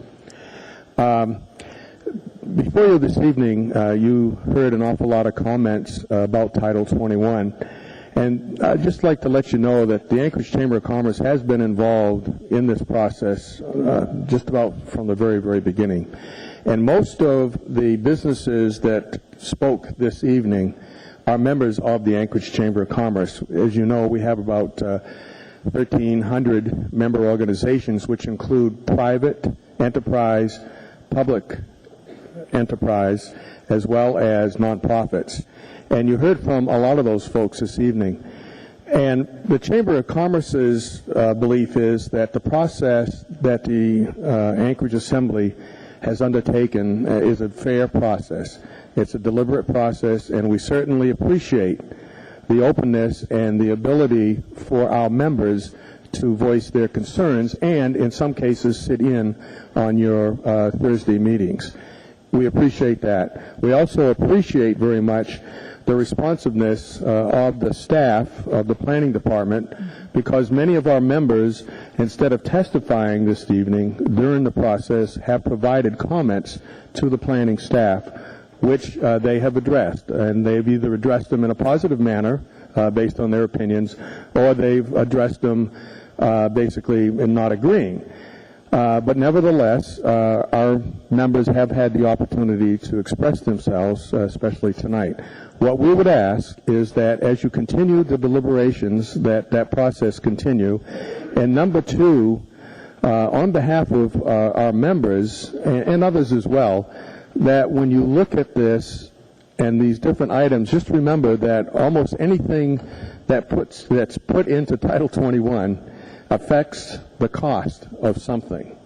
And when you're trying to minimize costs for all of us, then you need to consider that. And a lot of these things are good things, but they do add to the cost of a development, a building, or the normal operation of a particular business. So again, thank you very much, and please consider those facts. Thank you. Dr. Selgar has a question. Mr. Vakelas, thank you for your comments. I think that you really described the process well. It has been interactive, and what I would say is that having those members work with the staff and also work with the Title 21 committee has been really helpful. And you know what I've said and experienced in this is it's not just cost. Anything you put in Title 21 actually touches someone. I mean, and so I think that's all of this input has been really helpful, and certainly the chambers added a lot. You know, there's no way our committee could ever have the capacity to shape this code, and the staff could not shape this code without the immense amount of public input we've had. So thanks for kind of summing that up. Thank you very much. I see no one else in the queue for questions, and I see no one else coming down to testify, so the public hearing on this is now closed. I am not going to ask what's the wish of the body because it's basically 9:30 and we're going to go to the next item on the agenda. We'll continue our consideration of this towards the end of the agenda, if we get to it, which we may not. That brings us now... Mr. Chairman? Ms. Gray-Jackson. Point of order? Yes. I'd like to move to change the order of the day to take up items 14... A, B, C, and D, and the reason why is because from what it looks like... Let me just, hold on, let me just see what the... Okay, go ahead. From looking in the audience, it looks like there's a whole lot of folks out there who are here to testify before Can we have us. a second? Second. Thank you. And moved by Ms. Gray-Jackson, seconded by Mr. Gutierrez. And it's 9:30, and I just think it would be fair to at least have some of them speak this evening. We know we're not going to get to act on it this evening, but I just think it would be fair to let some of them come up and talk to us this evening. Thank you. Anyone else wishing to be heard as to this motion to change the order of the day, take up 14A, B, C, and D? Ms. Osiander, go ahead. Have we heard yet from the administration what's time sensitive on the agenda, and could that be passed to you too to consider? I haven't heard it yet. I can just articulate at least my own perspective, and the administration maybe want to respond. If we are to change the order of the day, I would only open this for hearing public testimony at the most for 20 minutes, because I think we have too many other things that we need to get to that are on the 13. Okay. I don't object, but I would like that list to be passed to the chair. You'll have it in 5 minutes. Thanks, sir. On the same issue, Mr. Chairman? Go ahead, Mr. Coffey. Sorry, I didn't see. How many are here to testify? That might be helpful. Then we'd know. If you could stand up, because it's... actually, I see enough. That's fine. Thank you. That's a fair number. You're not going to get through them in 20 minutes. Nope, I agree. And I would just note, as well as I've talked to several people today and asked questions, my expectation the administration has a proposal as to 14. Actually, let me just ask a couple of questions of the administration before we take a decision about whether to change the order of the day. Ms. Weddleton, my understanding is that the administration has a proposal that you have been putting together to try to address the concerns that are in 14A, B, C, and D. What is the status of that, and if you could brief us on that? Mr. Chairman, that is Thank you. correct. The administration has developed an alternative proposal for the Assembly to review at the tentatively scheduled work session scheduled for next month. We have presented the proposal informally to 4 groups, and then more formally it was discussed at the most recent Police and Fire Medical Trust board meeting held 2 weeks ago. And additionally, we're proposing another Police and Fire Medical Trust board meeting early next week in order to thoroughly examine the minutia in our alternative proposal before the Assembly work session. Thank you. And the target time for the Assembly work session, I believe, is September 6th. That is correct, sir. Or no, it may be the 5th. It's the Friday the 5th, I'm sorry. Okay. And then a question for Mr. Reeves, and then I see some others in the queue, but I'll go ahead and ask the question for Mr. Reeves. I understand there is litigation pending. Do you have an opinion as municipal attorney as to what is an advisable time for us to take up this issue in light of the pending litigation? Yes, Mr. Chairman. The litigation is pending. The litigation reflects the context and the background against which you'd be evaluating these proposals, and we think it would be helpful for you to see the outcome of the litigation, at least with respect to the trial judge's ruling. There are motions for summary judgment pending. Briefing is not completed yet. I believe the court has tentatively scheduled a hearing on it in the latter part of October. We're hopeful, of course, that the court will rule promptly at or after the hearing. Thank you. Mr. Gutierrez, questions? Thank you, Mr. Chairman. A comment on the motion. I would hope that we would get through at least as many as we can tonight. This has been on our agenda since the evening that those of us who are new to this body were sworn in back in April. And now we're going to put it off until September, which is a whole other issue. But we have a lot of people who have come out tonight, and even if we can't get through them all, we should at least hear as many as we can this evening, or let them go now. I mean, they've been waiting here patiently all night. So I think we either need to hear them or let them go. Thank you. Mr. Coffey. Mr. Chairman, I was going to make a similar point. If the administration is going to bring S versions as opposed to a new ordinance, then anyone who testifies tonight, since it would be an S version, would not, under our usual practices, be permitted to testify a second time, even though the S version, the title may be the same, but there may be substantial differences. I would urge Mr. Gutierrez's second option, which is to say, folks, this is not ready yet, and we'd hate to have you come testify, find out that the S versions are substantially different, and then not testify later. That's my view on this, Mr. Chairman. Thank you, Dr. Selkirk. I have a question. Mike. I have a question for the administration. There's an organization that's contacted me about this, and it's called Keep the Promise. Would it be possible for representatives from that group to set up a time with you and review the proposal? Through the chair, I would be delighted to meet with that group. Okay. Thank you. Ms. Osiander. 2 things. I really do not want to get into a mess about a continued meeting, and I call it a mess not lightly. I want us to finish our necessary items first and then deal with this. Secondarily, do we know there's an S version, or is it a new ordinance? Mr. Mayor, Mr. Abbott. Let me respond. We believe it will be an S version because the title, I think it's on Okay. 14A. I can't remember. Thank you. But let me put a cautionary note until we've finished the product. You don't know for sure. Yeah, I want to say we're pretty comfortable with the way that title is on that current ordinance. But also, I just want to emphasize the point: we are committed to try to resolve this issue. We see some opportunity, but we need a little more time. Okay. I would then strongly urge, if there's an S version coming, you can testify once, and you very, very likely would want to see what the new version is and speak to that, I would assume. And as such, my suggestion is just postponement until the S version is here. Thank you. Mr. Mayor, you are next in the queue, but you may have answered the question. Thank you. Mr. Gutierrez.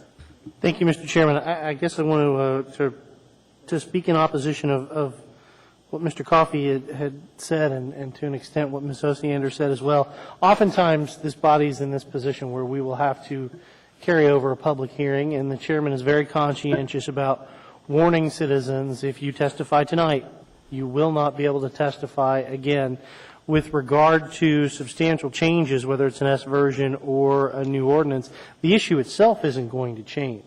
And I suspect many of the people who are going to come here tonight are going to speak to us on the issue in general rather than specific provisions of any proposal. And I think they're all adults. They can roll the dice and take the risk that they might get to speak tonight and not at some subsequent meeting, but I think that decision is up to them. Thank you. Dr. Selkirk. I have a question. Is it up to the discretion of the chair if the S version is significantly different than what's been proposed? Does the chair have the power to allow people to testify a second time? I would certainly say the chair always has the discretion to allow somebody to testify twice. That would be in the chair's discretion. And then the other question is, this is to the mayor, considering the long wait and my sense that the proposal, even though the titles, I've been briefed on what the titles are very similar, the actual content is a very different solution. Would it be possible for you just to introduce a new ordinance rather than an S version? We will introduce a separate ordinance to make it simple here. It seems to me that that's the what best solution. Thank you very much. Thank you. Mr. Mayor, was that all you were in the queue for? Mr. Coffey, you're out. All right. I will just note on this, because this is a dividing issue for the body. As chair, I appreciate what my colleagues have said about let's let people have the chance to be heard, but I think I'm at most, under the time limits I'm going to put on it, at most we'll hear two. And I think that your time would be better spent coming back when the administration's proposal is actually on the table and you can tell us about the two alternatives and your positions on the two alternatives. So I'm going to vote against reordering the day. I would ask people to vote now. A yes vote would reorder it, which means we'll take up 14A, B, C, and D next, and no vote means we will continue on into the 13s under the order presently before us. Please vote. Mr. Chair, did you urge a no vote? Ms. Drummond? I didn't urge, but I said I would be voting no as to reordering. I'm not urging any position. I'm just saying the reasons why. Mr. Coffey, Ms. Drummond? Mr. Coffey's out of the room. Oh, out of the chair. Mr. Coffey, please vote. Yes.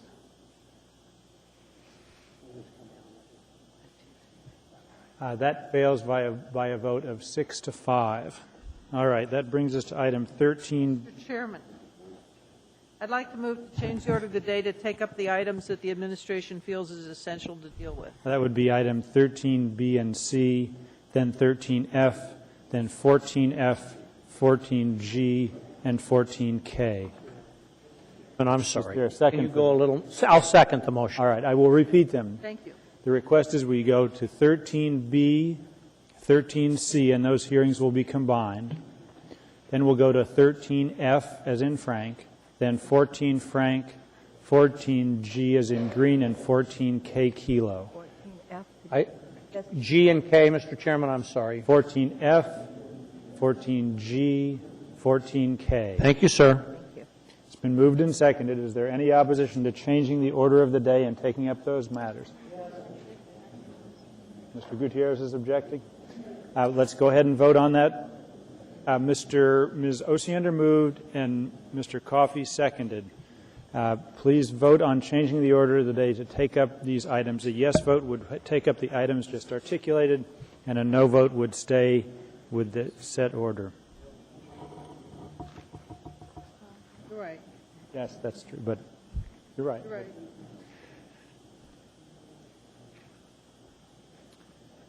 Mr. Birch correctly notes that B and C really were not changing anything.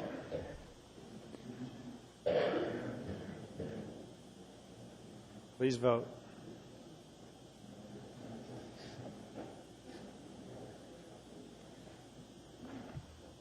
That passes 9-2.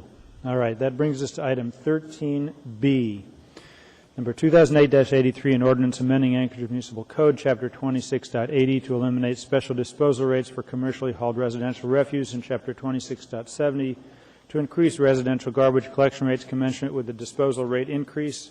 And And the other one, I'd actually ask for a motion to combine the public hearings. Moved by Ms. Osiander, a second. Second. Second by Dr. Selcraig to combine. That would, any opposition to combining 13B and 13C? Hearing and seeing none, those are combined. We'll also be opening the public hearing on number AR 2008-141, a resolution of the Anchorage Municipal Assembly revising. Waive reading. Thank you very much. The public hearing on these two matters is now open. Anyone wishing to be heard on these two matters, please come forward. I see no one standing and moving. The public hearing in this matter is now closed. What's the wish of the body as to 13B? Move to approve. Been moved by Dr. Selcraig, seconded by Ms. Gray-Jackson. I see no one in the queue. Anyone? Go ahead, Ms. Osiander. I'm going to be a no vote on this, and specifically my rationale is I have yet to see financials that show that this dollar amount is needed. The last financial I saw, oh, I'm getting something now. I'll tell you, you know. It was a late afternoon question. Ms. Osiander, we're here to provide and respond. It was so nice to get timely information, Mr. Mayor. We have great faith your position may not change, so. Yeah, well, I'd like to be able to read it, sir. Can I postpone? All right. While Ms. Osiander is reading, Mr. Birch. I'm just speaking against this rate increase for solid waste services pickup. I voted against the imposition of the recent rate increase here just past month. I think our constituents are paying enough, and I just am very concerned about this level increase across the board. Thank you. Thank you. I see no one else in the queue. I would call for a vote. Wait. Okay, go ahead, Ms. Osiander. I'm sorry. Oh, Mr. Coffey's in the queue. Oh, good. Go ahead, Mr. Coffey. The one question I had was, as I understand this, part of the rate increase is in anticipation that there will be a reduction in collections due to the recycling. Yes. And that being the case, we have a divided implementation date. One of them, you're doing it on the residential level twice. You're doing it, I'm sorry, I've forgotten the exact dates, but one in April and one in October, or one immediate, I'm sorry, but something along those lines. Why wouldn't we wait until October, or at least until we had some time to determine if in fact our projections on revenue loss are appropriate? Because if it turns out they're not, then what's the necessity of it? I can start, and Mark may want to chime in. The residential rate change that we're proposing does in fact have two pieces. The first is what is necessary to set the rates associated with curbside recycling. And the rate sheet in here accomplishes that. And those are the ones that would begin to have, although I believe they take effect immediately, they'll begin to actually affect people's lives in October when we start providing the curbside service. No, if they take effect immediately, they'll start getting billed for it now, and they won't get the service until October. But they won't have the recycling service. Part of it is triggered when the curbside recycling begins, and that won't begin until October. I think we're still talking about October. Is that correct, Mark? The second piece affects. The second piece of it, because there's a proposed tipping fee increase that would take effect, I believe, on April 1st. Yes.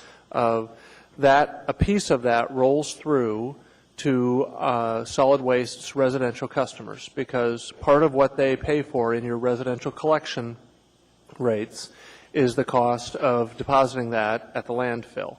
And so to the degree that there's an increase in the tipping fee for that type of garbage, which is what's contemplated as of on April 1st of 2009, then a portion of that, well, all of that gets transferred to the people whose garbage that affects. So that's why there's a slight change in the collection rate once the tipping fee is changed. So I don't deny that it's somewhat confusing, but because of the way we've chosen to deal with we've sort of bifurcated the rate changes that we've been working on for the last 6 months, this is what's left to this ordinance to resolve. Okay. If I might, Mr. Chairman, 2 follow-ups. Yep. One, I didn't hear Mr. Madden answer October as being the date when we start the recycling program. Is that still the date?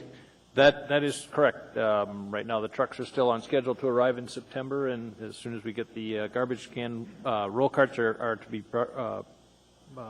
produced in August and should be arriving late August, early September. They still need to be. Okay.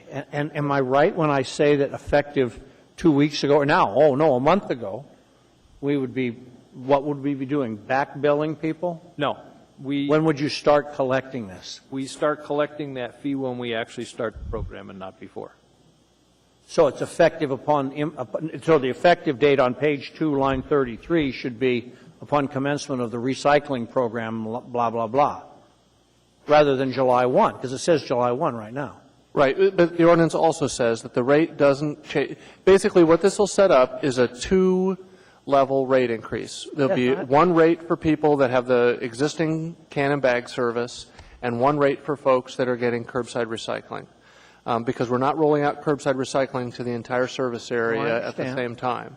So what this says is that starting, we believe, October, about 30% of our service area will begin getting the curbside service, and then we will increase that to 100% over the next year, 18 months, however long it takes to get the equipment and the service expanded.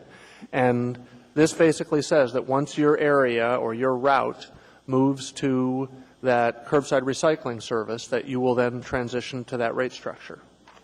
In the meantime, we'll have 2 rates. I don't, Mr. Abbott, I'm sorry, I don't want to belabor it, but it doesn't say that. If it would say that, I would understand it, because then you're charging people for service they're getting. It says effective is amended to delete and replace it with a new table. Where does it say it doesn't go into effect until the service is provided? If it said that, I'm done. That's all I really care about in that regard. And if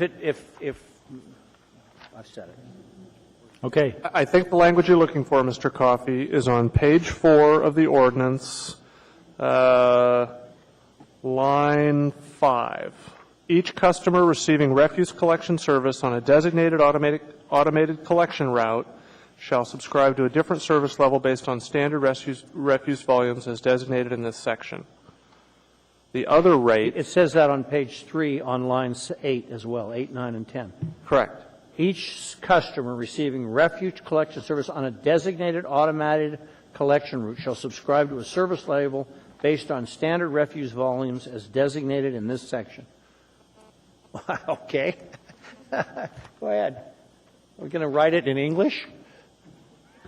Sorry. That would be a first for the Anchorage Municipal Code. I mean, we're willing to start. I'll buy your interpretation of this incomprehensible sentence if I get assurances that what's going to happen in billing, and I'm going to be one of your first 30%. You are assured. I am assured. Thanks. Yes. I'm done. All right. So you've got an opinion from the mayor on statutory interpretation. You should be comfortable. Which is Law should be written by non-lawyers, and we get a lot more done. I'm going to let Ms. Johnston go next to make sure you have a little extra time if you haven't had a chance. Ms. Johnston. Actually, I was going to try to help Mr. Coffey. Beyond help. And I think he's been helped, so I don't need, all I need to say is I'm going to vote for this. This is what we agreed on when we passed the recycling ordinance.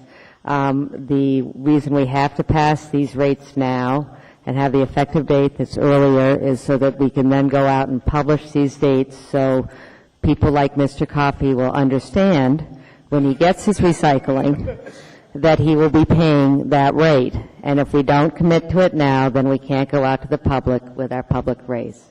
And the April rate increase is, again, part of the recycling program, and that was to bring everything to parity.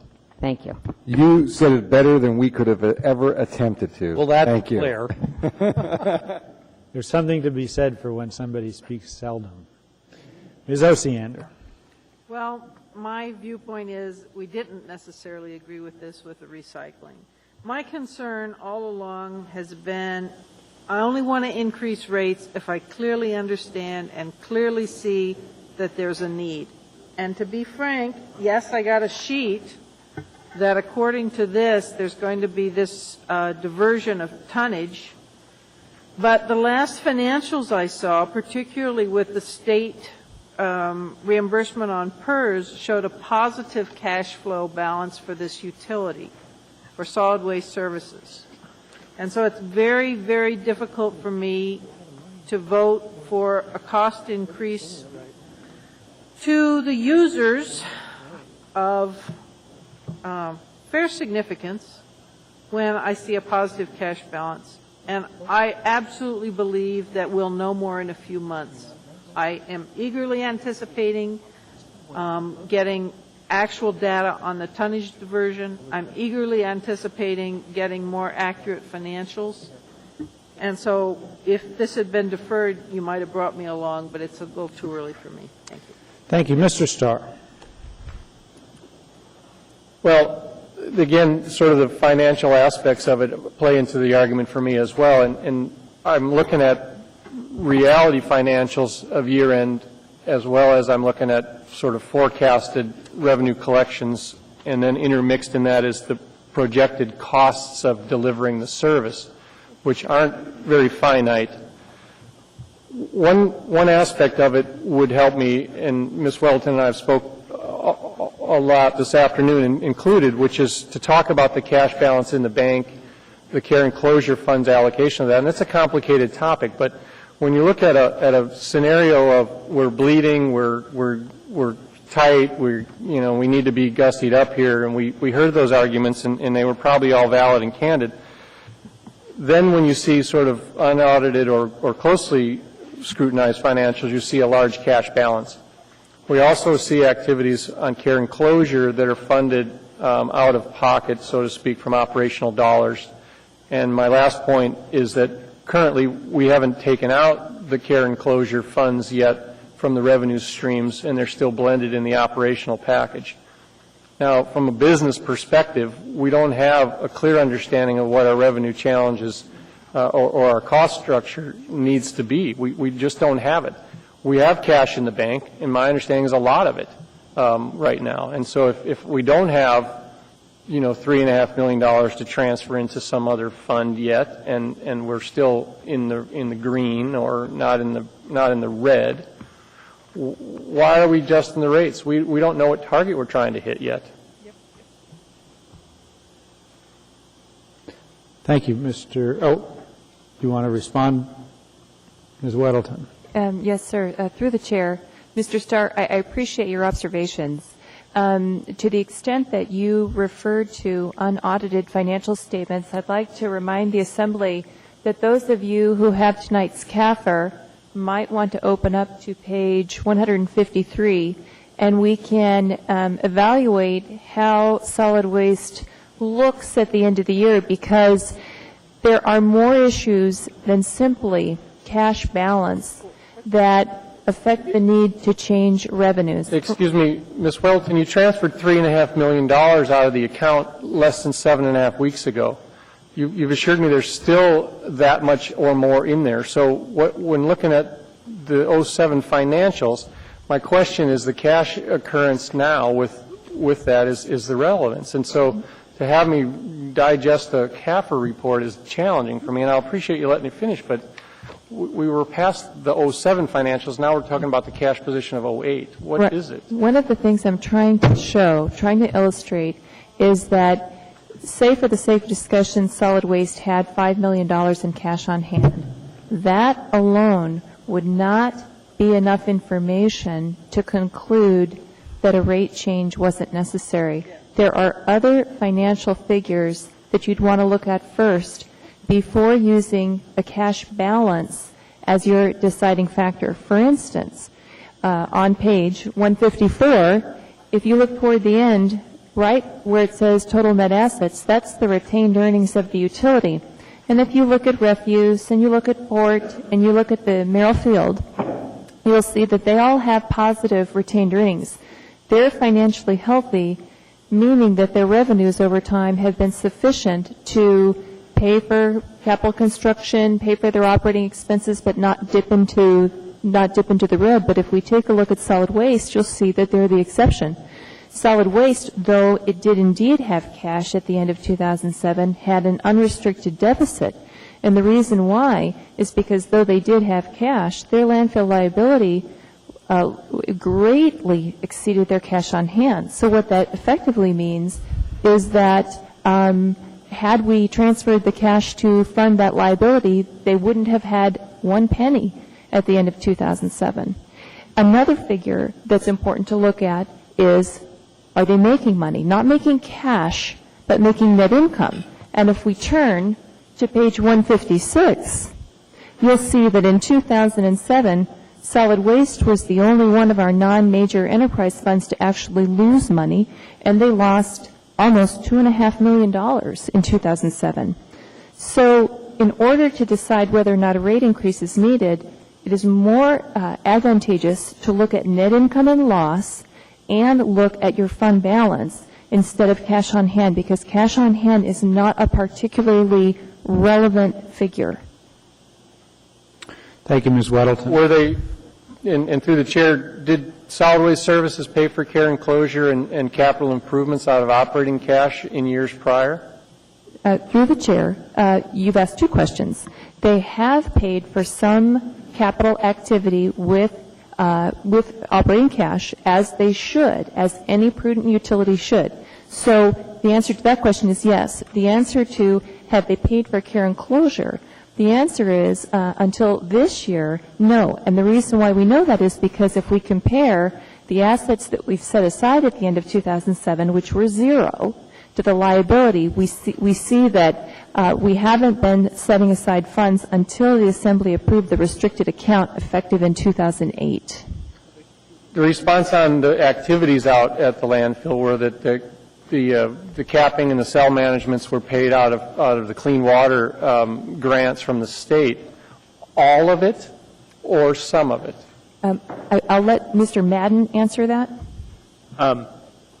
For the most part, probably about 90% of it was paid for with Clean Water Fund loans, not grants, loans. And the payment for to pay down the principal and interest on those loans comes out of our operating costs, or our operating funds. Thank you. Thank you, Dr. Selcraig. I want to thank Ms. Whittleton and Mr. Madden for your detail here. I actually remember our work session last, I think it was winter, it was February or March, where we went through this very specifically. And at that time, the administration requested a increase, which the Assembly actually didn't grant in its full extent. And we were reminded that we would have to deal with this at some point. And I guess I'm really appreciative of how complex this is and what a good job you do reminding us of the information that's come before us, because I do, as Ms. Johnson pointed out, remember the description of what we would have to do this evening, and I will be supporting this.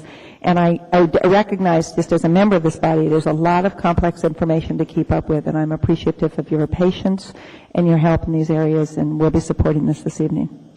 Thank you. No one else is in the queue. Please vote. A yes vote approves this ordinance. A no vote does not. Please vote.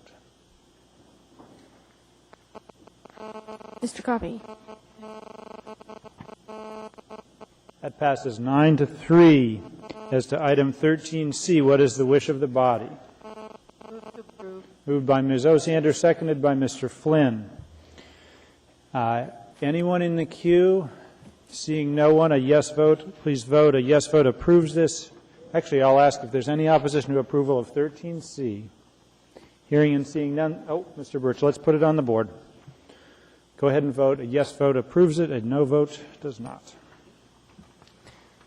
Ms. Drummond, Ms. Osiander.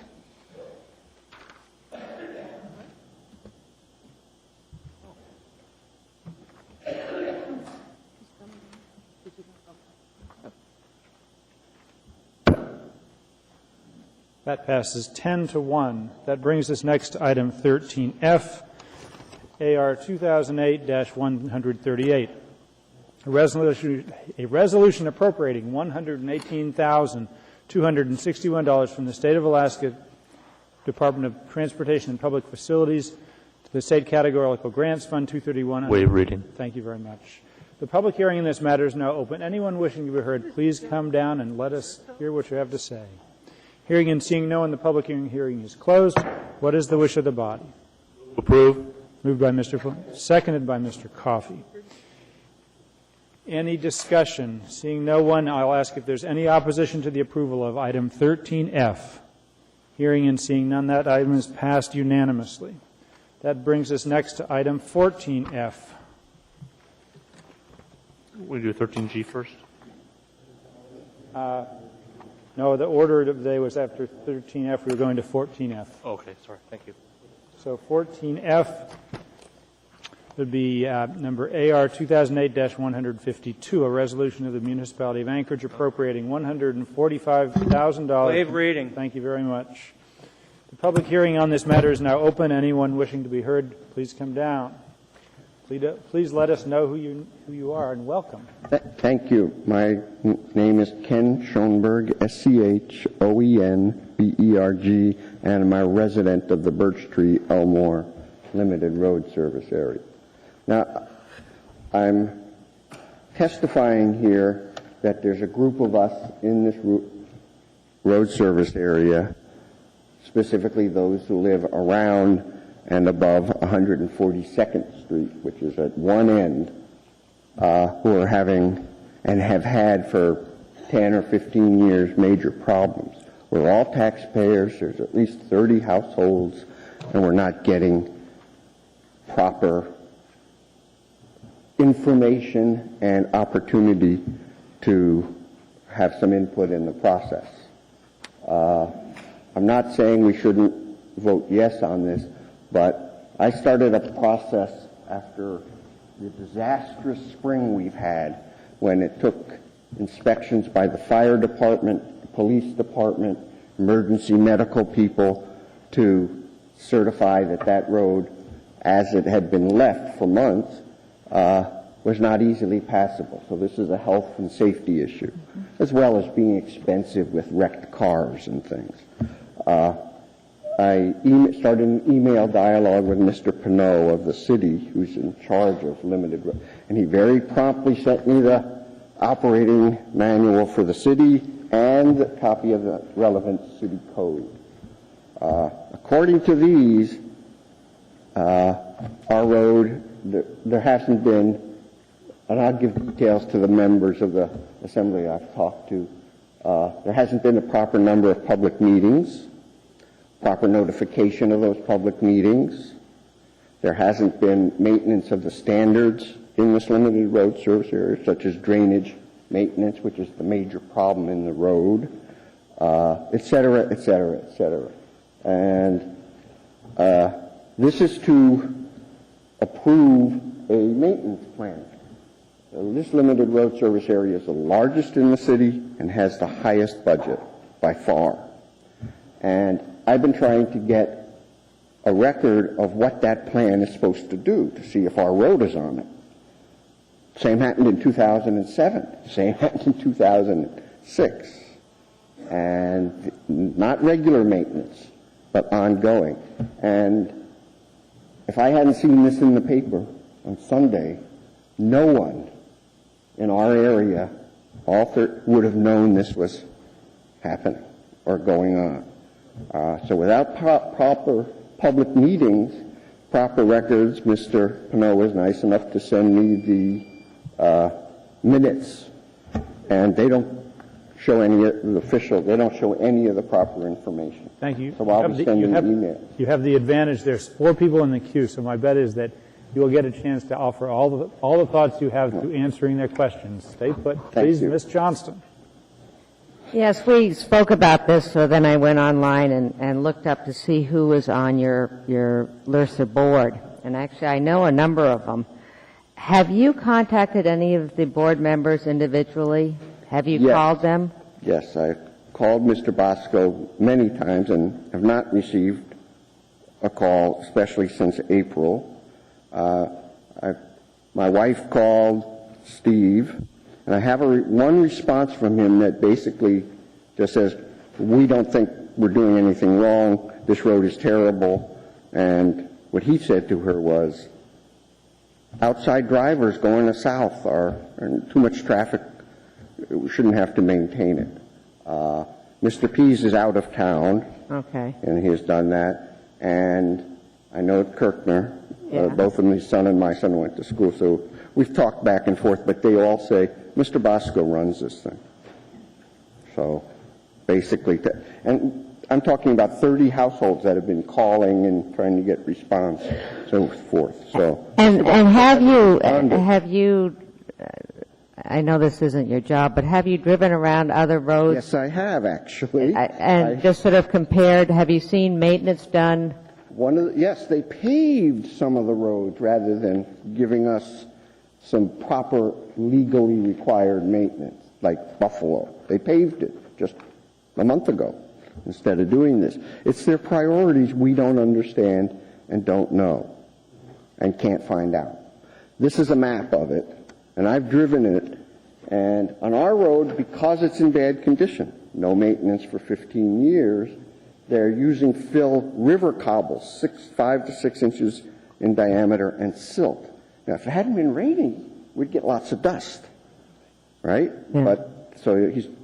But they say, oh, the road will swallow it. Well, most of the other roads in the lower part, because this extends all the way down practically to the Seward Highway, is RAP, which is asphalt remains. It's aggregate. It's gravel, and not rocks that you can't drive over, and so forth. And yes, I have driven many of those roads. There's one or two that are as bad, but none like ours. And you say this has been going on for 15 years? We've been a member of the roads service area. We voted to join. I'm pretty sure it was almost 20 years ago, so we've been paying taxes that long. Has anybody in your neighborhoods considered running for the LRSA board? I have run twice. Mr. Sell also has run. But showing that, okay, the road service part is just, our part is here. This whole part, which is down below Buffalo, which is very low and not steep hills or lines of sight being blocked and so forth, have not. I lost by 6 votes each time. I didn't go down campaigning down here. Mr. Sell won a place on the board to begin with, but after that, he wasn't able to get back on. So there's no real representative of our small, admittedly, area, but this is the only way out of there. There's only one way from our neighborhoods, and that's 142nd Street until you get to Golden View. And if something happened to either Golden View or the upper 142nd, I mean, I've had the paramedics come and get me once, and we have all kinds of ages. And if there was a fire or an earthquake, that's why. There was a public hearing that I attended, and we all did in 2004, so when Mr. Bosco said, I want to close this road permanently. And he was voted down because of those health and safety issues. Stop sign was put in, etc. But that's it. They put in drainage ditches once, and then they filled up again when they grade the road. So, thank you. Mr. Birch has questions. Yes. I just wanted to confirm that you are supporting the resolution that we have in front of us. Well, I don't know, because I haven't seen what it's supposed to accomplish. I haven't been able to I didn't even know it existed. It's not in the minutes of the meeting. There's been only one, year's over, half over, there's been only one public meeting. There's 4 required a year this year, and that was in last March. And none of us, and like I said, these households knew about it. Yeah. So per our discussion at the break, you're going to follow up with email to you, okay, Ms. Johnston, but I don't know how to approve or not approve of what they're doing, nor the group that I am associated with all my neighbors. Yeah, it's a public body, so you should have, there should be a record, and I believe the municipality has an obligation to maintain a record. They didn't send it to me when I asked for it. Yeah. Okay, thank you. All right. Thank you very much. Thank you. No other questions. I appreciate your taking the time to come down. I appreciate you addressing the issue. I see no one else coming to speak. I will close the public. Oh, Do you have a question for this gentleman? All right. Public hearing on this is now closed. What is the wish of the body? Mr. Birch? Did you click into? So it's saying move to approve. Move to approve. Thank you. Moved by Mr. Birch, seconded by Ms. Johnston. Dr. Selcraig. I have a question for the administration. I'm still learning about LARSAs, and in terms of our relationship with the LARSAs, who's the enforcer of the structure of the 4-meeting requirement, the public notice? What kind of expectations do we have of those LARSAs to follow those rules, and what happens if they don't follow those rules? Our general experience has been that almost every LRSA violates some of those rules or guidelines during the course of their year. Most of these organizations are run relatively informally. Most of them have a hard time filling board seats. This is one of, I think, only 2 LRSAs that has a history of competitive elections. Most of them have a hard time fielding a slate of candidates to fill seats, let alone have actual competition for those seats. So I would suggest that it's clearly not ideal, but it's also not unusual for LRSAs to fall afoul of the guidelines that are in the Policy and Procedures Handbook that you heard about. Well, maybe my question is to Mr. Reeves. What's the recourse of a citizen or a group of citizens who are in a LRSA who are, based on what was described, can't get copies of the plans and aren't able to have documents of the process? What were the steps that they might take? Dr. Selcraig, through the chair, the best alternative is the one that's been mentioned already, which is the political process. There is also the legal process, perish the thought, and board members undertake legal duties when they agree to serve on these boards. They owe duties to the residents within the LRSA, and these are legally enforceable. I would be the last to encourage any litigation about it, but that is, in fact, the legal situation. And my last question to the administration is do we have a copy of the summer work plan?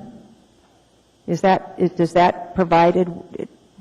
If one exists and has been submitted to us, then yes, we do. And I'm guessing that this gentleman has sought that, and we probably do not have a copy of it. So we're actually appropriating $145,000 for a work plan that we don't have? It's not unusual for the work plan to be developed by a LRSA board during the course of the season itself, and for them to make decisions based on the input they get from their contractor and whatever board meetings they hold.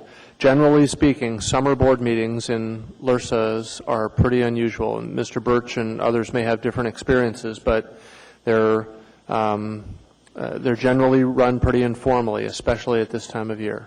So in fact, it's not for a plan, it's money for them to use as they see needed throughout the summer in terms of their relationship with the contractor who provides services to them. Is that usually how it works? Frequently the plan is developed in the course of a process with their contractor and with the municipal purchasing department as they determine how far their money will go. Well, it seems to me that we have some responsibility here, and what we've heard from this gentleman is that, in fact, this particular LRSA isn't functioning, and I would assume that understanding that these are volunteer bodies and it's complicated, that it seems to me it's probably all right for LRSAs to occasionally not meet or not follow all the details, but when you've got a specific area that's actually suffering from it and doesn't have any recourse, I wonder if it isn't, it wouldn't be prudent for us to postpone action on this till the next meeting, until we have an opportunity to at least get a response from the LRSA about how they're going to meet their responsibilities in light of the testimony we've had tonight. Yes. Thank you. Mr. Birch. I wouldn't support, I mean, if it's a summer work program, I think summer is, we're moving through summer pretty quickly. I would encourage homeowners in that LRSA to contact the city, who does ultimately have to write a check for the services being rendered under the program, and that encourage the municipal department responsible, the maintenance and operations department, to provide that information to the interested homeowners. That should be, it's my understanding with the LRSAs that the work is mapped out and then authorized through the city. Thanks. Dr. Selkirk, go ahead. I would add to that. I mean, I don't want to rock this boat too much. I mean, I think we all recognize the money's needed. But I would add to that also at the time of writing the check, to remind the LRSA of what their responsibilities are in terms of the services that they should be providing to the people who are paid into it, and that they have a particular problem in a particular area that I think we'll be sensitive to next year if it isn't solved. Thank you. Thank you. I would just note that it appears to me that the democratic process of governing the LRSA may not be working perfectly. The LRSA seems to be working, although perhaps, based on the testimony of one person, in a somewhat autocratic manner.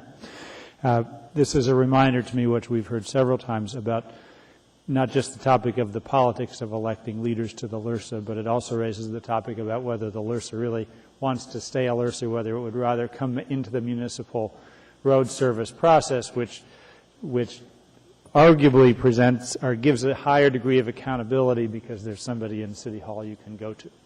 But I will ask if there's any opposition to approval of 14F. I hear and see no opposition. That matter is approved unanimously. That brings us next to 14G, AR 2008-155, a resolution of the Municipality of Anchorage appropriating $781,611 as a waive reading. Thank you very much. The public hearing in this matter is now open. Anyone wishing to be heard, please come down. Tell us your thoughts. Hearing and seeing no one, the public hearing is closed. What is the wish of the body? Move to approve. Mr. Flynn has moved. Second. Mr. Coffey has seconded. Mr. Starr. Well, I'm happy to support it, and I urge that. I think the process on grabbing these pass-through funds has been refined to an art here by Mr. Wigglesworth, and the process for developing a productive program to rehabilitate the streams has proven successful across the board, and I commend that. I urge support from it. I think what I'm concerned about on a couple of factors is that how we sort of decide the allocations. We had a chance, Mr. Wigglesworth and I, to meet with the CEO of Eklutna and look at some of the other reasons to rehabilitate streams, and that's to bring back to the First Alaskans the fish, the subsistence lifestyle of that, and we still have that in this culture, and I wouldn't want to abandon that. So, I urge support of the process. You just perhaps ask the administration on the future management of it. Where does it go from here? Mr. Wigglesworth, you look like the one to answer the question. Through the chair and Mr. Starr and other members of the Assembly, maybe you could maybe I'll try to answer what I think you're asking. Can we just tell them? I mean, I don't know who knows, but it's no secret probably you're not going to manage the project. Well, yeah, we have a number of, I could say I will be leaving the city in about a month, and I'll be working for the Fish and Wildlife Service. We do have a replacement for me within the city, and so that's moving along. As well, a number of the other projects, as you well know, are actually managed by municipal departments that are quite capable of keeping the projects moving and alive, PM&E and Parks and others. And so I think we've got a good system in place to move these projects, get them going, and accomplish them, and according to the plans and budgets and everything like that. Well, who picks them? Your expertise at picking the places that we do this type of work is pretty successful and it's pretty popular. But what's the process that you know, the assembly oversight, if you will, in the allocation besides this, where we're just taking, you know, $750,000 and saying, well, in the do case with it of what this, you will. in the case of this particular project, you all approved the Little Campbell Creek watershed plan last, or a couple of assembly meetings ago, and in that plan was this project that you're now see before you, and that was one of the questions about funding the plan. And of course, as we moved the plan, it was developed as a work plan almost, where we worked with the community and had a bunch of different meetings to talk about what the priorities are, and this is one of the top priorities in terms of trying to address a problem for juvenile salmon, but also the project is going to address a major issue related to FEMA. The particular culvert in question only allows for 10% of the FEMA required flow at high water level. So we're actually, in our planning, we've also tried to marry salmon projects with other needs, such as FEMA needs and drainage and other issues like that. The funds allocations through the state, which come from the feds, are we pretty confident that somebody else knows how to do that at the city level when you go, or how is that supported at the administration level? Well, part of how we work as well, when Mayor Begich set up a watershed task force in 2005, a temporary group that has served us well in terms of its technical expertise and capacity with both resource agencies as well as members of the public that help us prioritize and guide our salmon programs. And as you know, initially the funds were earmarked for Chester Ship and Campbell Creeks, and now the earmarks are a thing of the past, and so as new money becomes available to us, it will be required that we have more planning and more sort of community dialogue on what the priorities are, such that as we go forward, we'll be able to demonstrate to the funders that we have plans in place and strategies and community commitment to these things. It also does open the opportunity for, obviously, other creeks and watersheds to benefit from the funds that are available. How much more money is required, do you think, on the phases resulting to Little Campbell Creek? How much more money are we going to need?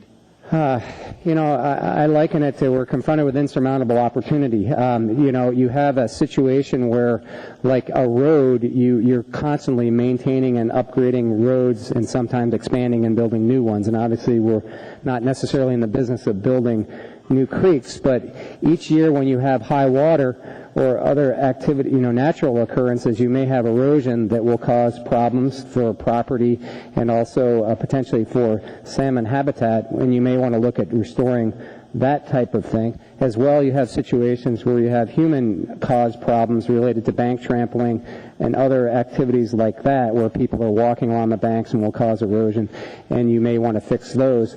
And so those are issues that will be before us well beyond my time here, as well as where any. I'm going is that I don't want to fund it and then sort of bail on it so that it's not successful and we've just taken. Well, I think one of the benefits of our task force and our variety of people we have involved is that we're able to leverage dollars, both from the private sector as well as other public sector entities. And so in this case, the National Marine Fisheries Service is funding a lot of this work. But through this, the catalyst that those funds have provided, we've been able to bring in, Fish and Wildlife Service monies from Conoco, obviously, that you appropriated at the last meeting, as well as the Waterways Council, who was here earlier wanting to testify on this and support. But they have volunteers. The Youth Employment and Parks program we're participating with to try to support some of the watershed restoration through that program as well. So I think it's all working pretty well, and we're trying to build the partnerships and relationships to kind of keep this going. And Mr. Starr, if I can just make one comment, everything we do in municipal government is focused on, no offense to Mr. Wigglesworth, but not about one individual. Right. It's about a systematic change, and that's how we operate. So if one person, like David, moves on to another opportunity, the systems continue to operate. That's the success of good planning. That's what he's been able to lay out for many months here, but that's how we operate. Everything we do is one person does not dictate the outcome of a project, but is a great asset to it and builds a systematic change. And David has done a great job in making sure that happens. And no question, and my question basis for him was to make sure we're supportive of that. So the questioning was to clarify. Some of it was done offline. I sort of heard the name of the replacement for sure, but the funding allocations and how you get the grants, if you will, I just want some assurance that we know how to do it and it doesn't leave. So I appreciate the answer from your perspective, and I was real happy to hear from you, Mr. Wigglesworth. Thank you very much. Thank you, Mr. Thank you. Mr. Starr. Mr. Birch. Yeah, just, we had a little chat earlier this evening about bears, and I guess, when you start improving salmon habitat, can you explain to me the salmon habitat improvements that are west of Lake Otis in Little Campbell Creek? Is that all comes, it goes through Campbell Lake then to get to? Well, obviously the Campbell Creek watershed starts up in the Chugach.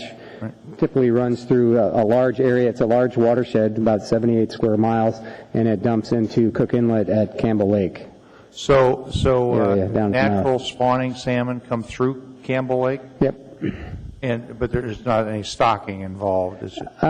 The only, we don't do any stocking. Our program really isn't about stocking. It's about protecting what we have and maintaining what we have. The Department of Fish and Game is responsible for management of fisheries and wildlife, and they have some stocking programs in the municipality of Anchorage, some trout, as well as they do stock and the hatchery-derived runs at Ship Creek, and there is some additional enhancement of the coho fishery in Campbell Creek as well. Okay. Well, I guess as one who is dealing with the concerns of neighbors over providing basically an attractive meal for a bear population. I guess I'm kind of interested in this project at a couple different levels, and one of them would be at maybe from a fisheries biology standpoint as to what we're doing to bring bear populations into the area. Well, we're not about in the business of bringing bear populations into the area. Again, the work we do is really maintaining what we have. It's not, in other words, there's this tendency to associate salmon restoration and habitat restoration with increased abundance of a fishery, when in fact our work is, well, you've seen some of the work at Campbell Park, some of the work we're talking about with the Campbell Creek Trail issue with some folks in the Taku and Sand Lake Community Councils, where you have this nexus of flooding issues and bank erosion. And candidly, some of the funding now is available for salmon restoration that involves bank restoration and habitat restoration. So we're able to marry some of these issues of erosion, flooding, and habitat with the funding source that allows us to leverage more dollars to deal with some of those other intractable issues that we're dealing with in the community. Great. Thank you. Thank you, Mr. Birch. Mr. Coffey. The page 1 of the resolution on lines 20 through 22 references that this project contributes to a voter-approved bond project, which I'm assuming is a roads and drainage project, right? Mm-hmm. And then I look at how the $781,611 is going to be spent, and $728,000 of it goes to professional services, right, which I would assume would be engineers and the like. Engineer and construction, right. Actual construction? Right, because we'll be replacing a culvert, either daylighting it or actually significantly modifying it to improve its FEMA flow as well as its basic juvenile salmon passage. So that means that then we have additional roads and drainage bond funds that can be used for projects other than this, since we got $750,000? No, that was part of it. As we talked about it initially when we were talking about that issue, we needed to demonstrate, because there are no more earmarks, we needed to also demonstrate community commitment and support for projects in order to basically secure the funds, the federal funds for this work. Okay, how much bond money is? It's about $500,000. Okay, so we're getting a third more, 60% more based on our contribution. And then there's another funding source that wants to contribute about $75,000 to this, but we haven't secured that yet as well. And who's that, or is that not appropriate? It's the Fish and Wildlife Service. I guess I don't work for them right now, so I guess I can talk about that. And I'm not going to work on it. Go over there and get us the $75,000. Yeah, that's right. Okay. Well, I just wanted to make sure that it was understood that this is sort of a multi-funded deal, and what I'd hate to see is we're just spending. I didn't understand professional services to include the actual construction work, and you're telling me it does. Yeah, we need to get the project done. Thank you. Ms. Osiander. Is there going to come a time when we can put some money on any other creek? Well, None in Eagle River. the answer is yes. Blatant prejudice, Mr. Chairman. Yes. We do have a salmon run that's somewhat endangered, and, okay. Thank you. Dr. Selcraig. I would like to second Mr. Birch's concern about adding fish to Campbell Creek. It actually moves, a good part of it moves all the way through places where people are living. And in my district, it's that Campbell area that's been such a problem. I know that's not what your intent is, but now that you're going to Fish and Game, and you're I mean, as you be moving on to the state, maybe you can interact. Back to the federal feds. Oh, you're going to the feds, so you can just kind of keep track of things for us then. Right. Well, I did want to say thank you for the good work and just your testimony this evening and the breadth of the information that you've had regarding this project reflects the good work you've done for us. And I know we'll live without you, but it's been a pleasure to have you work. Well, thank you for that. I appreciate that. All right, thank you very much. No one else is in the queue. Any opposition to the approval of 14G? Hearing and seeing none, that matter is approved unanimously. That brings us next to item 14K. AR 2008-89, an ordinance, I'll read it. It's repealing and reenacting Anchorage Municipal Code Chapter 4.90 to establish the Watershed and Natural Resources Advisory Commission. Anyone wishing to be heard on this matter, please come forward and tell us your thoughts. Hearing and seeing no one, the public hearing on this is closed. What's the wish of the body? Move to approve. Second. Moved by Mr. Gutierrez, seconded by Mr. Flynn. No, Mr. Coffey. Thank you, Mr. Chairman. Why are we having to reenact it? Did it sunset, or what was the deal? Mr. Wigglesworth, shouldn't have gone back so far. Through the chair, Mr. Coffey, yes, indeed. My understanding is, I don't know the exact citation in municipal code, but there are certain provisions for sunsetting of commissions. So this was brought up in 1994, I believe, and there was some discussion about reestablishing the Aquatic Resources Commission, but it was not approved in reestablishing it, so that commission sunsetted. And in putting this together on the advice of our attorney's office and counsel, it basically said to repeal this and then reenact it with the vision for what you think should be done. All right. And are the functions described on page 2 and 3 under 490-030, are they being performed by any other body? Not to my knowledge. What about the water, what is it called? The Watershed Task Force, and that's part of the whole program of trying to sustain, or part of the reason for this ordinance is to essentially sustain the great work that this task force is doing, because it's not a permanent entity. It could come and go with decisions by mayors or new mayors, new administrations as to whether or not to keep such a function. And so it exists kind of just temporarily, I guess, and we're trying to use this as a process to really sustain the value of this group. How does NPDES play into this? I thought we had to have some commission or something that responded to the National Pollution Discharge Elimination System requirements and everything. It's not the same thing? It's not the same thing, no. Although we did consult with our watershed department about this, and they certainly saw the value of this, given the value that we've seen with the task force and some of the issues we're dealing with now, of trying to bring together resource agencies to identify problems, to fix an area of Campbell Creek where it crosses under Minnesota, and there's a trail issue and a creek issue, and the task force has really been great to kind of bring together Fish and Game, Fish and Wildlife Service, other engineers and resources that can help us figure out what to do with it. Okay. Thank you, Mr. Chairman. Okay, I don't see anyone else in the queue. I will ask if there's any opposition to the approval of 14K. Hearing and seeing none, that matter is approved, and I would note, I assume this means that in the next month or so we'll start seeing appointments to this commission. All right, that brings us back in the agenda to brings us back into 13. Actually, I think just for purposes of clarification, we had continued, we have completed all the things that we had to complete, and actually the next thing that we would, in theory, return to is Title 21.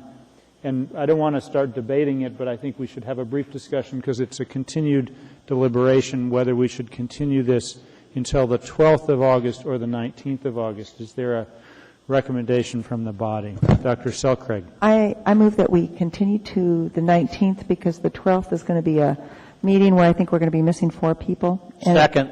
Thank you. Moved by Dr. Selcraig, second by Mr. Coffey. Any opposition to continuing consideration of Title 21, Chapter 5 until August 19? Point of order, too, on that, Mr. Chairman. You did close the public hearing. Yes, the public hearing is closed. There were people here that I thought were going to testify, and when you cut it off at 9:30, I'm not sure they understood that that would be the end of it. I'm sorry I didn't make those inquiries at the time, but... Well, actually, you didn't make the inquiries, but I was very specific. Although I talked about 9:30, I specifically asked whether there was anyone that wished to be heard, and I did it a couple of times because I thought it was a miraculous merge of both the time we hoped to finish and the fact that no one wanted to be heard. There's a term for that. I forget. A confluence of something or other? Yes, well, that's for you. people with better vocabularies than mine. But that's the public hearing is closed. Just another question of Certainly. our chairman. Yes. Title 21. Ms. Osiander, what's the status of Chapter 6 relative to the 19th of August? I actually wanted to ask our clerk when we have 6 on our agenda.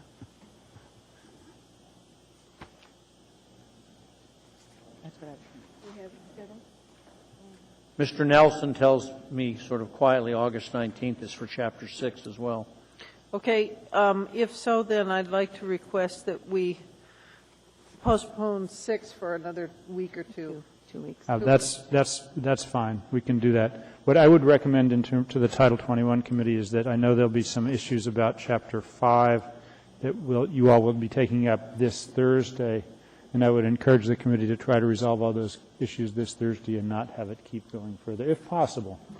Or else do some Chapter 6 now and go back to Chapter 5 before the 19th. But that's... We will try our best to get our work done. Thank you very much. As to the hearing date, Ms. Gray-Jackson, you were in the queue. Okay.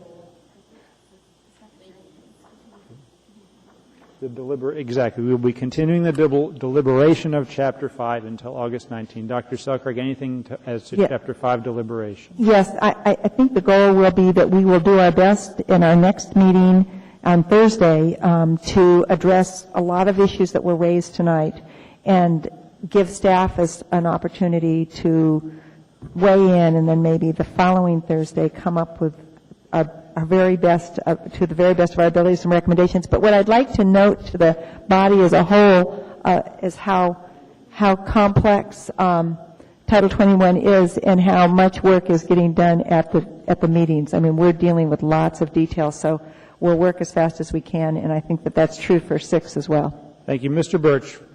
I just want to note that one of the persons that testified earlier on the charter schools has distributed an email message indicating that, and with the reference, indicating that there's still a problem with the school site. All right. Okay, next brings us to... There's a question for the clerk. Okay, who's got a... I don't see anyone in the queue. I'm sorry, I was told... Ms. Osiander, go ahead. To the clerk, do we need to make a motion to change the public hearing on the 6th? Yes, it was set by a public vote. All right, then I would move to change the public hearing for Chapter 6. Wait, we need to vote on the pending, we need to vote on what's on the floor, which is a motion to take that up on the 19th of August. Is there any opposition to taking up Chapter 5 continued deliberations on August 19? Hearing and seeing no opposition, that will take place on August 19. And Ms. Osiander, I'll give you personal privilege to be heard as to when we take up Chapter 6, taking this up under special orders. The next meeting after that is September 9th. September 9th, that's right. So I'd move that we deal with Chapter 6 on September 9th. Moved by Ms. Osiander. Is there a second? I'm sorry. Second, please. Ms. Drummond. Mr. Coffey, did you want to speak to that? I don't think it's necessary to deal with it tonight. I think we can deal with it on the 12th or the 19th. I think it would be helpful to talk to the committee and talk to staff, and because then 6, that impacts 7, and on down the line, and it's not even in front of us tonight. I don't know that there's any need to resolve that issue tonight, and I will not support the motion tonight. Thank you. There it is. Okay. Mr. Coffey speaking in opposition. Dr. Selcraig. Well, I'm going to support the motion with the assumption that if we get together as a committee and pick another time and can't do it, we'll be back to this body and ask for a revision. All right. I know there's at least one vote against it, so please vote. A yes vote will move the public hearing on Chapter 6 of Title 21 to September 9th, and a no vote will keep it on the 19th of August.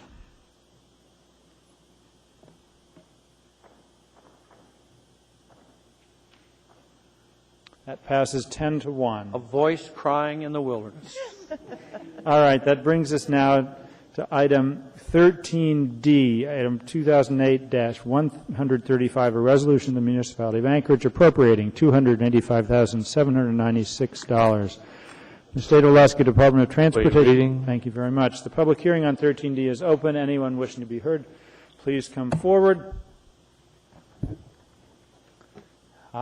They're not coming to speak on this. They're tired of talking about chickens. The public hearing on this is now closed because I hear and see no one. What is the wish of the body? Approve. Moved by Mr. Second by Mr. Coffey. Ms. Osiander, go ahead. I'm not in the queue. All right. I see no one in the queue. Is there any opposition to approval of 13D? Hearing and seeing no opposition, that is approved. Brings us next to item AR 2008-136, item 13E, a resolution of the Municipality of Anchorage appropriating $135,195 from the U.S. Environmental Protection Agency and $323,000 as a contribution. Move to approve. Thank you very much. The public hearing on item 13E is now open. Anyone wishing to be heard on 13E, please come forward. Hearing and seeing no one, the public hearing is now closed. What is the wish of the body?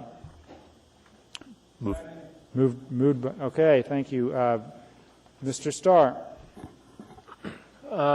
Maybe somebody at the administration can help me. Where do we get money to support the block heater program? One of the initiatives on the earlier amendment was to deal with CO levels and business education, and this one is to fund air quality monitoring. Where do we get the money to gussy up the block heater program? Mr. Chairman, Mr. Starr, that money comes from the AMATS program. That's been a portion of the congestion mitigation air quality increment of the Federal Highway System funds. And I see Ms. Engel left, but one of the challenges we faced on the process trying to eliminate the CO was the 2-minute startup or the 4-minute startup program. And, we're chasing air quality. We don't even monitor CO, but maybe 3 months of the year now. What flexibility do we have with the grant monies that are flowing through to direct them towards improvements in the block program funding levels or other aspects, do you think? This Health and Human Services grant funds could not be used for that purpose. They are specifically for air quality monitoring associated with health-related risks. Now, how about the other one we just approved? Do you think that one could have been? No. Neither of these are eligible. It would be the federal highway funds is the only source I'm aware of right now, at least of the funds that we've used in the past, that would be available for something like equipment on automobiles to reduce emissions. And then I guess, is there any program information you have on expanding the program monitoring to include other aspects of air quality that we were concerned about at IM levels so that we have some historical data like benzene and some of the other stuff? Are we being proactive there? Yes, we're going to, I believe the Assembly has, I'm not sure whether you've yet seen the grant agreement. There's a federal grant coming our way, a 3-year study on benzene that will include, I believe, year-round monitoring of benzene levels in Anchorage, ambient benzene levels. And it says it costs a lot more to start and stop the CO program. I guess, if you've got electronic monitors out there, my understanding from Mr. Morris is we just don't mess with the monitoring air quality because it's so good about 9 months of the year. Why don't we monitor it all year round? Cost. It just costs more to sample more frequently. And because, as you mentioned, previously our attention had been almost exclusively on cold weather months, that's when our monitoring efforts were most intense. Okay, that's all. Thanks. Thank you, Mr. Sarsi. No one else in the queue. Is there any opposition to approval of item 13E? Hearing and seeing none, that matter is approved unanimously. That brings us next to item 13G, item 2008-134, a resolution amending Anchorage Municipal Code of Regulations, section 21.20. Thank you very much. Public hearing in this matter is now open. Anyone wishing to be heard on item 13G, please come forward. Hearing and seeing no one, public hearing is closed. What's the wish of the body? Move to approve. Second. Mr. Gutierrez, Mr. Flynn, Ms. Osiander. I have an amendment. It's on the first page, item E, and currently it reads, for a single residentially zoned parcel with a gross site area of less than 1 acre, a rezone from one residential classification to another residential classification. I'd like to amend that to say a gross site area of less than 1.75 acres. Second. And unfortunately, I worked on this so long ago, I'm trying to remember the rationale. Mr. Nelson and I had a conversation. Could you, Mr. Nelson, help me with this? And Mr. Nelson, will you also tell the administration's position as to whether you support this amendment? Yes, we support the amendment. Okay. Explain the rationale. The rationale is right now there's a big discrepancy when you're applying for rezoning on a single parcel in a residential district, that if you're less than 1 acre, you only pay $1,500, but if you're more than that, then you would have to pay the $4,000. And so what we're trying to do is to make it more consistent. The reason why we have a breakoff at less than 1.75 acres is because that is the minimum size area for a new use district. And what we're looking at here is basically it's involving one single residential parcel. If it's a small parcel that we're talking about, all they can do is apply for an extension of the existing adjoining use district, which is different than if it's a single 40-acre tract and they're creating a new zoning district. So in all fairness and in all consistency, this amendment really makes more sense. Thank you. Mr. Coffey, does that answer your question, Ms. Osiander?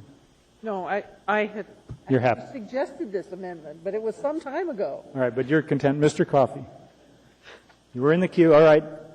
I see no one else in the queue. Well, on this amendment? Yes. Oh, no. Not on As to the amendment, is there any opposition to the amendment recommended, moved by Ms. Osiander, supported by the administration? Hearing and seeing no opposition, that amendment is adopted. As to the resolution as amended, Ms. Osiander, back in the queue. Yes, there's some other problems with this.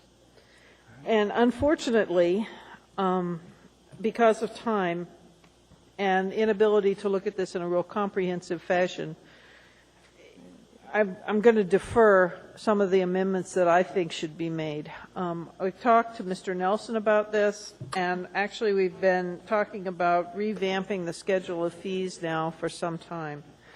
Just to highlight for the body some of the frustrations that I've heard about our fee structure.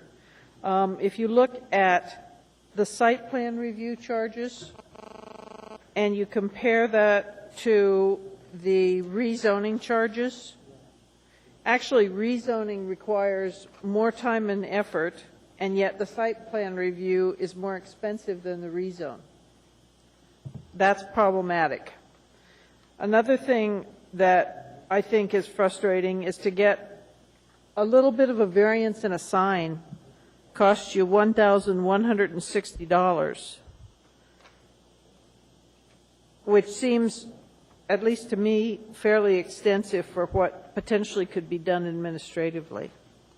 It's my intent, and I know I've talked to Mr. Coffey about this too, of requesting that we do this we look at all these in a comprehensive fashion sometime in the future, hopefully as soon as Title 21 is done. Okay. We need to come back to it. All right. That's all I want to say. All right, Mr. Coffey, and that certainly we're not prevented. Mr. Coffey.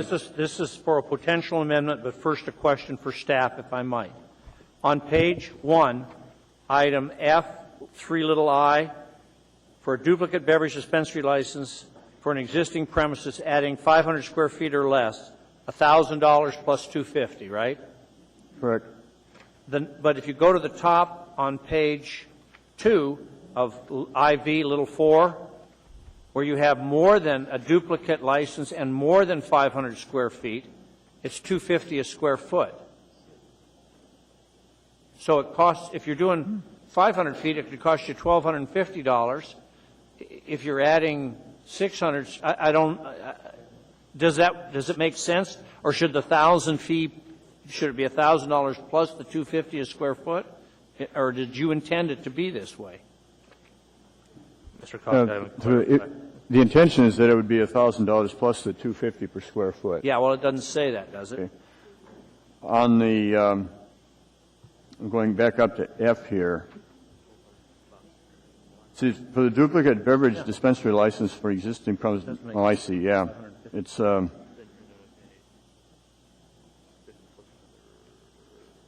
it work out?